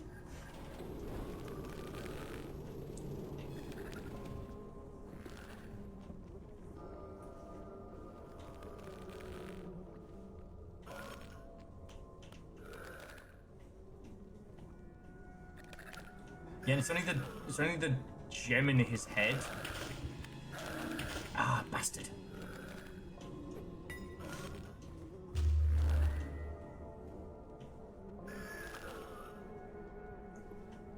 Need him to go for a long trundle walk somewhere else. But like, thing was, I closed the door because I didn't think he'd be able to get in.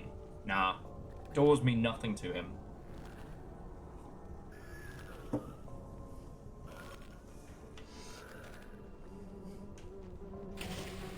Fuck. I knew that was gonna happen.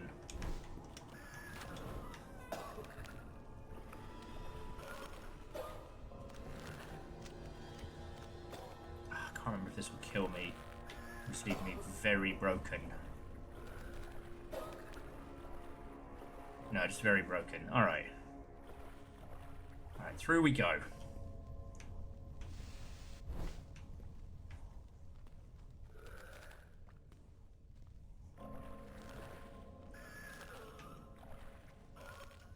Alright, I'm gonna need you to fuck all the way off, buddy. I don't know who invited this guy. He does not have... It's like budget Bonio motherfucker chasing me. It's Bonio's cousin. Are they cousins? Yeah. Man. We sent you over the guest list. You approved it. So. Oh, yeah, I should have Should've read that. actually read it. Yeah, I should have read that way more careful. That's... You know what? That's on me. Oh, he runs.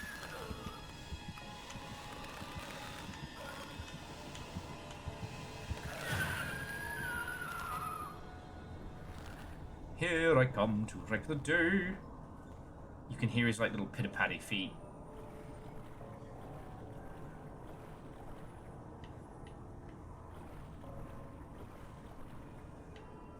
So I think we're out of drugs as well.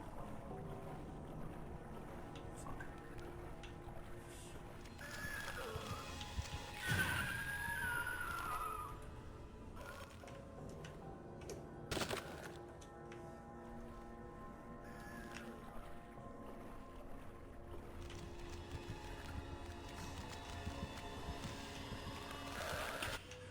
Ah, piss. Death's embrace. Let's see how far back it sets us. Oh. Ah, piss the bed. Alright, I should be able to do this much, much easier without losing so much health this time, so... Is there a power-up that gives Thing here a second hand? Nah.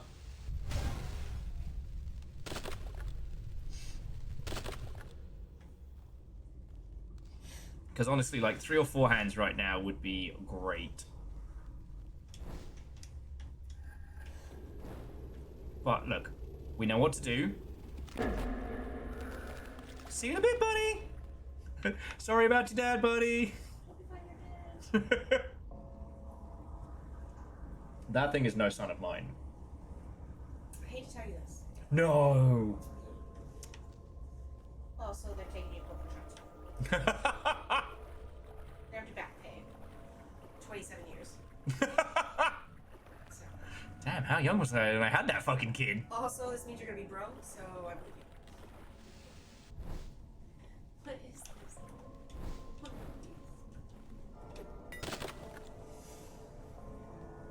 these? You're doing poems. Like, in fairness, I fecked up pretty spectacularly when getting stuck next to this guy, so... But here's the thing.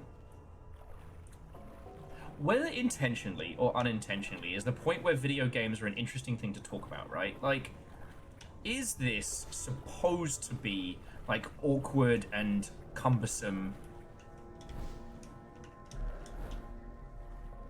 Right? Like, I personally think the controls are supposed to be this way. You know what I mean?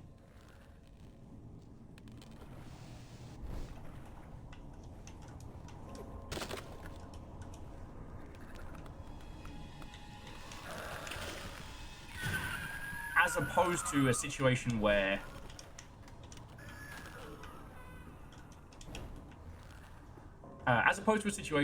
like, you know, with the Resident Evils of yore, they didn't make tank controls specifically to make us feel disempowered. It's just, that was the done thing. You know, you had point and clicks, and point and clicks fractured off with, like, Alone in the Dark doing a great blend of the two.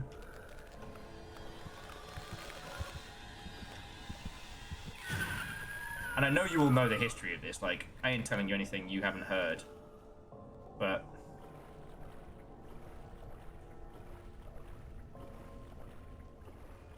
you know, those things came together to form what would become known as survival horror. And the thing that I keep forgetting, and thanks to our household obsession with Dungeon Chill, I have reminders of, is that the term survival horror was not one that we coined. The Japanese box art for Capcom games would have these descriptors on them, and the one on Resident Evil was survival horror.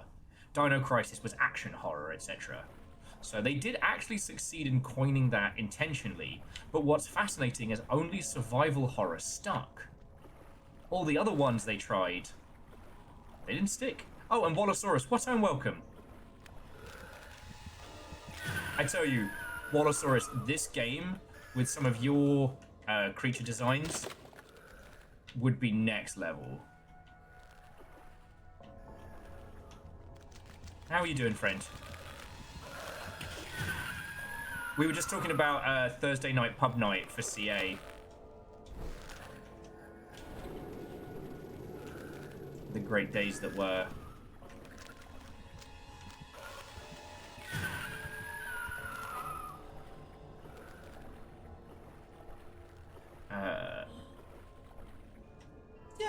good times, question mark? The company was excellent. The conversation was wonderful. I'll say that for CA pub nights. And you know, some people were going through some shit. I'll always remember Richard Gardner coming in and just dropping a 50 on the table and being like, shots. I really hope Richard Gardner's doing better. I know he was super hard to work with, but oh boy, life kicked his ass a little. What happened? I went swimming in the ocean. I died. Samurai no swim. Did you get sharked? No, I was kind of hoping I would get sharked, so I could take a video of it.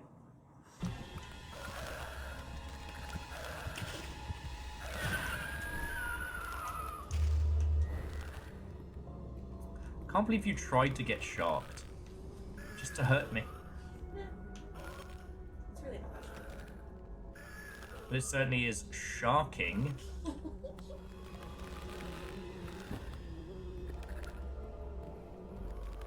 Oh, he can fall too. Okay.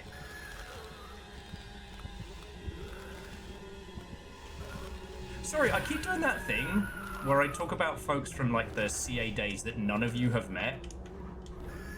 It's just like, it's good, smart, good all over again, you know?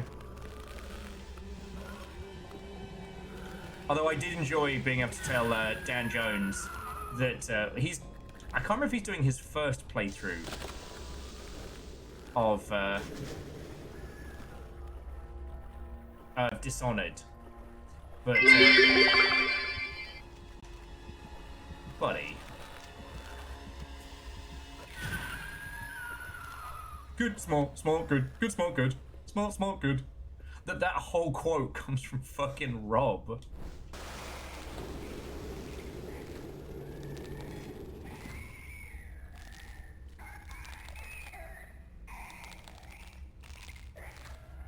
Aw, look, he's just a little guy.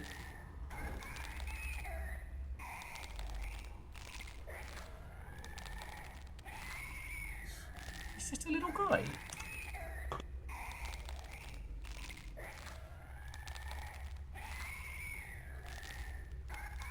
He's actually making the saddest little noises as well. I just feel guilty now. Yo! Tendies. Tendies run this house! Okay, Wallosaurus, I can't promise you much in this world. I can promise you that money will be used to buy chicken tendies. Wallosaurus just gives $50. Tendies! Yeah? What? Not all on tendies. We need a lot of things. Wow, so this is a house of lies. So tendies don't run this house.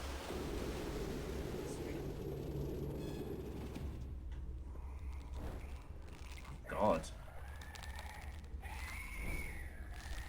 Okay, tendies will run this house next week. The Queue Up launch is next week. Oh, And I'm glad you gave me a heads up. Thank you for warning me. yeah, because that day is going to be loud. Yeah, I'm gonna be hiding in a shelter. And esports protected.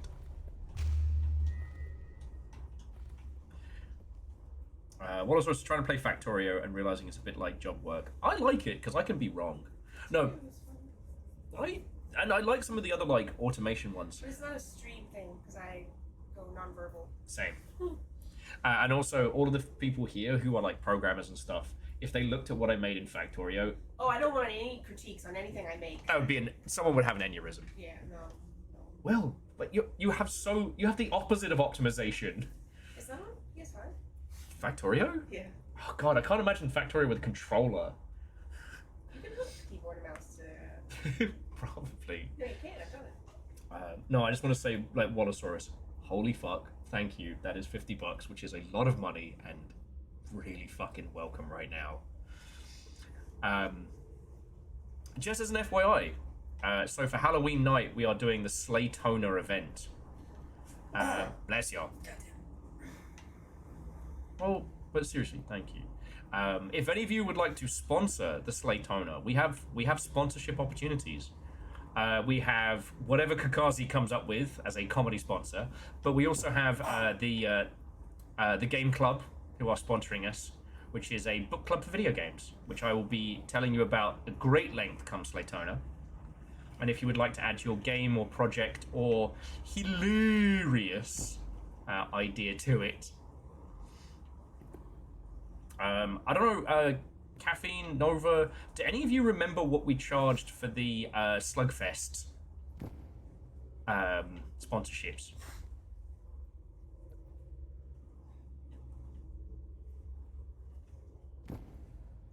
Oh, I mean, Kakazi, if yours is a real... Was it... Oh, so it's $50 for the logo, wasn't it?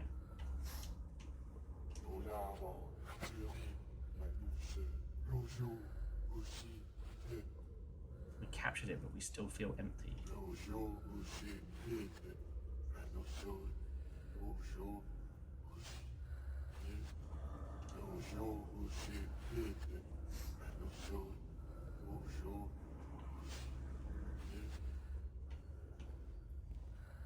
I can't believe they taught these homunculi to speak French. But yeah, no, Kakazi, like, if you want to do a real thing, that is fine. You know?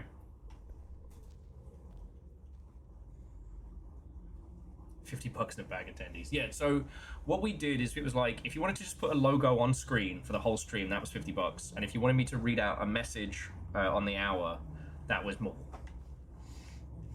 So I'll be doing that for Kakazi's thing and for the game club. I'll be doing both.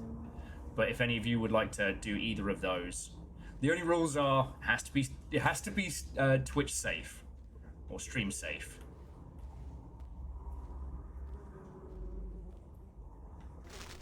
Oh, fuck you.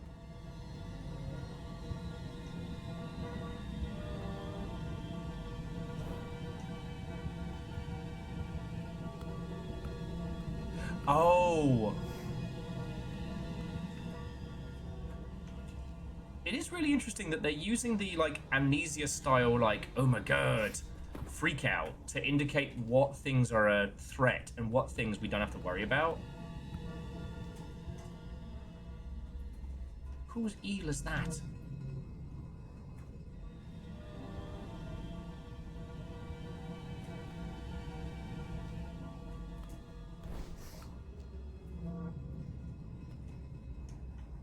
Vershi said, tempted to buy a sponsorship shot for the local mayoral candidate. I mean, so long as they're not a fascist piece of shit. But they should be paying, not you.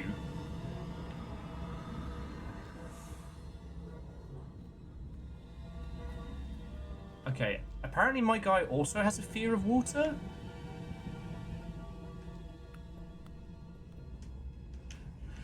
Yeah.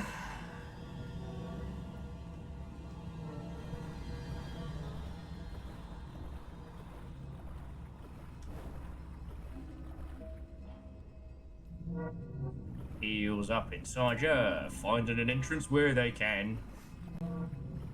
Eels up inside ya, finding an entrance where they can.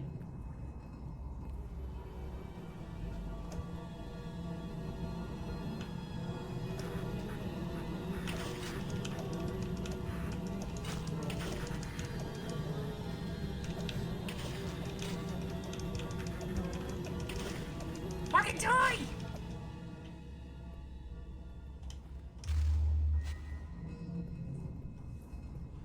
Yeah. I don't think I can turn it off, Aeon, but I might be able to. Let me just check the controls real quick. Sadly, no. Oh, here we go. Camera shake, flashing intensity. No, it just turns off the flashing.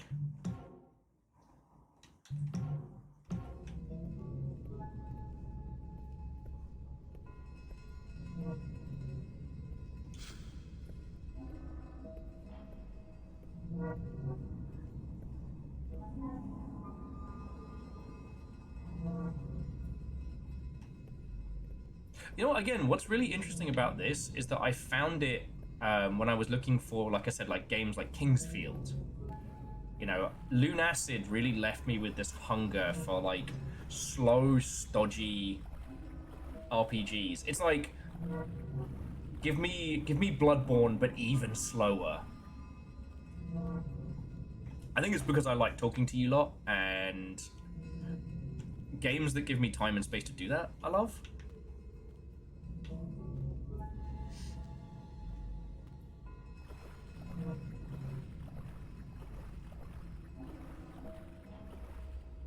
Oh, okay.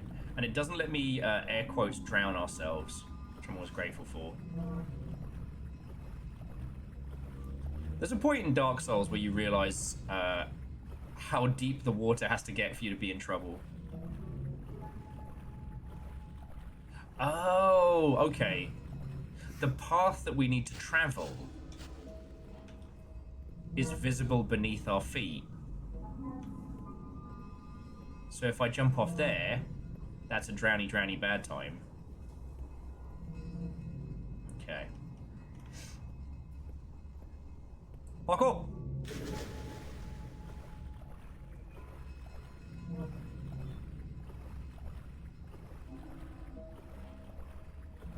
Is it me?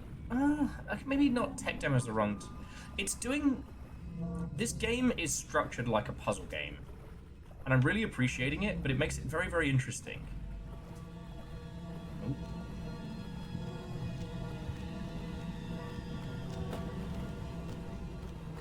Yeah, I need you all to stop doing... Visual effects. Can't fucking see where I'm going.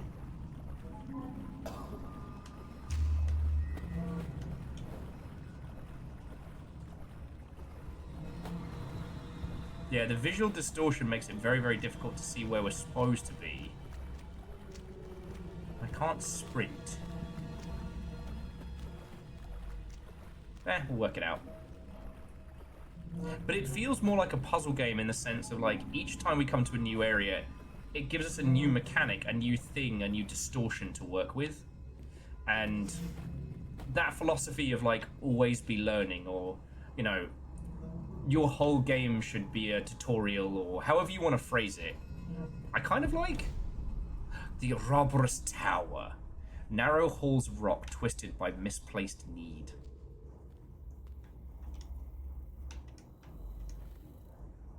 Ah, there were bugs in the water.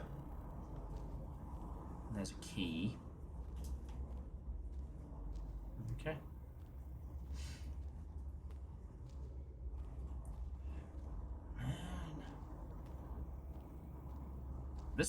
This might be our Weird Indie Wednesday right here. I know I was going to rotate onto other things, but you all seem to be enjoying this, and I am really enjoying this. In a desperate attempt to be part of the world as humans are, these soulless husks have bound me here.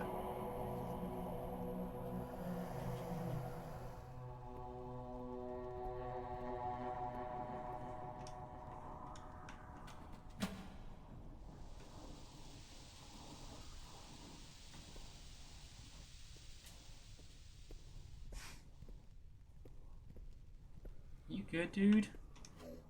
We finally caught it, but nothing has changed.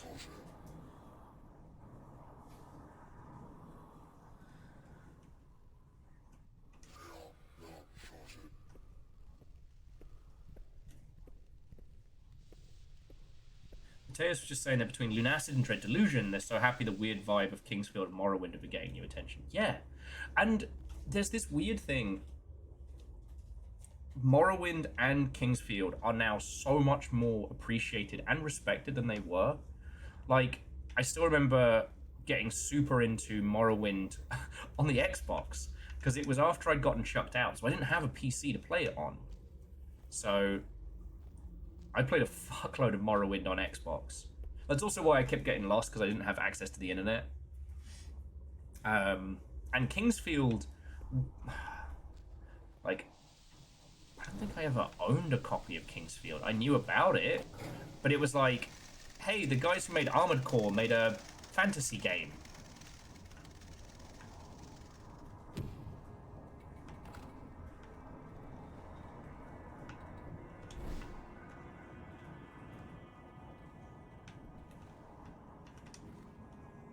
You know what I mean? And Kingsfield got pretty shit on for a long time.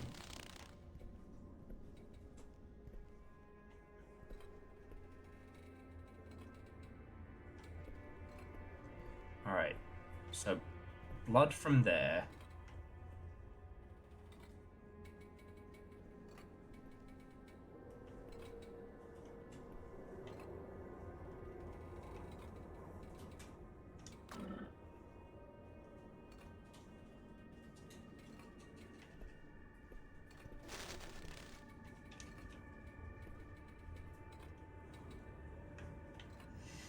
Mateus says they grew up working class from a developing country, played Morrowind for so long because it's one of the most sophisticated games machines I had could run. Yeah.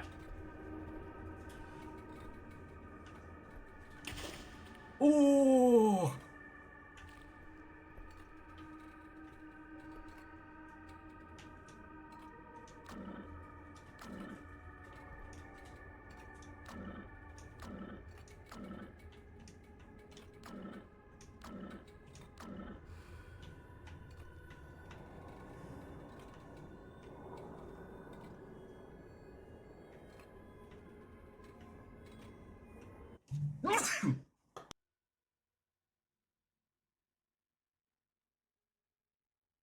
Sorry about that, friends.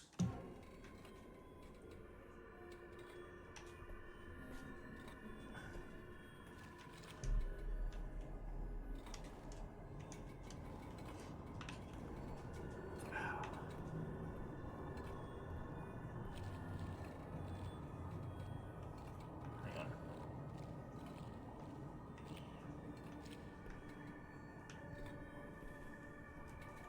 So that's the rune. 1 up, 1, 2, 3, 4, 5. Assuming that we're looking at it from the right angle.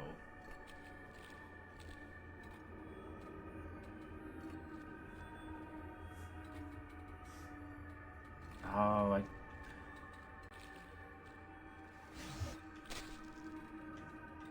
so we go there, and then we do the squish right across the middle.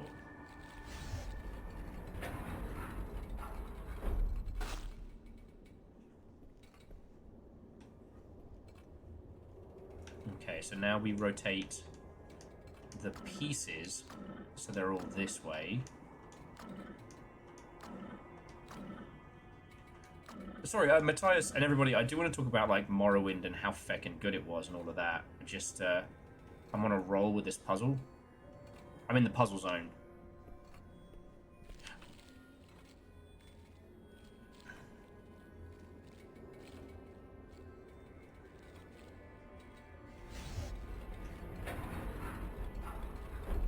Alright, we've got one more.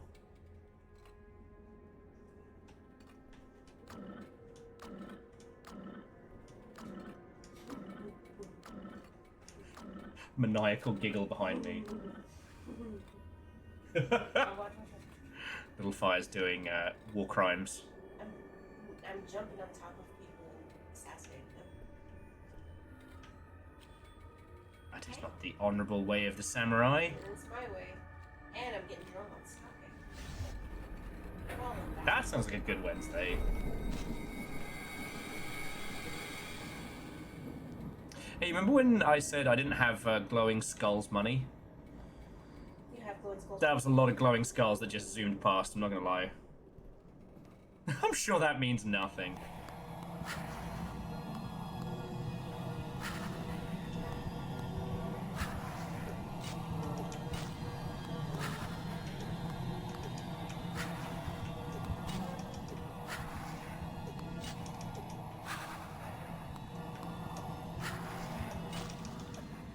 Haha! Piss off, ghost. Actually, Vanderbeest, that's how all the Pizza Hut P-zones were reallocated. Wait, what?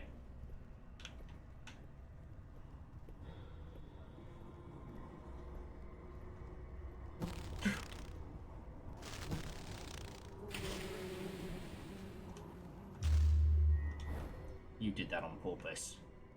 Sir. Sir. Okay. Oh. This seems fine. That's pretty cool. Oh, that's very cool. Check it out. So you use the torch through the refracted mirror to create little laser beams. God, that's cool. I'm just worried that my homunculus son is still up top, wondering... Hey! Well met, fellow, not cultists. Thank you. It is nice to get the appreciation of... Ow, ow, ow! Bastard! It is nice to get the appreciation that this is not a cult. It is. It's not a cult! It is. In our hearts, we know. Even if legally we can't say so.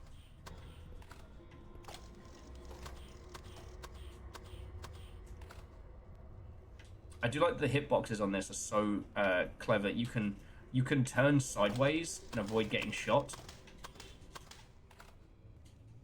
Okay. So I'm just trying to think of some other games that really didn't get appreciated in their first run, but now, you know, thanks to the era of the YouTube essay, the era of... Oh, God!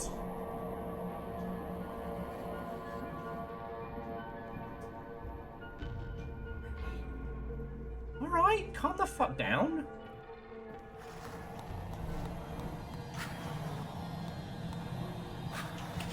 Hey, ow.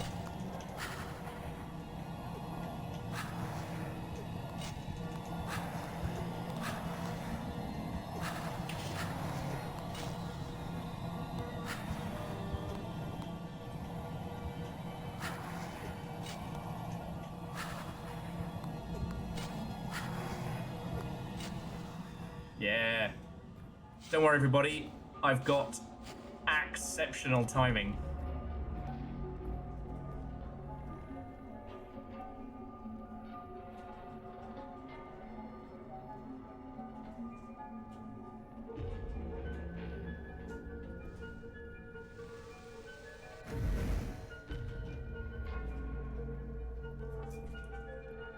See what I mean about doing such a good job of, like, teaching... Was that pun accidental? Well, it certainly wasn't punishment. How are you feeling, sweetie? How you... I've died a little bit.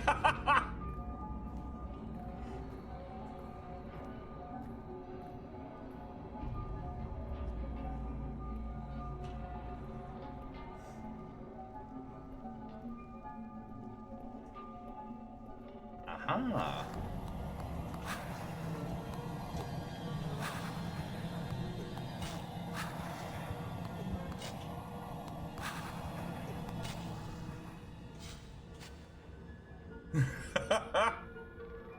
Forrest said that was a pretty hacky joke if you ask me.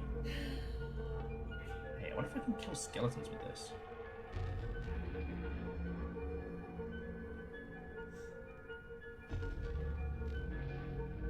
No, skeletons are unaffected by the anti-skeleton laser.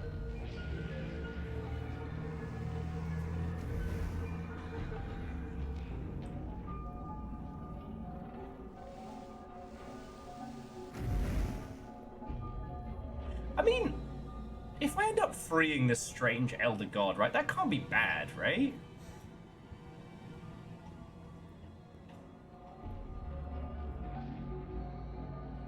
I already got those ones.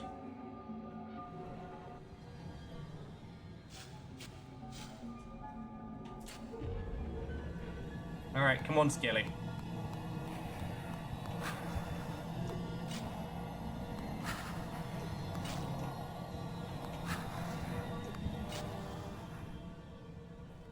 You know what they say, respect your elder gods.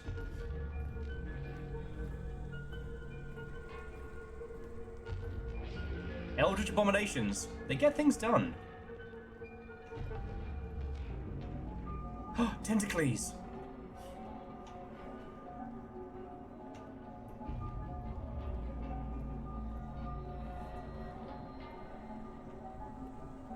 Boss encounters are always tricky with something like this, like something that's puzzly in nature. Okay, firstly, how fucking dare you? I was mid-conversation.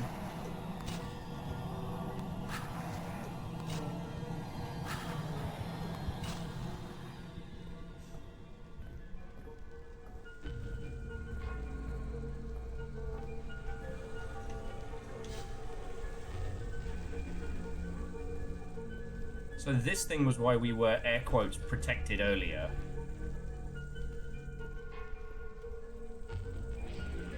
There's still 2 things I've not gotten. Okay. It's weird because I forget when it was, but we were talking about the Necronomicon, the spoopy point-and-click game that came out on PC and PlayStation. And I was talking about how it's not good, but I played it. Going back to what Mateus was saying about, you know, like, if you don't have a lot of money, every game you play is when you play completely.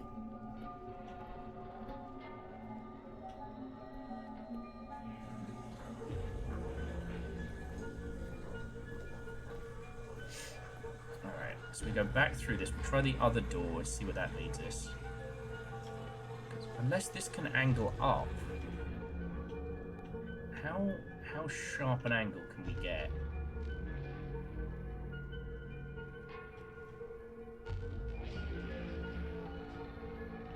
Almost. Almost. Haha.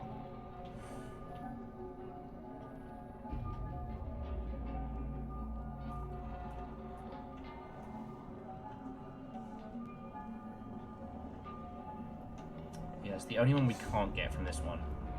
Right, okay.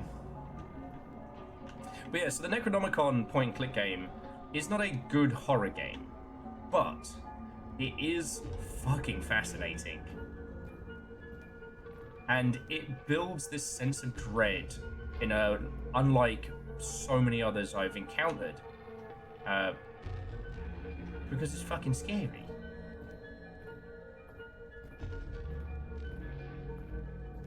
Alright, we need to be up there somehow.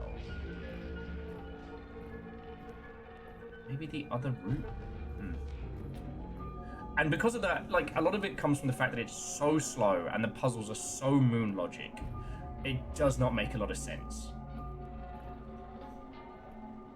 And you spend so long in this dreary, like, East Coast, like, creepy town. Creepy paper. That it has time to build suspense. It has time to build this, like, foreboding dread. And like we were talking yesterday with, like, The Ring, how The Ring spends an entire movie length building you up to this one horrifying moment. Audition, to a lesser degree, does the same thing, though it has some messed up moments in between. FYI, don't watch Audition if you have a light stomach. Content warning, very yes. It is good. I mean, it stayed with me. Alright. Many have strived to dismute from this world, but you are worth singing to. Oh, sorry, disunite. In aeons past, I stood a jagged stone, a pillar of thought, a name alone, with edges raw and rock and will. That's me. I was the voice that moved, the hand that stills. Then the tides came like quiet grey, and smoothed my corners day by day. Not at once, but grain by grain, they washed me into soft refrain. For art I gave my blazing soul, for ease I let them take control. And now, behold the theft, there's only shadow of me left. Still I remember, long and far, the crooked path and the untamed star, and wonder if, in some lost year, that jagged stone might reappear.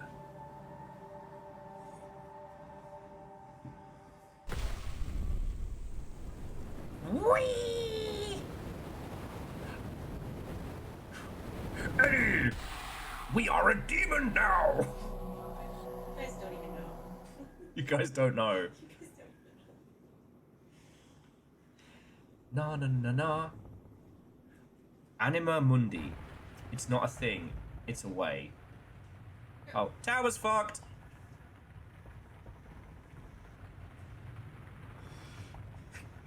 The Necrocomicon. I'm sure that was a movie. That was my Venom voice, which I've been doing fucking constantly while Littlefire and I have been playing Marvel Rivals. Alright. Has anyone got a fucking band-aid for what's left of my hand?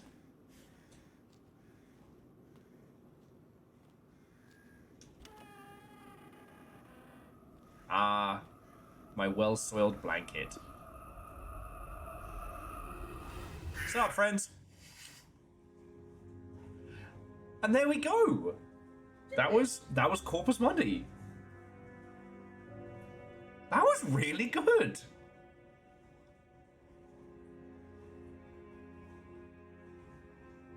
That was really good. Yeah, it didn't outstay its welcome. It was neat, it was concise, it wasn't infuriating.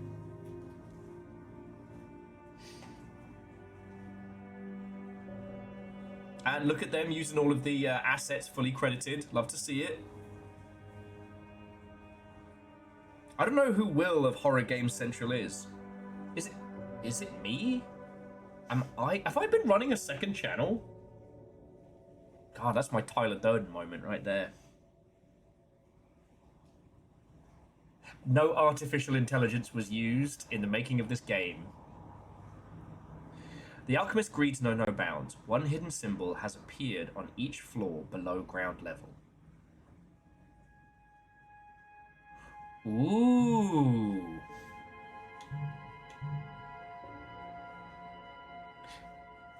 Hang on, let's check the Chivos list real quickly. Alright, so there's... Alright, open all the chests we didn't do. Complete the game without taking damage. That's not happening. 3 hidden achievements.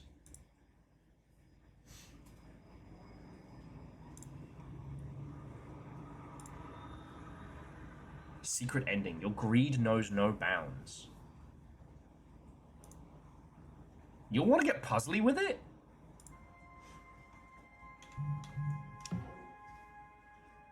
Because here's the thing is, like, full structure we could fuck around with.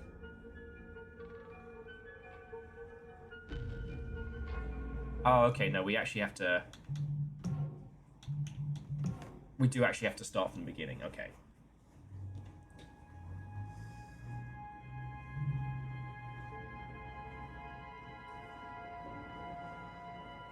Reactor online. Sensors online. Weapons online. All systems nominal. The subscription was coming Wow. from inside the house. That almost lapsed into Venom voice there. Wow. Shit. Next month will be a whole year. Blah, blah, blah, blah, blah.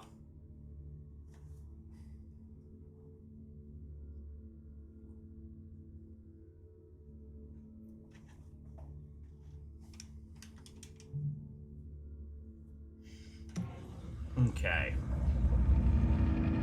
See, now we know a lot of the puzzles as they will pertain.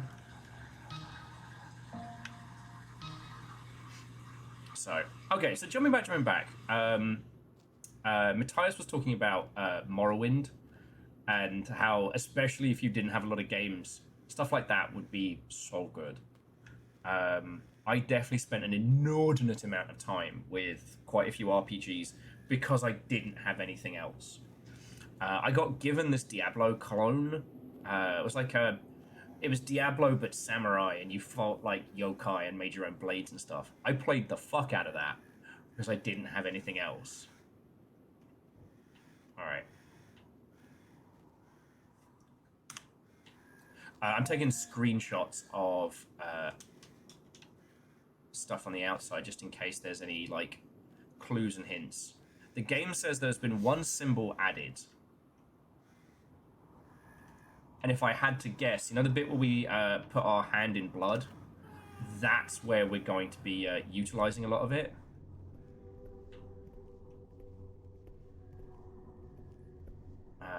Legends says they memorized the first Golden Sun game for a reason. Yup.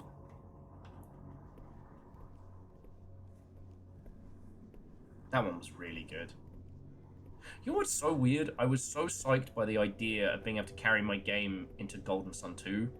And then when I had the opportunity to do it, it took me so long with that fucking code. I didn't play it at all. I never finished Golden Sun 2. I don't know what it was.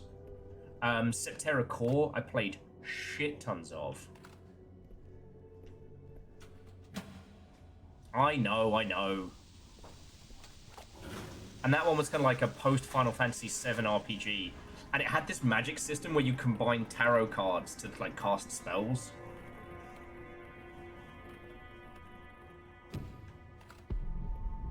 Okay, living quarters. Now we don't need to do too much.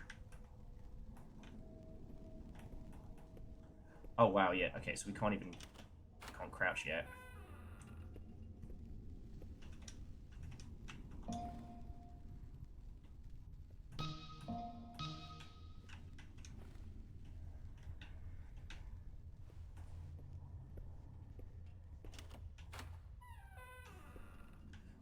Like, it's interesting that with things like the cane and stuff.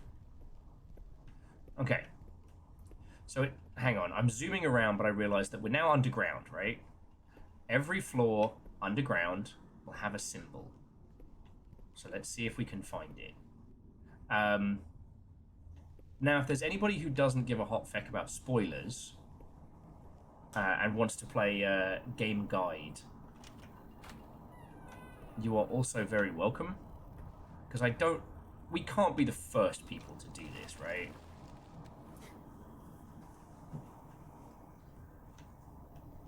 Are you getting taunted by the sun? Yeah, it's actually giving me a migraine.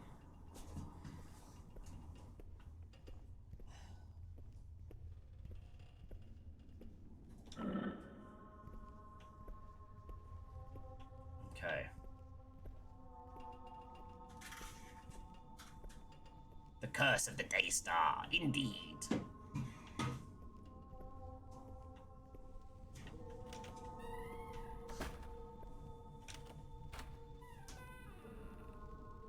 I mean, it wouldn't be in any of the...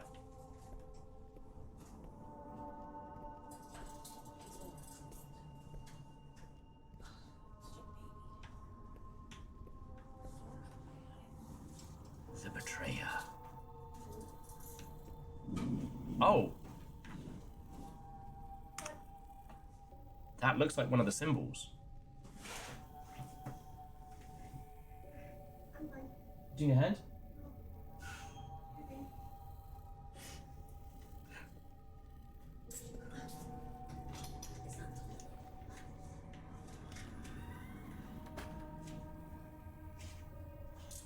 Oh, do you know what it was? In that final area, we found a chest with a combination lock on it. I know you're there, ghosts.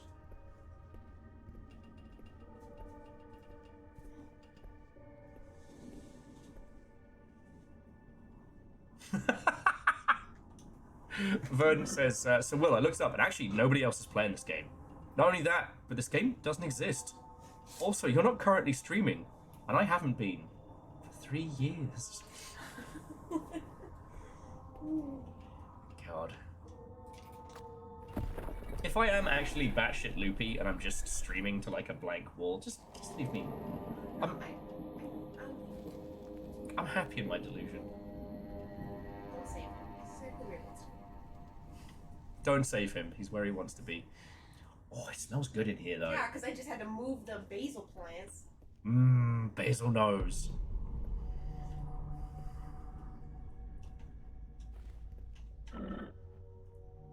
Penis.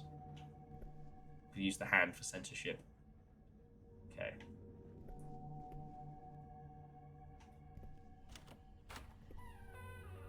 You are my emotional support, imaginary subscribers.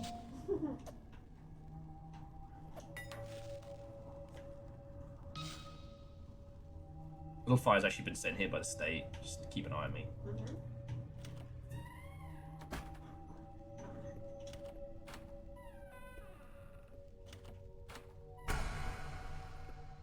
I know what you are! Okay. Yeah, so it's like, now is the question of like...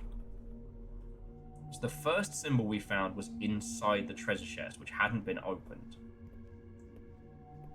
There were a few other chests and symbols and whatnot. Also, It's...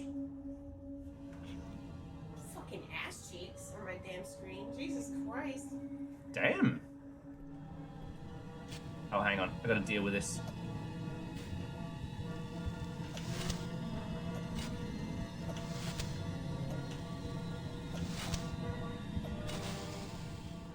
Yeah, Anjanan.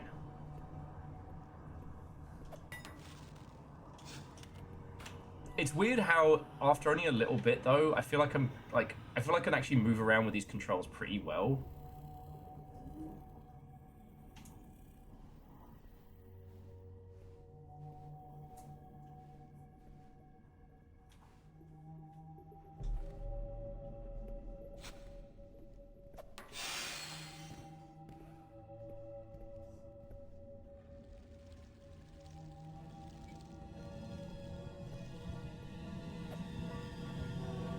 No, Stanjanan.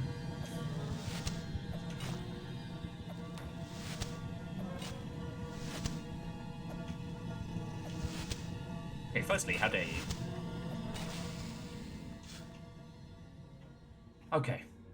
Sorry, I realised I said that we were going to talk about some of the cool shit that's been going on, and then I have immediately leapt into more stuff and have not talked about the cool stuff. Also, is that a shortcut to the floor below?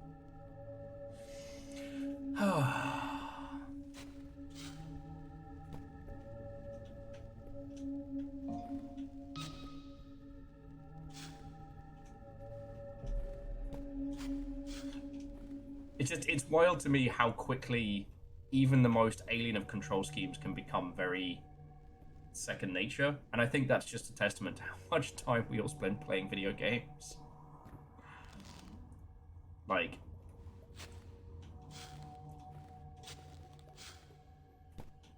I'm always torn between the whole, like, your nan should be able to play your game versus the, like, controls as experience. So there was a philosophy very much in AAA for a while that if you make a video game, your game should be at least understandable and playable to an extent by someone's grandma. Like, they should be able to start up your game and be able to play it.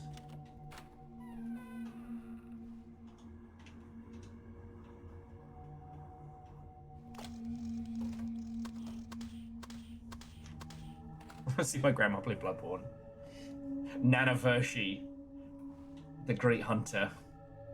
But, like, joking aside, it's very much the idea that you build a control scheme with it being intuitive or such a good tutorialization that your user is never in question. You know what I mean?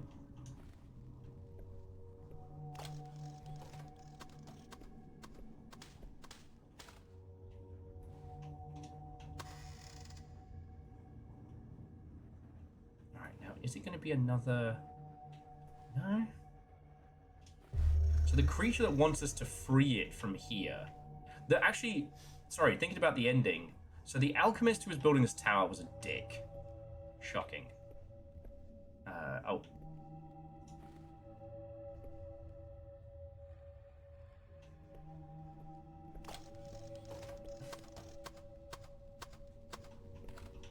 And he wanted, essentially, to create, like, the Midas touch. The homunculus were built basically as workers because he didn't want to pay the locals. Real cool of you, buddy. Real cool. And he trapped some kind of creature, some, being of some multi-dimensional being beneath this tower. The homunculi killed him and the other humans who were here and built a temple around this creature? Or were they the ones who trapped the creature? Because they did say we captured it, but we still feel nothing. That they were attempting to give themselves souls.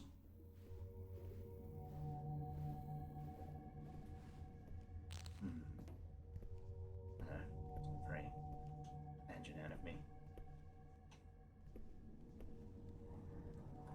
Alright, 4, 4, and 2.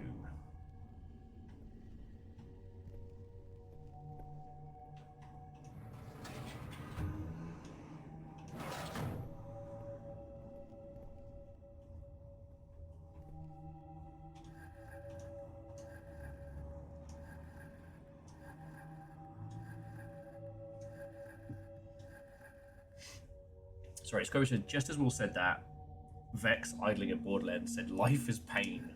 Timing was too perfect. I mean, if that's part of the simulation, then so am I.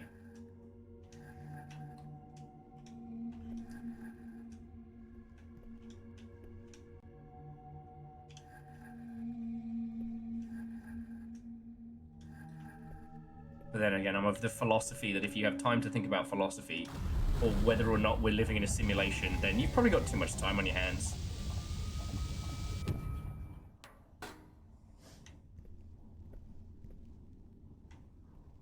Okay.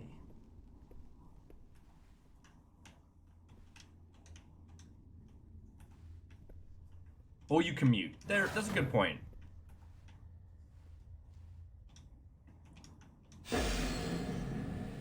I'm going to be a boss. What's the quote from Rick and Morty? Do you get hard just creating sentient life?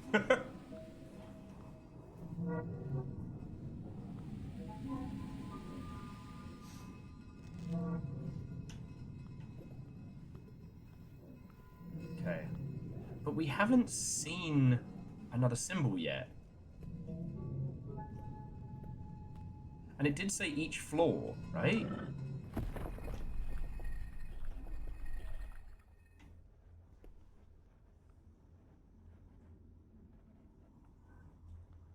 Gideon, I guess it's that. If we're living in a simulation, that changes nothing of my way in which I wish to treat people. You know? I'm not nice to people because of some, I don't know.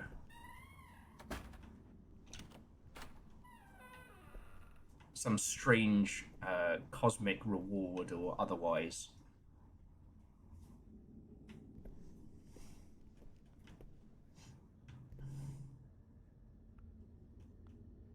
I guess so. Verdon says, I think we're living in a simulation. I saw a guy clip through the floor the other day. Oh, Clippy Dave. Yeah, he does that sometimes. He said it was an allergies thing, but I hadn't really stopped to think about it.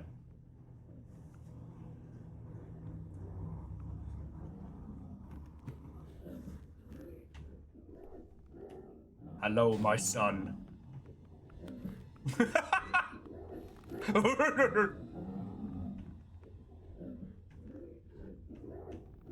Hello, son. Now we are a family again. Shh.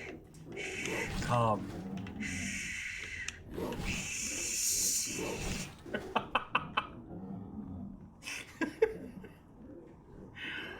Oh. Oh yeah, no. But if someone does tell you you can download more reality, that's probably a scam. Yeah. Oh, what's the symbol be on this guy's like bare naked ass or something? You just want to look at his butt. Nuh-uh. Nuh-uh. Nuh-uh. Nuh-uh.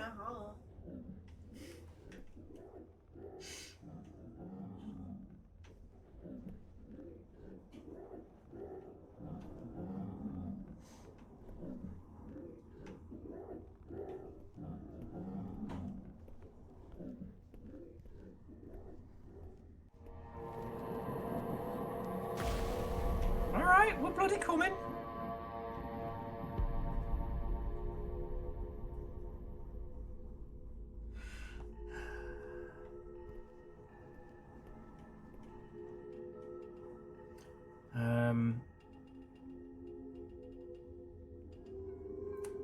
I can't remember when the student starts popping up. Because we solved most of the puzzles around this area. That weird chickadee kind of thing, but I feel like I missed something in that last region. And the hints towards the Midas touch. Like maybe we should leave those on the cutting room floor. Just because oh.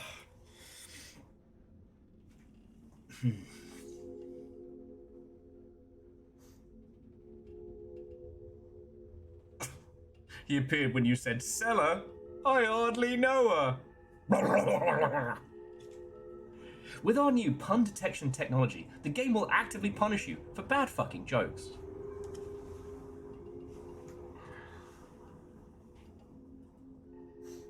You feel like mist? Well, there's plenty of mist in here. The thing I'm feeling is missed opportunities. Ba-da-ba-ba-da-ba.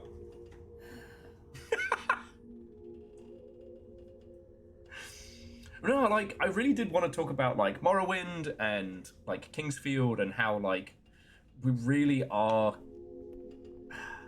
Like, what was it that got us to this point where people really started appreciating these games? And obviously it's a combination of the fact that, like, Dark Souls and the Soulsian series exploded in popularity, which is fucking cool. Love that. And that...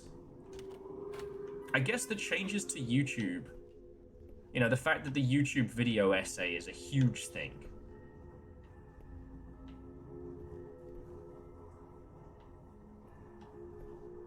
Is it up here? Do I need the key for this? It's locked. Alright, and my son will be around shortly to mess with us.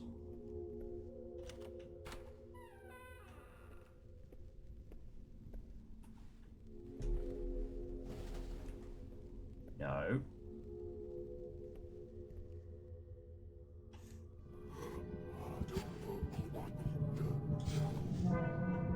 Okay, if you didn't see it earlier, this is still one of the coolest parts of this game.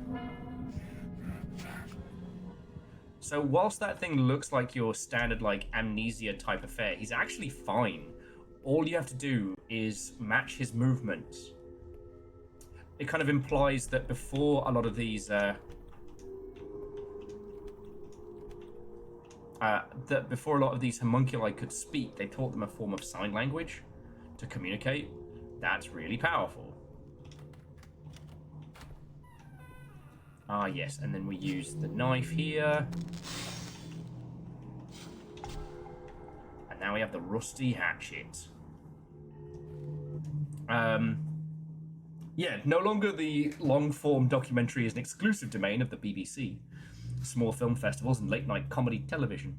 And there's nothing to stop people going hella deep into the minutia. Oh, oi! None of that.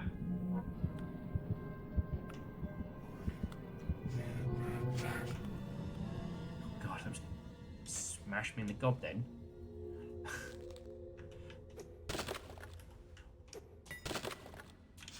You know, one of the things that I thought was really interesting is how getting over it with Bennett Foddy is basically a video essay in the form of a video game, right? Toxic, I don't know if I can do that. I don't know if you can come onto this, Shadow the Hedgehog's Twitch.television and tell me to get cherished. I think that's inappropriate. I think you should...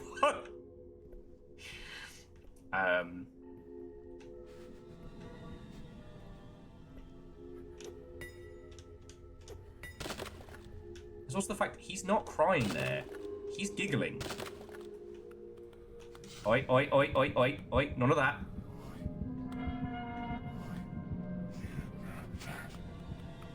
Look at him run off.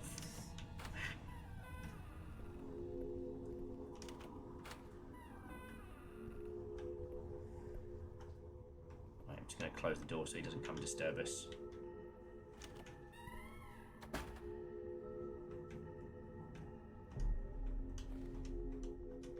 Shit, I haven't actually taken any damage. I guess the little bracelet absorbed the one hit I took.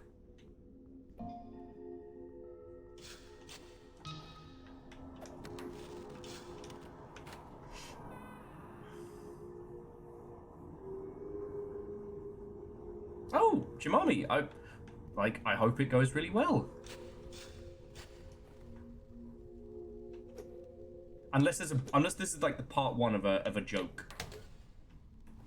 Which is entirely possible knowing the squad.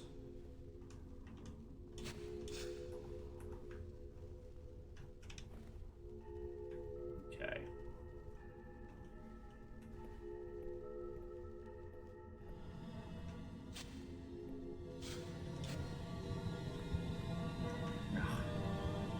Chicken. Shout out to everybody who's a member of the Puking Chicken Squad. Your mascot has returned.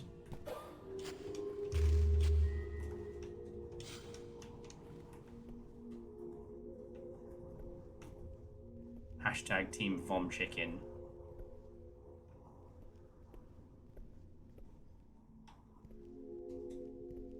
Oh, look, then Jumami, hells yeah. I'm happy for you, friend.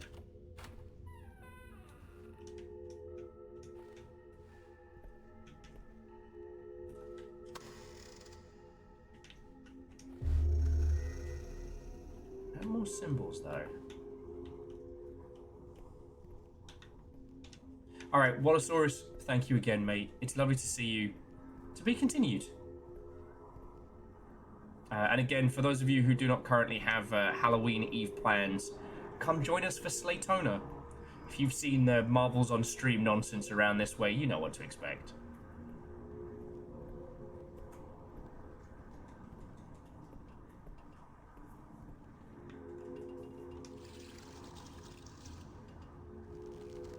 Aww. Caffeine, do you have a picture of the tiny void observing Longshipian nonsense?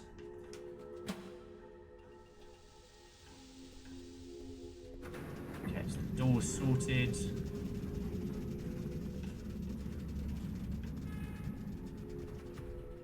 It is. This is Watchy Dave. That's what he does. It's actually quite unsettling when you stop and think about it. All right, there we go. He wants us to play with him, but he does that little hand wavy thing of like, come on, get it right. Like, he's admonishing us if we don't get it all together. It's just little details in animation, you know what I mean? No, so Jumami, when I first found this, it was in kind of like a bit of a researchy deep dive, and I did think that it was going to be...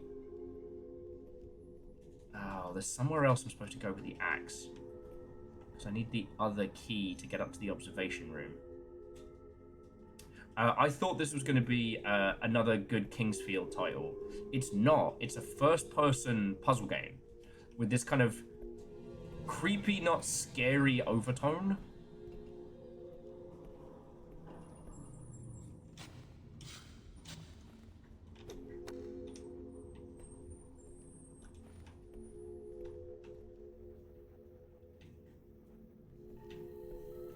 Is that where we found it, Devious?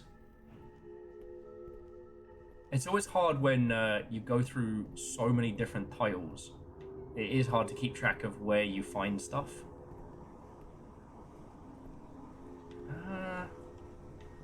No, we picked up the cellar key. Cellar, I hardly know her. And I got jumped. There we go.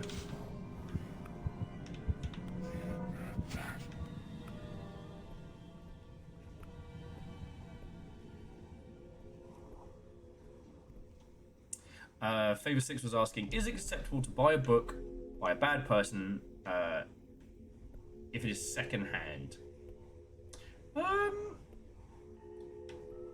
Are they living or dead?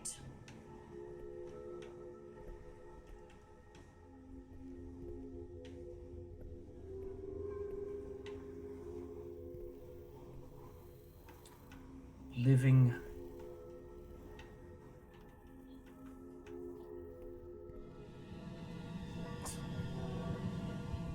hiding there in the corner.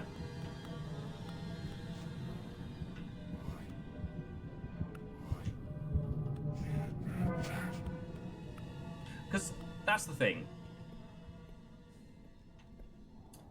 Oh, there's the key. If it's something like... So if it's something like Harry Potter, right? That is something that is being weaponized by terrible people. If it's something like... I don't know, Sandman, has some Hatsune Miku's work.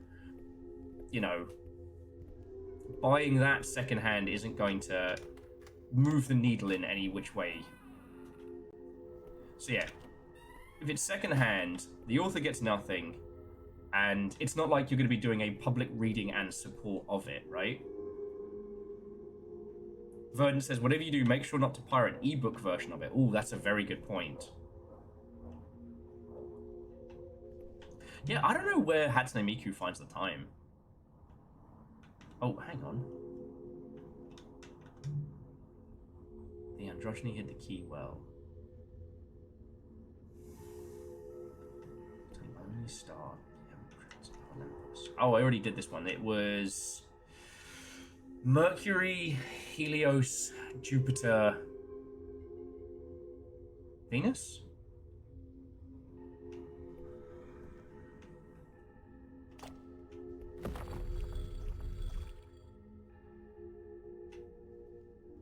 Yeah, and DJ Coral, that's one of those ones that's on like a case-by-case basis.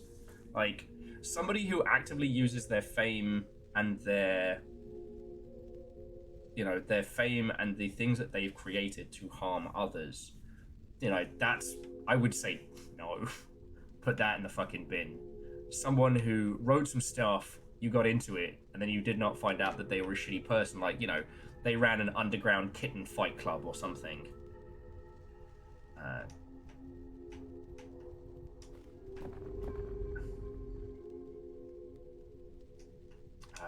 Fuck, I forgot which one was which, sorry.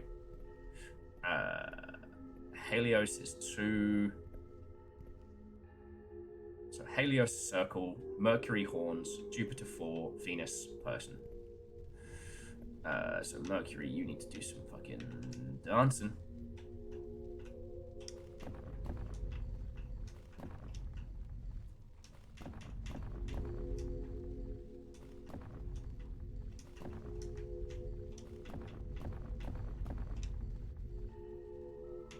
Okay.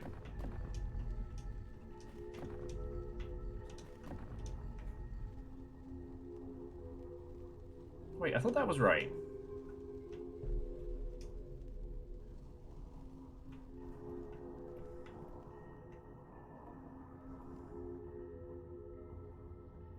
Oh, yes. Swap the 2 middle ones. Sorry, I keep going...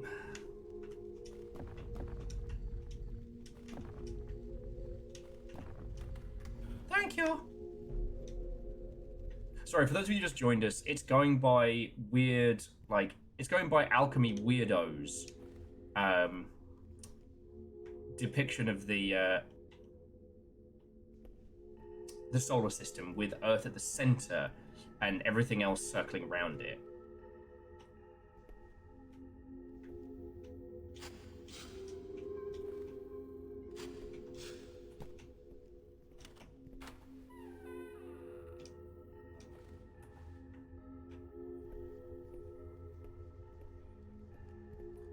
Anyway, let's make a beeline for the door, and then we can give our son another weird round of hide and seek. How he's going to be.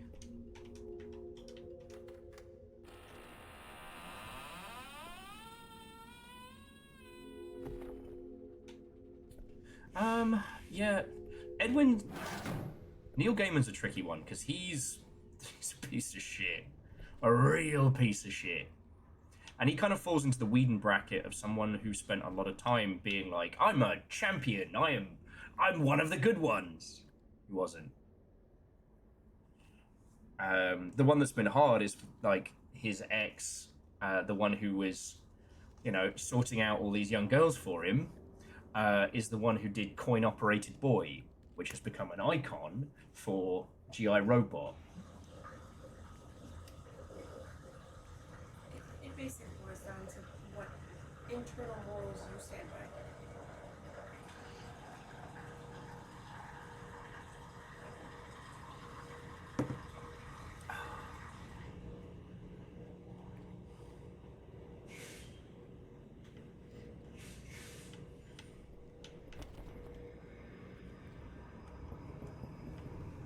Hello, you can come through.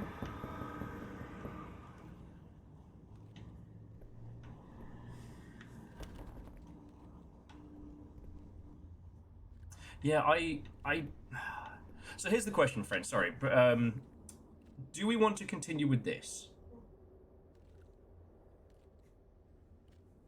How much money do you have? Well, so there is a secret ending. It requires us to find 4 symbols. I found 1, but the other 2 I think I've missed. And I'm at the point where I might just check it for guide. We've come this far. You know what I mean?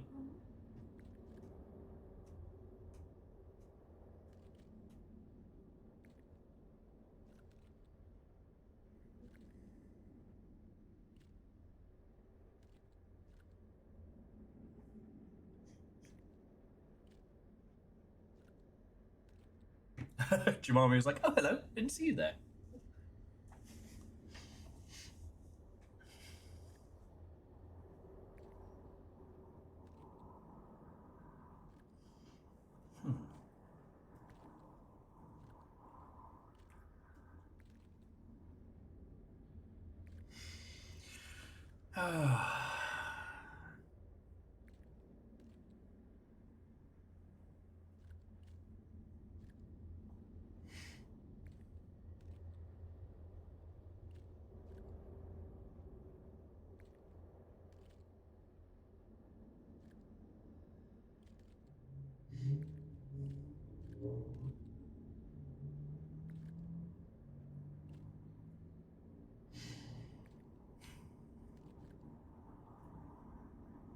Anyway, I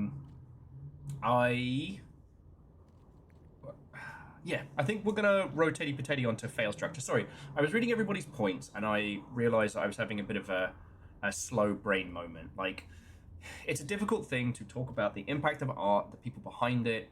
You know, death of the author has come to mean a very, very different thing, and that is a whole complicated rabbit hole to go down. Here we are playing something that is clearly inspired by, you know, Lovecraft, you know, mythos, and that guy was racist as fuck.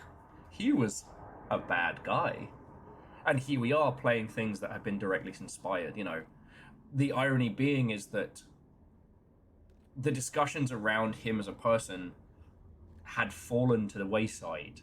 And there were, you know, movies out there being the Lovecraft so-and-so, the Lovecraft Society and things like that. And a lot of those references to him hadn't done the research to find out that, no, he's a piece of shit. He's a piece of shit. I keep thinking about how, like, they find the diary of Lovecraft in Supernatural, and I'm like, that must be full of racist stuff. It's a complicated one. And it's just, Edwin, it's not one I feel I'm, like, equipped for today. And the thing is, like, what Favor 6 is talking about, I don't know what's going on with that author. And especially if it's something that comes out of Russia, like, a lot of research is required before I'm prepared to talk about it, you know, properly. The series that Favor 6 is talking about, most people just know from Night Watch, which was a Russian film that did gangbusters during the, you know, nu metal leather trench coat era of the 2000s.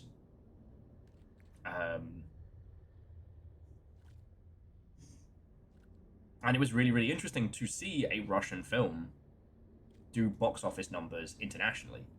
Like, when was the last time you heard of that one? So yeah. But it is a strange relic of a bygone age. So yeah.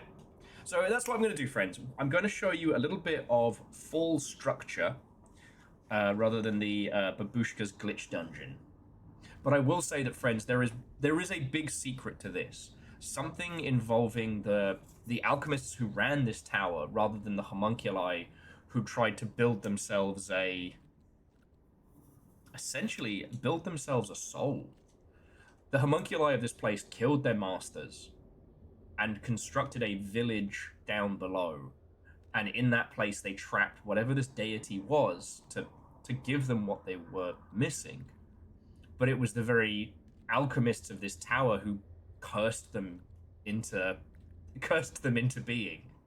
Like, and also the last poem of the elder god Beno was mournful and non-threatening, talking about how they were once a jagged stone in the sea of reality.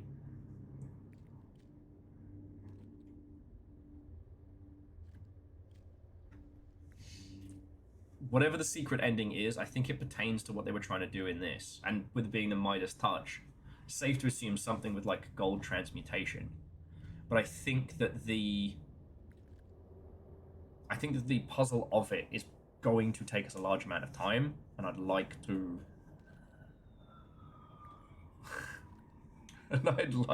leave that for those of you, or if you want to recommend it to friends, that there is something they haven't seen. So yeah. Now, Full Structure is a superstructure indie game that I would love to show you all. But I would like to ask of you a gigantic favor.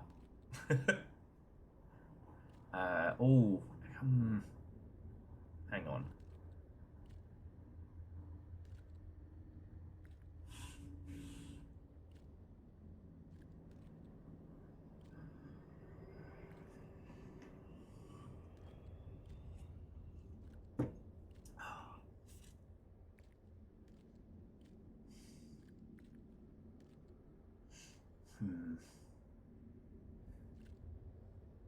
Sorry, no, I was just thinking about, I don't think I'm going to do Rotani Potato.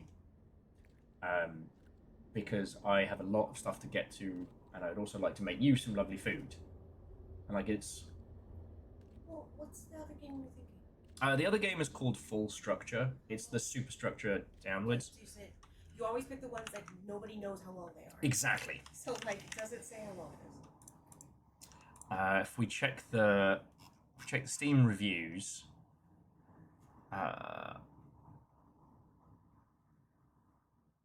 anywhere from 1 to 6 hours. So 12 for you. Yeah. So 12. That could be its own video, its own stream. Yeah, I think you're right. Because you're going to do... Is Wednesday's going to be your indie? Yeah. You're sticking with that? Yeah. Then yeah, that could be your next, like, showcase. Yeah, and like we did this game completely. Okay, so friends, just to give you some TLDR, a lot of things are going on right now in like Longship HQ. When recover from being sick, it helps to have the heaviest soup, wonton. Also, that he said wonton rather than wonton, I think is very, very good. Well, it's loud just because there's no tunes in the background. There we go.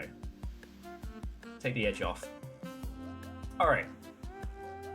So what I was saying is that basically I have to do a shitload of paperwork in the next couple days, and I will have to start doing that this evening. And I realised that what I'm doing is I'm trying to focus on everything else and not do the shit that I need to do.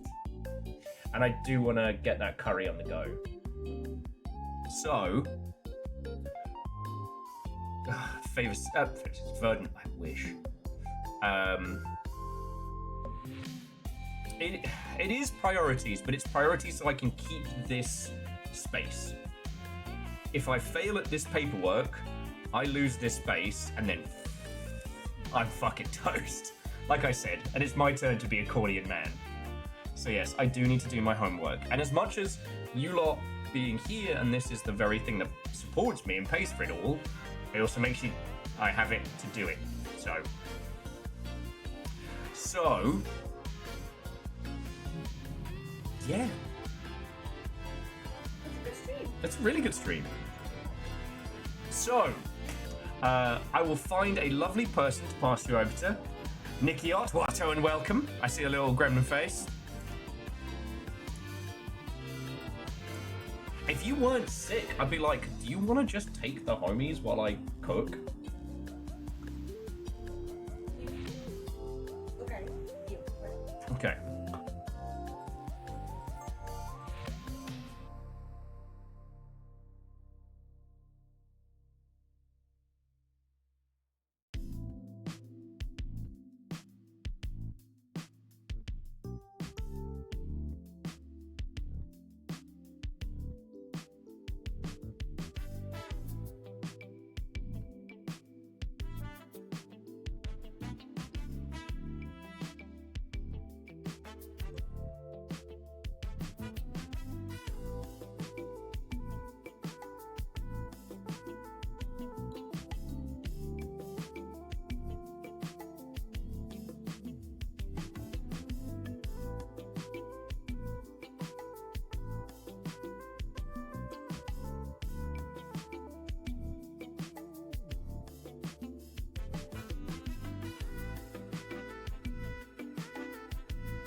You want to go hang out with Littlefire for a bit?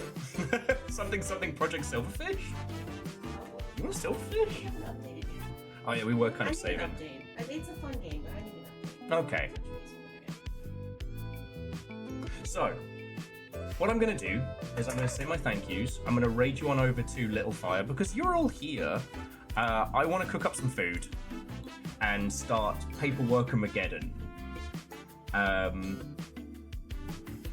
And it's just we have so many friendos hanging out right now. It feels bad to just be like, okay, bye, buddy. Sorry about your dad.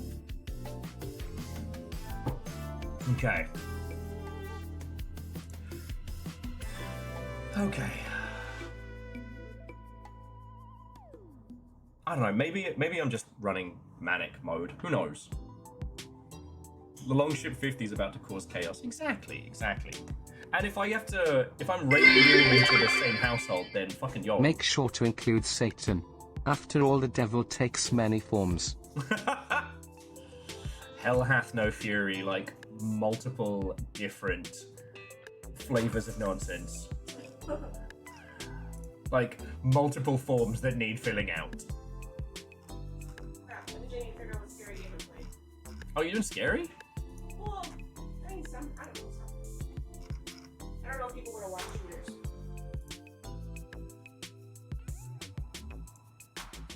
I mean, you can ask them while we're doing stuff. Oh, and Caffeine, do I have permission to post your picture of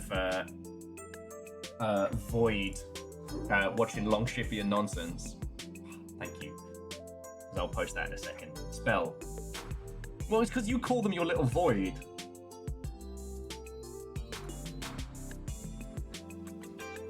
Okay. Sorry, I guess I got a little bit of crazy eyes right now. Yeah. Okay. So, Two things. friends, Longshipian nonsense merchants, and the ilk, I am bringing our adventures to a close. To stop the rigor mortis. Caput Mortum. But again, so this is the game we were playing. There is a secret ending, and I highly recommend gifting this to somebody. Because whatever there is that we missed, like, because yeah, this took us like what, 3 and a bit hours to do? Yeah, 3.5 hours plus Faffermancy, and I think that was spot on. If it had been longer, like, I think it would have outstayed its welcome. Something fierce.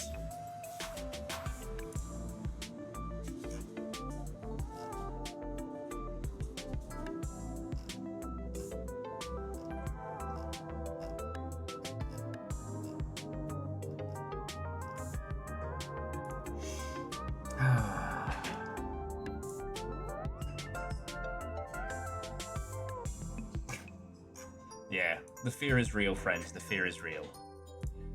Okay. Yeah, alright. I have crazy eyes. Jesus. No, I looked at myself and I realized that I was trying to say like 5 things and failing at all of them. So, are you gonna be ready to just hop into the seat? I'm making my tea right now. Oh. So, do not go anywhere. I'm gonna pass you over to Littlefire on their channel, and we'll continue mischief. Just thank you all so much. I hope you enjoyed our indie-flavored nonsense. I wish Twitch wasn't doing ghost trains, but even though we did not get to choose our own trains today, do you know what? You all still brought the thunder, and Wallosaurus dropped a big old donation, and... Wait, no, somebody else as well. Yeti, did you also drop in... It was Yeti. Yeah, Yeti dropped in Tendy's money. Like, seriously, thank you. You know, things are challenging right now, but I'm in fighty mode and we're gonna get this done. So, sweet, we'll upgrade. So look, seriously, thank you all. And if, like Favor 6, you are considering severe amounts of mischief, like a coffee machine, don't. Just take the money. I'm so poor. Plus, we don't have counter space. We don't have counter space. I broke my stomach the last time I had access to espresso at that level. Anyway, and to that end, thank you for a splendid Weird Indie Wednesday. I can't wait for the Weird Indie Wednesday list to get even longer than the Games to Stream list. That would be impressive. Seriously, all of you, thank you. I hope you've had a good day with this one, because it's been fucking great. That's Mildly Raven, thank you kindly for the follow. Come talk games with us. To the Dice Goddess, MDH Writes, Bell Send. I thought I was going to trip on that one, didn't you? The Mental Monk, Jackie Foxbutt, Tired Homunculus, Jeezy, Little Shark, Lord Calcium Bonio, you scared. The Big Blue Heron and Littlefire. Thank you all, whether you were gifted a sub, celebrating long sprees, or everything in between. Thank you. To Wallosaurus and Yeti, thank you so much for the donations, because that is cash that can be used immediately, and I'm very grateful. And to Eraman, Divershi, PVS, Akari Zero, Vanderbeest, Shitaru, C222, Scotty, J Post Bacon, Some Numbers, Simple Chaos, Austin Spafford, Littlefire, and Captain Stephanie Barnes. Thank you for throwing bits in, month out. That's why I'm here. Thank you. To Caffeine and Moose, but also Nova and Toll, thank you for being the best mods. Hanging out, being both Chaos Merchants and a bastion of help. And to QB, thank you for bringing a raid in. So, here's how this is going to work. I'm going to raid you all into Littlefire. They are going to rush to push buttons and set up. So you're going to get a weird void for a little bit. Unspector is sneaking in. Fucking terrors. Thank you. Thank you. I am going to start cooking a curry in the background for some proper foods. And yeah. Have you decided what you're bringing to these folks? Ah, brilliant. We're going to figure it out. Alright, so have a ponder, friends. Have a ponder. It could... You're thinking spoopy. Okay. Okay.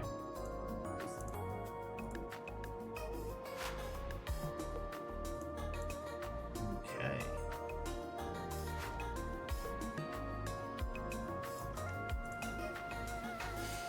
It's so cold. Zod is here.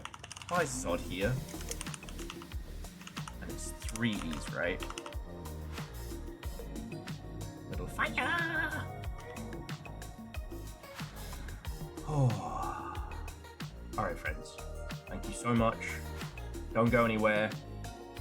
I'll be in the background nattering, so you're not actually free of me yet. And now to give you a tea-induced Littlefire. Alright, raid is starting. Yeah, okay, I did type the right Littlefire. Alright, should I just start getting out of the way? Yeah, no, get out of my way. Give me my seat. I'm even sick, I have to work. This is fucking insane. Who knew? I know you like streaming. Who knew this is what my life was gonna become? You know what I mean? Hold on, I'm doing this one fucking thing though. Is it? Oh no, Okay. it's still going. It's still going. You got time. I have time. Get this tiny ass chair out of my fucking way. Look, we can't all have the Jesus Christ. Wow. Some of us All of are it great with papers. flavor that you love, It is now a in flaming hot documented version. Yeah, see me soon. I'll see you guys. Okay, get ready for chaos. Alright, what in the ew? Ugh. What? Clean your ears. Oh yeah. They're covered in gamer sweat. Oh, Restless Words, hey, hello. Come hang out with me on the other side of the internet. Thank you for the raid. We're switching it up. Raid leader and the raid. We're switching up. We're switching up. All right.